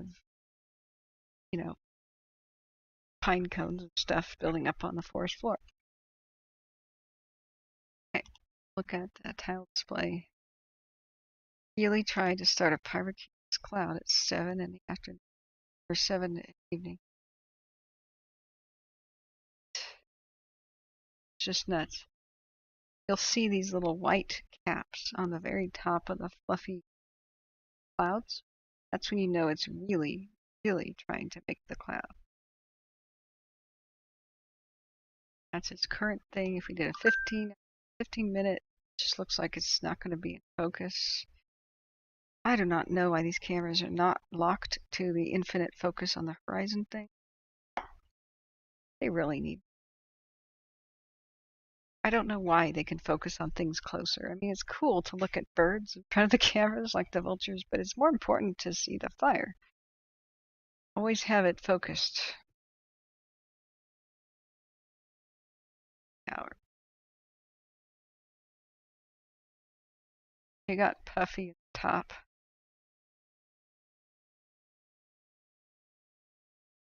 See the dead trees. That's what's going to make this awful. All of them are going to be casting embers for long range. They're going to have problems with spot fires all over the place. And what do you see? No roads, no fire access, at least not on this side of the hill. So that means they walk in with shovels and rakes and hose. But they won't allow crews like that to walk in anymore if it's a death trap, if they don't have a quick means of escape. That means they won't have a ground crew for most of the time. That's why fire access roads are. So this is another reason that terrain and fire load on landscape is going to make this hell, even if the winds are okay. Humidity recovery is okay.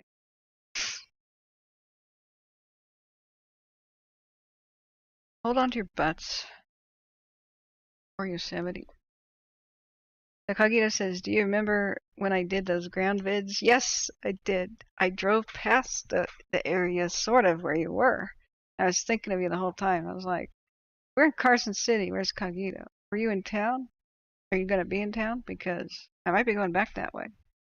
Really up in the air, but I wanted to do Tahoe, drive up, film Caldor Aftermath. But that was a fun drive. You're a superstar. Kagito got out of his sick bed and he had a total fever when the Tamarack fire started last year.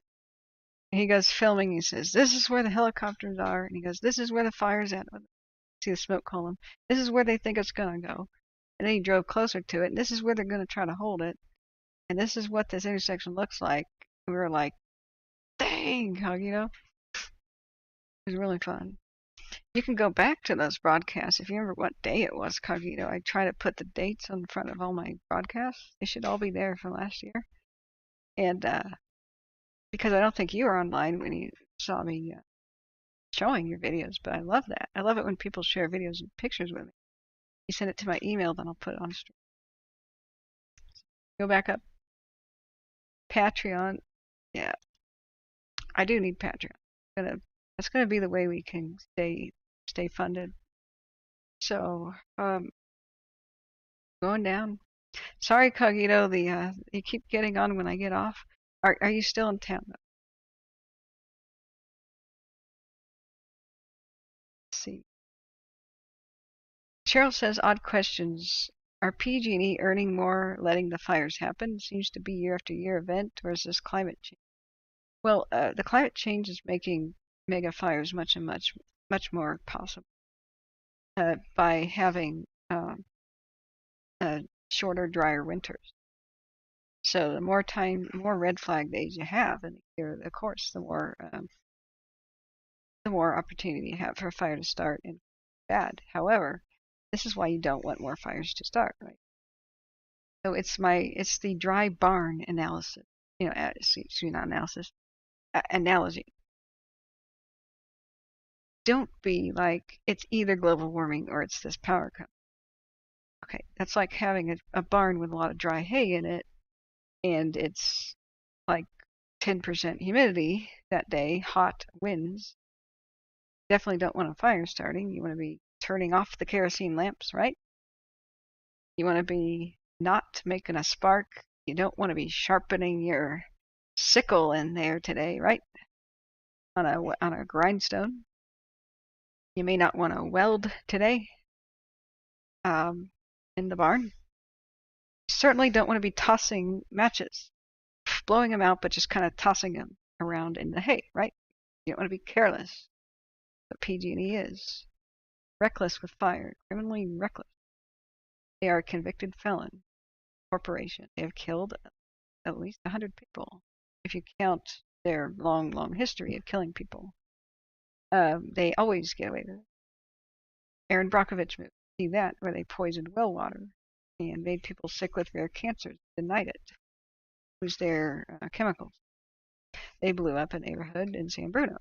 Gas pipeline negligence of some sort. They got away with it. They started thousands of fires from 2016 to now, somewhere around 1,500 to 3,000. And a bunch of them have been fatal, town erasing fires. Paradise, Zog fire, the Cascade one at Santa Rosa. They promised that, and Butte County, when they were prosecuting them for the deaths of 85-ish people in the Paradise fire. Thank God my brother wasn't. They found their hidden memos, their old, corporate chatter, where they said we're just going to let lines fail instead of maintaining them cheaper, have more profit for shareholders. And they started that policy a long time ago, though, and so it's been 30 or 40 years of that policy of neglecting trimming back vegetation. They keep saying that the trees that fall on their lines, well, that's a once in a million event, man. But then here I am doing my live fire stream, and near where Santa Rosa is being affected by the glass fire. We don't know if that was a PG or not. Might have been. I'm waiting on the verdict for that. These reports come out years later, which is all suspicious. And as I was live, we had a red flag warning for Shasta County and much of the Northern Valley. This wasn't looking good for the glass fire. They didn't have enough personnel to really, patrol the whole North Bay area. There were so many other fires burning at the same time due to lightning. The PG&E promised that on red flag days, and if they detect surges in their lines, they're just going to shut the power off. And there's going to be high winds, dry. At least they won't go down and start fires. Funny thing about these high wind situations, Santa Ana's and Diablo winds, and just other windstorms, is you take a straight up match, like holding it in front of a fan, it blows out. Hard to start a fire when the high winds actually, if they're that high. But if you have a power line down, arcing, sparking, and just electrocute vegetation, that will eventually ignite whatever is touching it. Especially if the power line goes down a chain link fence and there's vegetation growing in the chain link fence. The entirety of the chain link fence will be red, hot, and glowing. So, what happened? Red flag days declared. Here I am live. I'm praying, please no more fires. Please no more PG&E fires. And somebody goes, Shasta County fire. And I went, no. And live on my stream, we watched the Zog fire develop. And we had more fatalities. We had a mother and her little girl die in a pickup trying to flee. We heard about animals crawling around on the road with burns and humans too. We listened to that live as the firefighters found them. The Zog fire was yet another example of people not the power off. They knew that rickety lines still maintained an area. So, even though the governor gets slaps on the wrist year after year, and enables them. He will never talk bad about them, except like on occasion. I'm going to get tough with them. And then he goes, and he takes their donation. Well, they had a back scratching arrangement after the Paradise Fire. PG&E didn't go bankrupt. Well, they kind of did, but they didn't go bankrupt in the way you and I think about it. They didn't really lose anything. Declared bankruptcy, I guess, and they were allowed to raise rates on all of their customers, pay the victim. So they didn't actually lose any money to pay the victim. Like, oh, we hurt people. Let's hurt them again by raising their rates to pay themselves. Let's let these little peasant class people just, get poorer and more devastated. We'll still keep our luxury jets, CEO bonuses and stuff. That's what happened. So they pay some fines. The fine was $10,000. That was the legal maximum in Butte County. And they killed like 85 people. The Zog Fire, they killed families. And I'm very proud of Shasta County. Shasta County District Attorney filed criminal charges in that case. I was like, yes! They've got kahunas. Just like Butte County did. And they're not going to say this was an accident because they went to that tree that started the Zog Fire. A tree fell on the lines, right? The tree was hollow and rotted. I cannot believe what it looks like. Maybe I could pull it up. It's so obviously rotted out. And this is a legal, photograph. So the trees started fire investigation. Let me Google that real quick. It's a screen. I swear to God, I'm going to bed in 5 minutes. There are the cover stories of, who could have known a tree was going to fall? It had already been inspected by the. Didn't do anything. Just so obviously an emergency to cut it down so it didn't lean on the lines. And that tree didn't get like that overnight. It had been rotted out for like 20 years. Just look at it. Slowly it's loading this. So that enraged the district attorney's office, and it would have enraged the public if more the public knew about it. But as soon as they slapped criminal charges, like felony manslaughter, I think it was, like that, PG&E whined about it. That was so narcissistic. But we changed. A 9-year-old girl is dead with her mother in a burned out pickup. A crime happened. The criminals don't just get to say, but we changed. Why are you charging me with something? But that was the reaction. That was the public statement of a bigwig. I don't know the rank. This feels like a betrayal was part of the quote. Are you kidding me? So, looking at ABC 10's got a picture. Sorry, it's going to load. I was hoping to find Shasta County District Attorney like San Francisco Chronicle, but a lot of these images are they're showing devastation. I try not to show that. I just want to show the stupid tree. And it's just taking a long time to load, so bear with me. I don't want to show neighborhoods and houses and stuff burning down. But we named the little bobcat cub Boo Boo. They found it with burned paws. And it's funny, there's a picture of it in a little cardboard box where the firefighters took it into the truck. And then they tried to give it meat. It was obviously like still on milk. but somebody had put a part of a hamburger in the box. It's like, it's cute. Okay, sorry, it's just taking a million years to load. But there's a picture of the tree suspected of falling and starting the Zog fire. Well, it's pretty confirmed now. Probably an old article. So I'm gonna follow that, see what Shasta County have, what they do. Here it is. All right, let me get off my webcam. All right, everything's lag. Does that look like a healthy tree to you that just randomly fell over?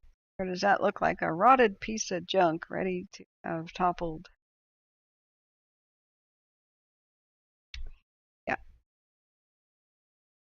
So the Cal Fire, this is the arborist report from Cal Fire's investigation into the deadly Zog fire. So to answer your question, it is PG&E being reckless, like throwing the matches in the barn kind of scenario. They do not face any punishment. They make a lot more than $10,000 in a day, so why would a $10,000 fine matter for killing 85 people? And the Paradise Fire, they don't really lose anything. Their stock price is still around. They're still a private company. They still have their assets. You and me, there's something called civil asset forfeiture. If you can't pay for the damages of what you caused, your stuff can be taken and seized by the state to be auctioned to pay for the victims. That's what I believe should be passed as a law for California and will the nation. Civil asset forfeiture. You will lose everything if you just do this. And to put the record straight, California didn't really have big deadly fires. We had big fires, not on this scale, but the deadliest California fire was a firefighter volunteer force that died in like 1920s, like near LA, because they weren't trained properly and they went into a death trap. They tried to outrun a fire uphill because they weren't trained up properly. And that was like day laborers rounded up for fire crew work, and we now know that that's a bad idea. So other than that, California had never had a wildfire that killed 30 people. It never happened. So for it to happen in this day and age, with Paradise, and for an entire town and to be erased, and for cities to be nearly erased like Santa Rosa, that's nuts. So the answer is both. Will they stop though? Will PG&E stop doing this? They will only stop when it actually hurts them. When they'll either A, face liquidation, and being absorbed into the state. B, they can stop. They can't buy politicians anymore. That's when the hammer will come down on them. And C, if little golden handcuffs get put on corporate bigwigs' wrists. That's how South Korea has solved a lot of its corruption problem. You kill people. Corporation does through negligence. You go to prison. That's the way the law should work. So what will change here is not like, oh, we have to tax cow farts and stuff to fight global warming, and then this will stop. Won't stop because Santa Ana winds have nothing to do with global warming. Even if it wasn't happening, Paradise still would have happened. It's October, November, Santa Ana / Diablo winds. Nothing to do with global warming in that case. That was winter, somewhat moist. But when you have a power line ripping around in 120-mile-an-hour winds and constantly shedding molten metal into the grass, you're going to get disaster. It doesn't matter if global warming is happening or not, but since it is, can't allow it. It's been happening since 2016 that I've looked in. Why didn't this happen in my grandmother's time when she was growing up in the Orville area? Well, raising my parent, my mom, and aunts and uncles. They didn't happen in her era because power lines were new. but the same power lines are still standing up and really haven't been maintained well. So the Paradise Fire's power line failure, it was 96 years. That's that sounds like being negligent with maintenance. Right. So yeah, thank you, Cheryl. And let's go back up to the chat. Sorry, I was not looking at it for a bit. Yep, it's just fines. See, Porcelain Heart says the Bay Fire is 5 minutes away from me. Second time in a month there's been a fire started on Bayberry Way. Hey, Porcelain Heart, if you would please give me an email. I want to go over towards Loma Rica, interview people who have been affected by these fires, and at least talk to them. You don't have to be on camera about what's going on here. What was people's experience in Cascade Fire too, if you were there for that. I'm quite concerned for that area. Why I do my stream is the Cascade Fire. Back up there. If you guys could my email again, that'd be great. But right now I gotta go to sleep. Keep saying that I'm going to. Probably have to eat my lunch and dinner. Cogito says you've been going back and forth to Florida lately. Lucky dog, I hate you. I hate you with all the jealousy I have. Capability to generate. No, I'm kidding. You're awesome. But man, you gotta come back so we can finally meet up. Cogito was my first firefighter that volunteered for the street. And he was the one who told me I should keep doing it. Here I was super nervous. Like, do I have a right to evacuate before CAL FIRE does? Do I have a right to tell people that it looks like it'll get worse because the wind is going to pick up? Do I have a right to tell people how to survive?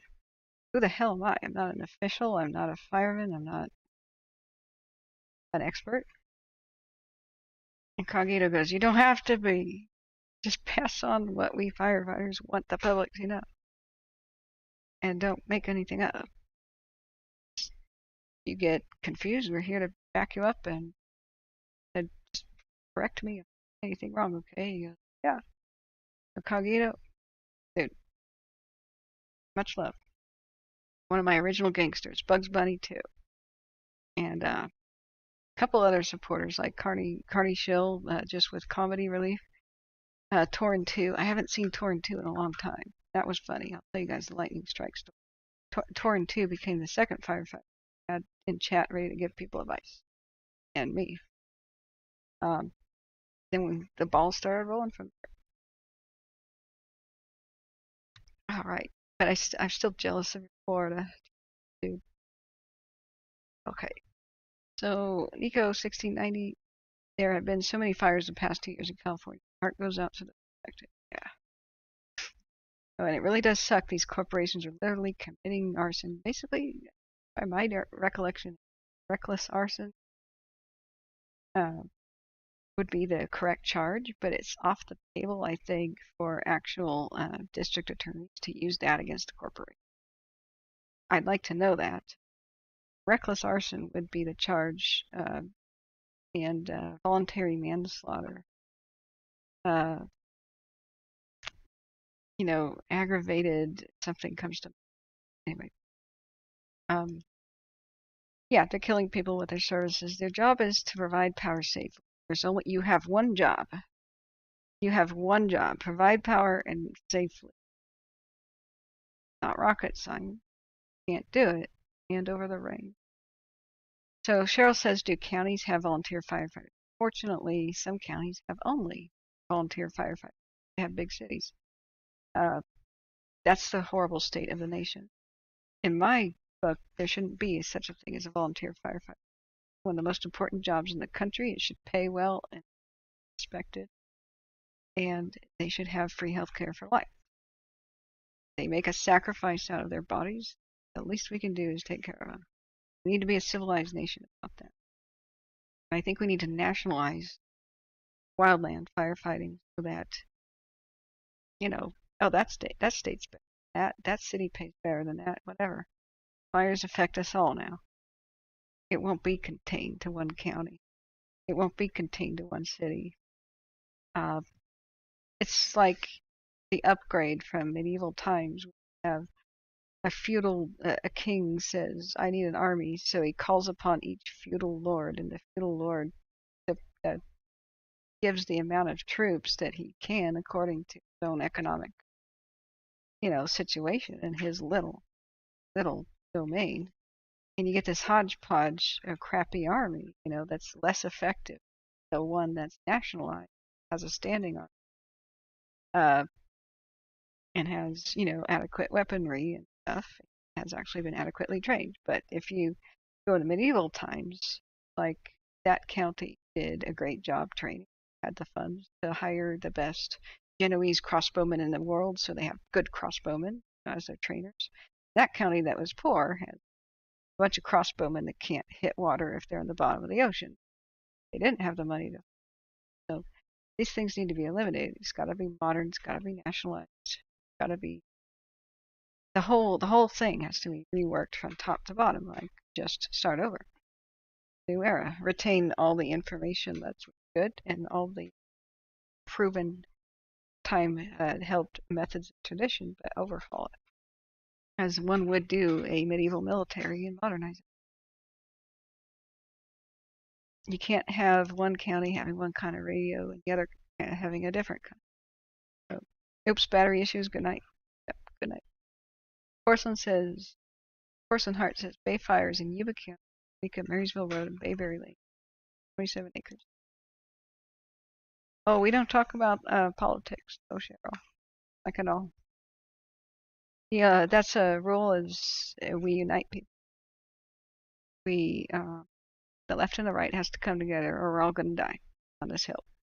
We unite on this hill, or we die on this hill. Only the people can push for change, and we're both affected. Don't allow divisive type talks, talks that don't go anywhere. We don't talk about, say, conspiracy theories. Can't be proven. Stick to facts only and uniting kind of talks. I don't allow people to blame left, right.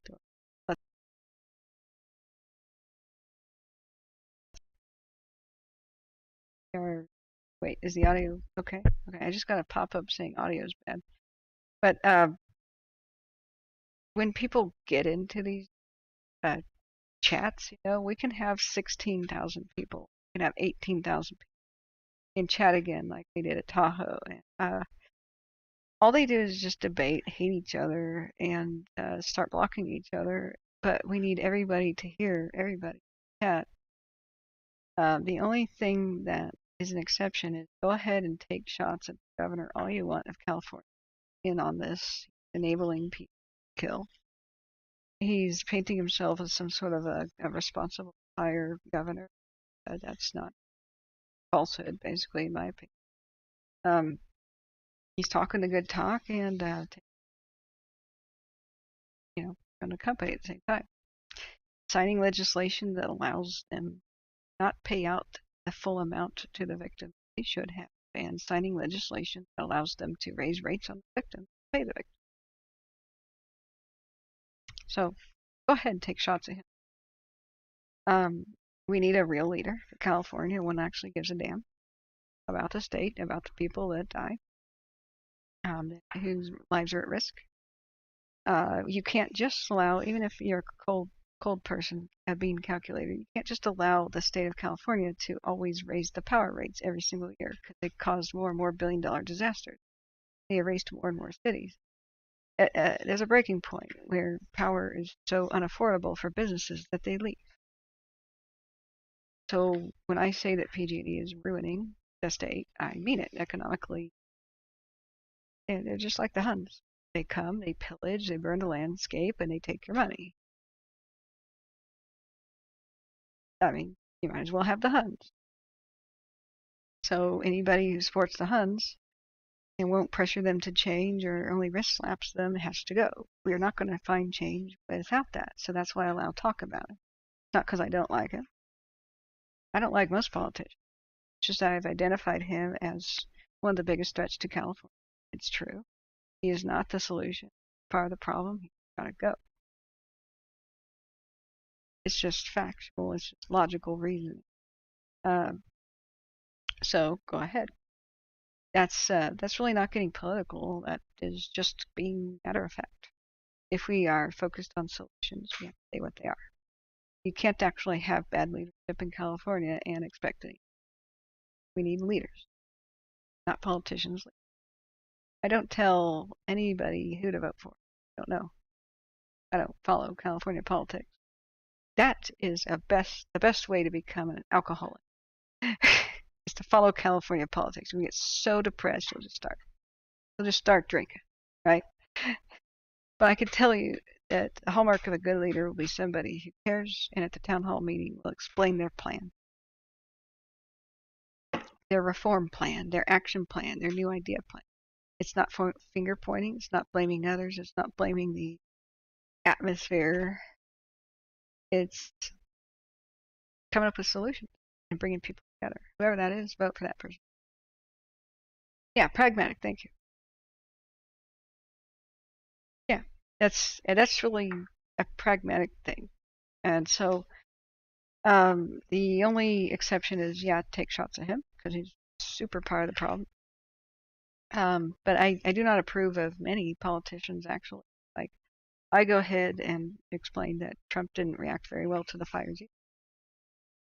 Both of them toured the ruins of paradise and withheld funding for the victims like my brother. They were in squabble over it. They both wanted to take credit for it, and they both wanted to demonize the other, point fingers. That's a failure of leadership. So I can just say that both sides failed us. Those two individuals failed us. So I am not a member of any political party. I don't have one to recommend. I vote like for individuals that I think will do good. Like real good. They're rare, but they're out there. So exactly, Nevi. Um, so the topics that have no end, like no solution, no conclusion, like let's debate why global warming is around. It man-made? Is it emissions? Is it volcanoes? It has no end. It has no positive conclusion, so we won't talk about it. But if we talk about, hey, how can we improve the radio situation with new technology? What are real practical solutions? How can we protect ourselves when the governments and agencies fail us? How can you groom your own property? How can you take care of yourself? How can you be hopeful? How can you have an evacuation plan? How can you survive California and the politics? Those are good things to talk about. So, well, that's not political. That's also just pragmatic. That's just really that is something. Okay, political is this. Okay, I'll give a clear definition because mods need to know the rules too. This party sucks. Because of this party, there's more emissions and there's more fires. Okay, that's political. All of it's blaming. Our Sierra Club sucks because of their thing. We can't make fire lanes anymore. We can't salvage lock. Okay, that's getting political. That's blaming entity. What is the use of that? Instead of being like that, just say, look, salvage logging is good for the environment and it's what we need for fire.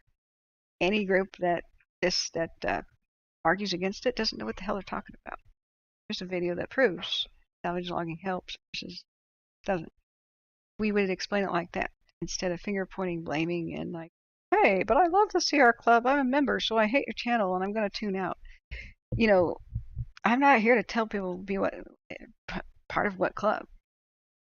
If I don't even know if the Sierra Club is one that does it, but say the Sierra Club said salvage logging is environmentally detrimental, I would approach them and say, would you please reconsider?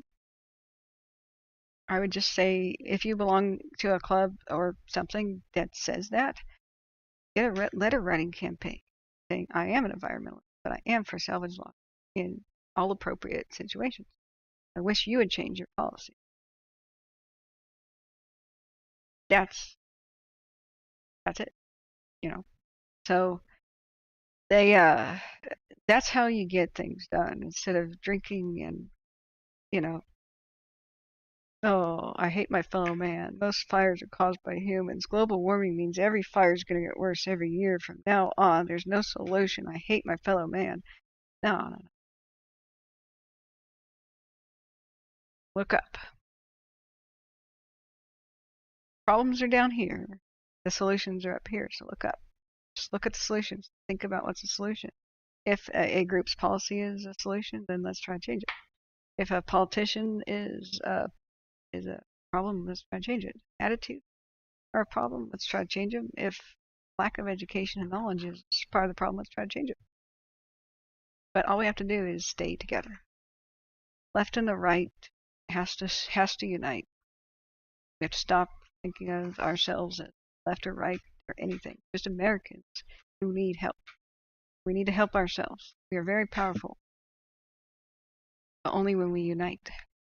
Half the messages of division are from those that benefit. Social media bot and fake accounts meant to stir up,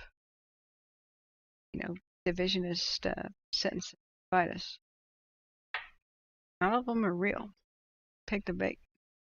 Most people are pretty moderate, but we have to tell the extremists to shut up.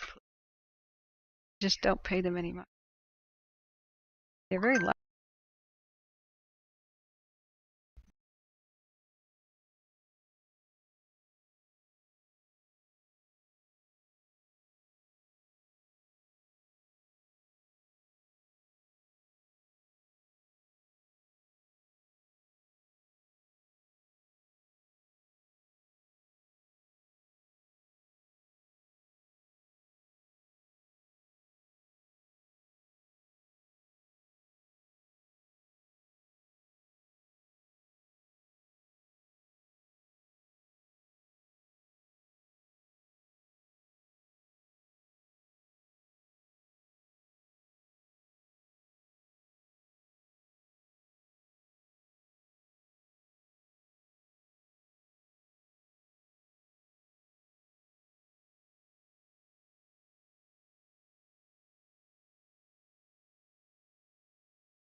Take a stab at it. Or I'm the desk clerk. I'm the elevator maintenance guy. But I took a stab at it, and I really tried to do this heart surgery. It blew my mind to find out that that's how that worked. So to me, that's just a practical switch. Counties need to have the equivalent of a fire czar. The country does too. Unmute. How was I muted? This is the mute. That's the mute button. So it means that I should go to sleep now. It's bouncing. It's bouncing. It's still muted. Okay, I don't know why that happened. Probably, Smitty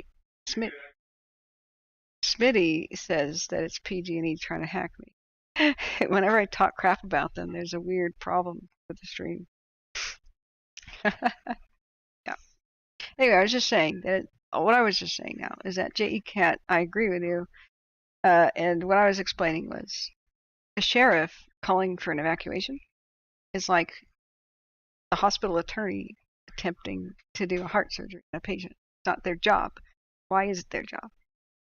They don't understand fire. They can't even understand the danger, let alone make an informed decision about it.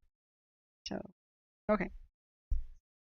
Polar Vortex says it's not the problem at Big Dog. PG&E does not want to pay to maintain their own power lines. It should be mandatory. Well, state law says it is. So we have to figure out, hey, newsflash, it's not just PG&E. How deep does the corruption go? Who the heck was supposed to have inspected what PG&E said it did and has rubber stamped it? What kind of state and local inspectors saw these power lines in the state and decided it was okay? What kind of whistleblowers were intimidated? What happened? There's a bigger story here. It's not just PG&E, it's the corruption that allows companies like PG&E to operate this. I don't even particularly blame them. Any corporation wants to make money with the least amount of cost. It's just what they do. So this one's being more brutal than the average corporation, but they're all kind of cold like that. Instead of being bitter at the entity, we should be angry at the system that allows them to come in, take advantage, get to the root of the problem. Have a shrub of bad corporations, like a shrub of corruption, and this corporation kills people but then goes out of business. Then this corporation kills people and goes out of business. Don't prune the corporations here. The root of the problem is that the state laws are inadequate and allow corporations to kill people with impunity and make money. Cut here. Of course this is going to happen. It's par for the course. Cut here. So, yeah, and if the problem is that they're left to inspect themselves, well, pen's mightier than the sword. Don't need to riot or do anything violent. We need just a pen. Get legislation drafted, and this, well, okay, this is a pencil. But if I had a pen, this saves California. The only other ingredient we need is for people to demand these laws to be rewritten. We're done. That's it. Message of hope is the best thing I can give. And it's true. Change happens when you demand it. We're powerful, but only when we unite. So good night, folks. Thanks for being here. This is a lot longer than I needed it to be, but I'm pretty happy that none of the equipment overheated. The GoPro is hot. Laptop is warm. We did test successfully on this jerry-rigged semblance here that in a pinch I can go live with what I got, so I don't have to run out to the store, spend money on a laptop. This will take do, and we'll see what the weather happens where I can go. So be proactive rather than reactive. Absolutely.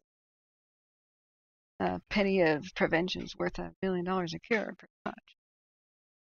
So Big Dog says after the campfire out, inspectors found over 9,000 pieces of faulty equipment on other nearby towers that were nearly 100 years old. Yeah, Big Dog, one day I'm going to have a channel called Kathryn Read, like stories and stuff. And I think one of the first things that I'll do, read Butte County investigation and report into the campfire. It's going to make you cry. It'll make you really sad. It's going to be better than a lot of disaster shows with all the twists and turns and backstab. Awful things to find out. Great job tonight, Kat. Thanks, guys. Thanks for the pound ahead. Sorry, it was a little bit technically challenged, but man, we got it done. Wish I could have been there for the start of the fire, the Bay fire over by Loma Rica, because that was crazy. When I first got the radio, they said that some people needed to shelter in place. No way out. Could have been way worse today. Really hope it's not an arson. Everybody in that area should be keeping an eye out. And people in general should be keeping an eye out. They're out there. They're sick. And see something, say something, call somebody. Cheryl says you take care, get meals and rest. Well, right. Exactly. So, all right. Good night, guys. And email me if you want to meet me. I do want to talk to people about the fire. I'll be heading around to Loma Rica Pizza if I make it down to the valleys. But everything's up in the air. New fire happens. I change my. But do email me if you want to talk about your fire experience. Any fire, really. If anybody's watching. Good night, guys. Take care. I love you all. Stay safe.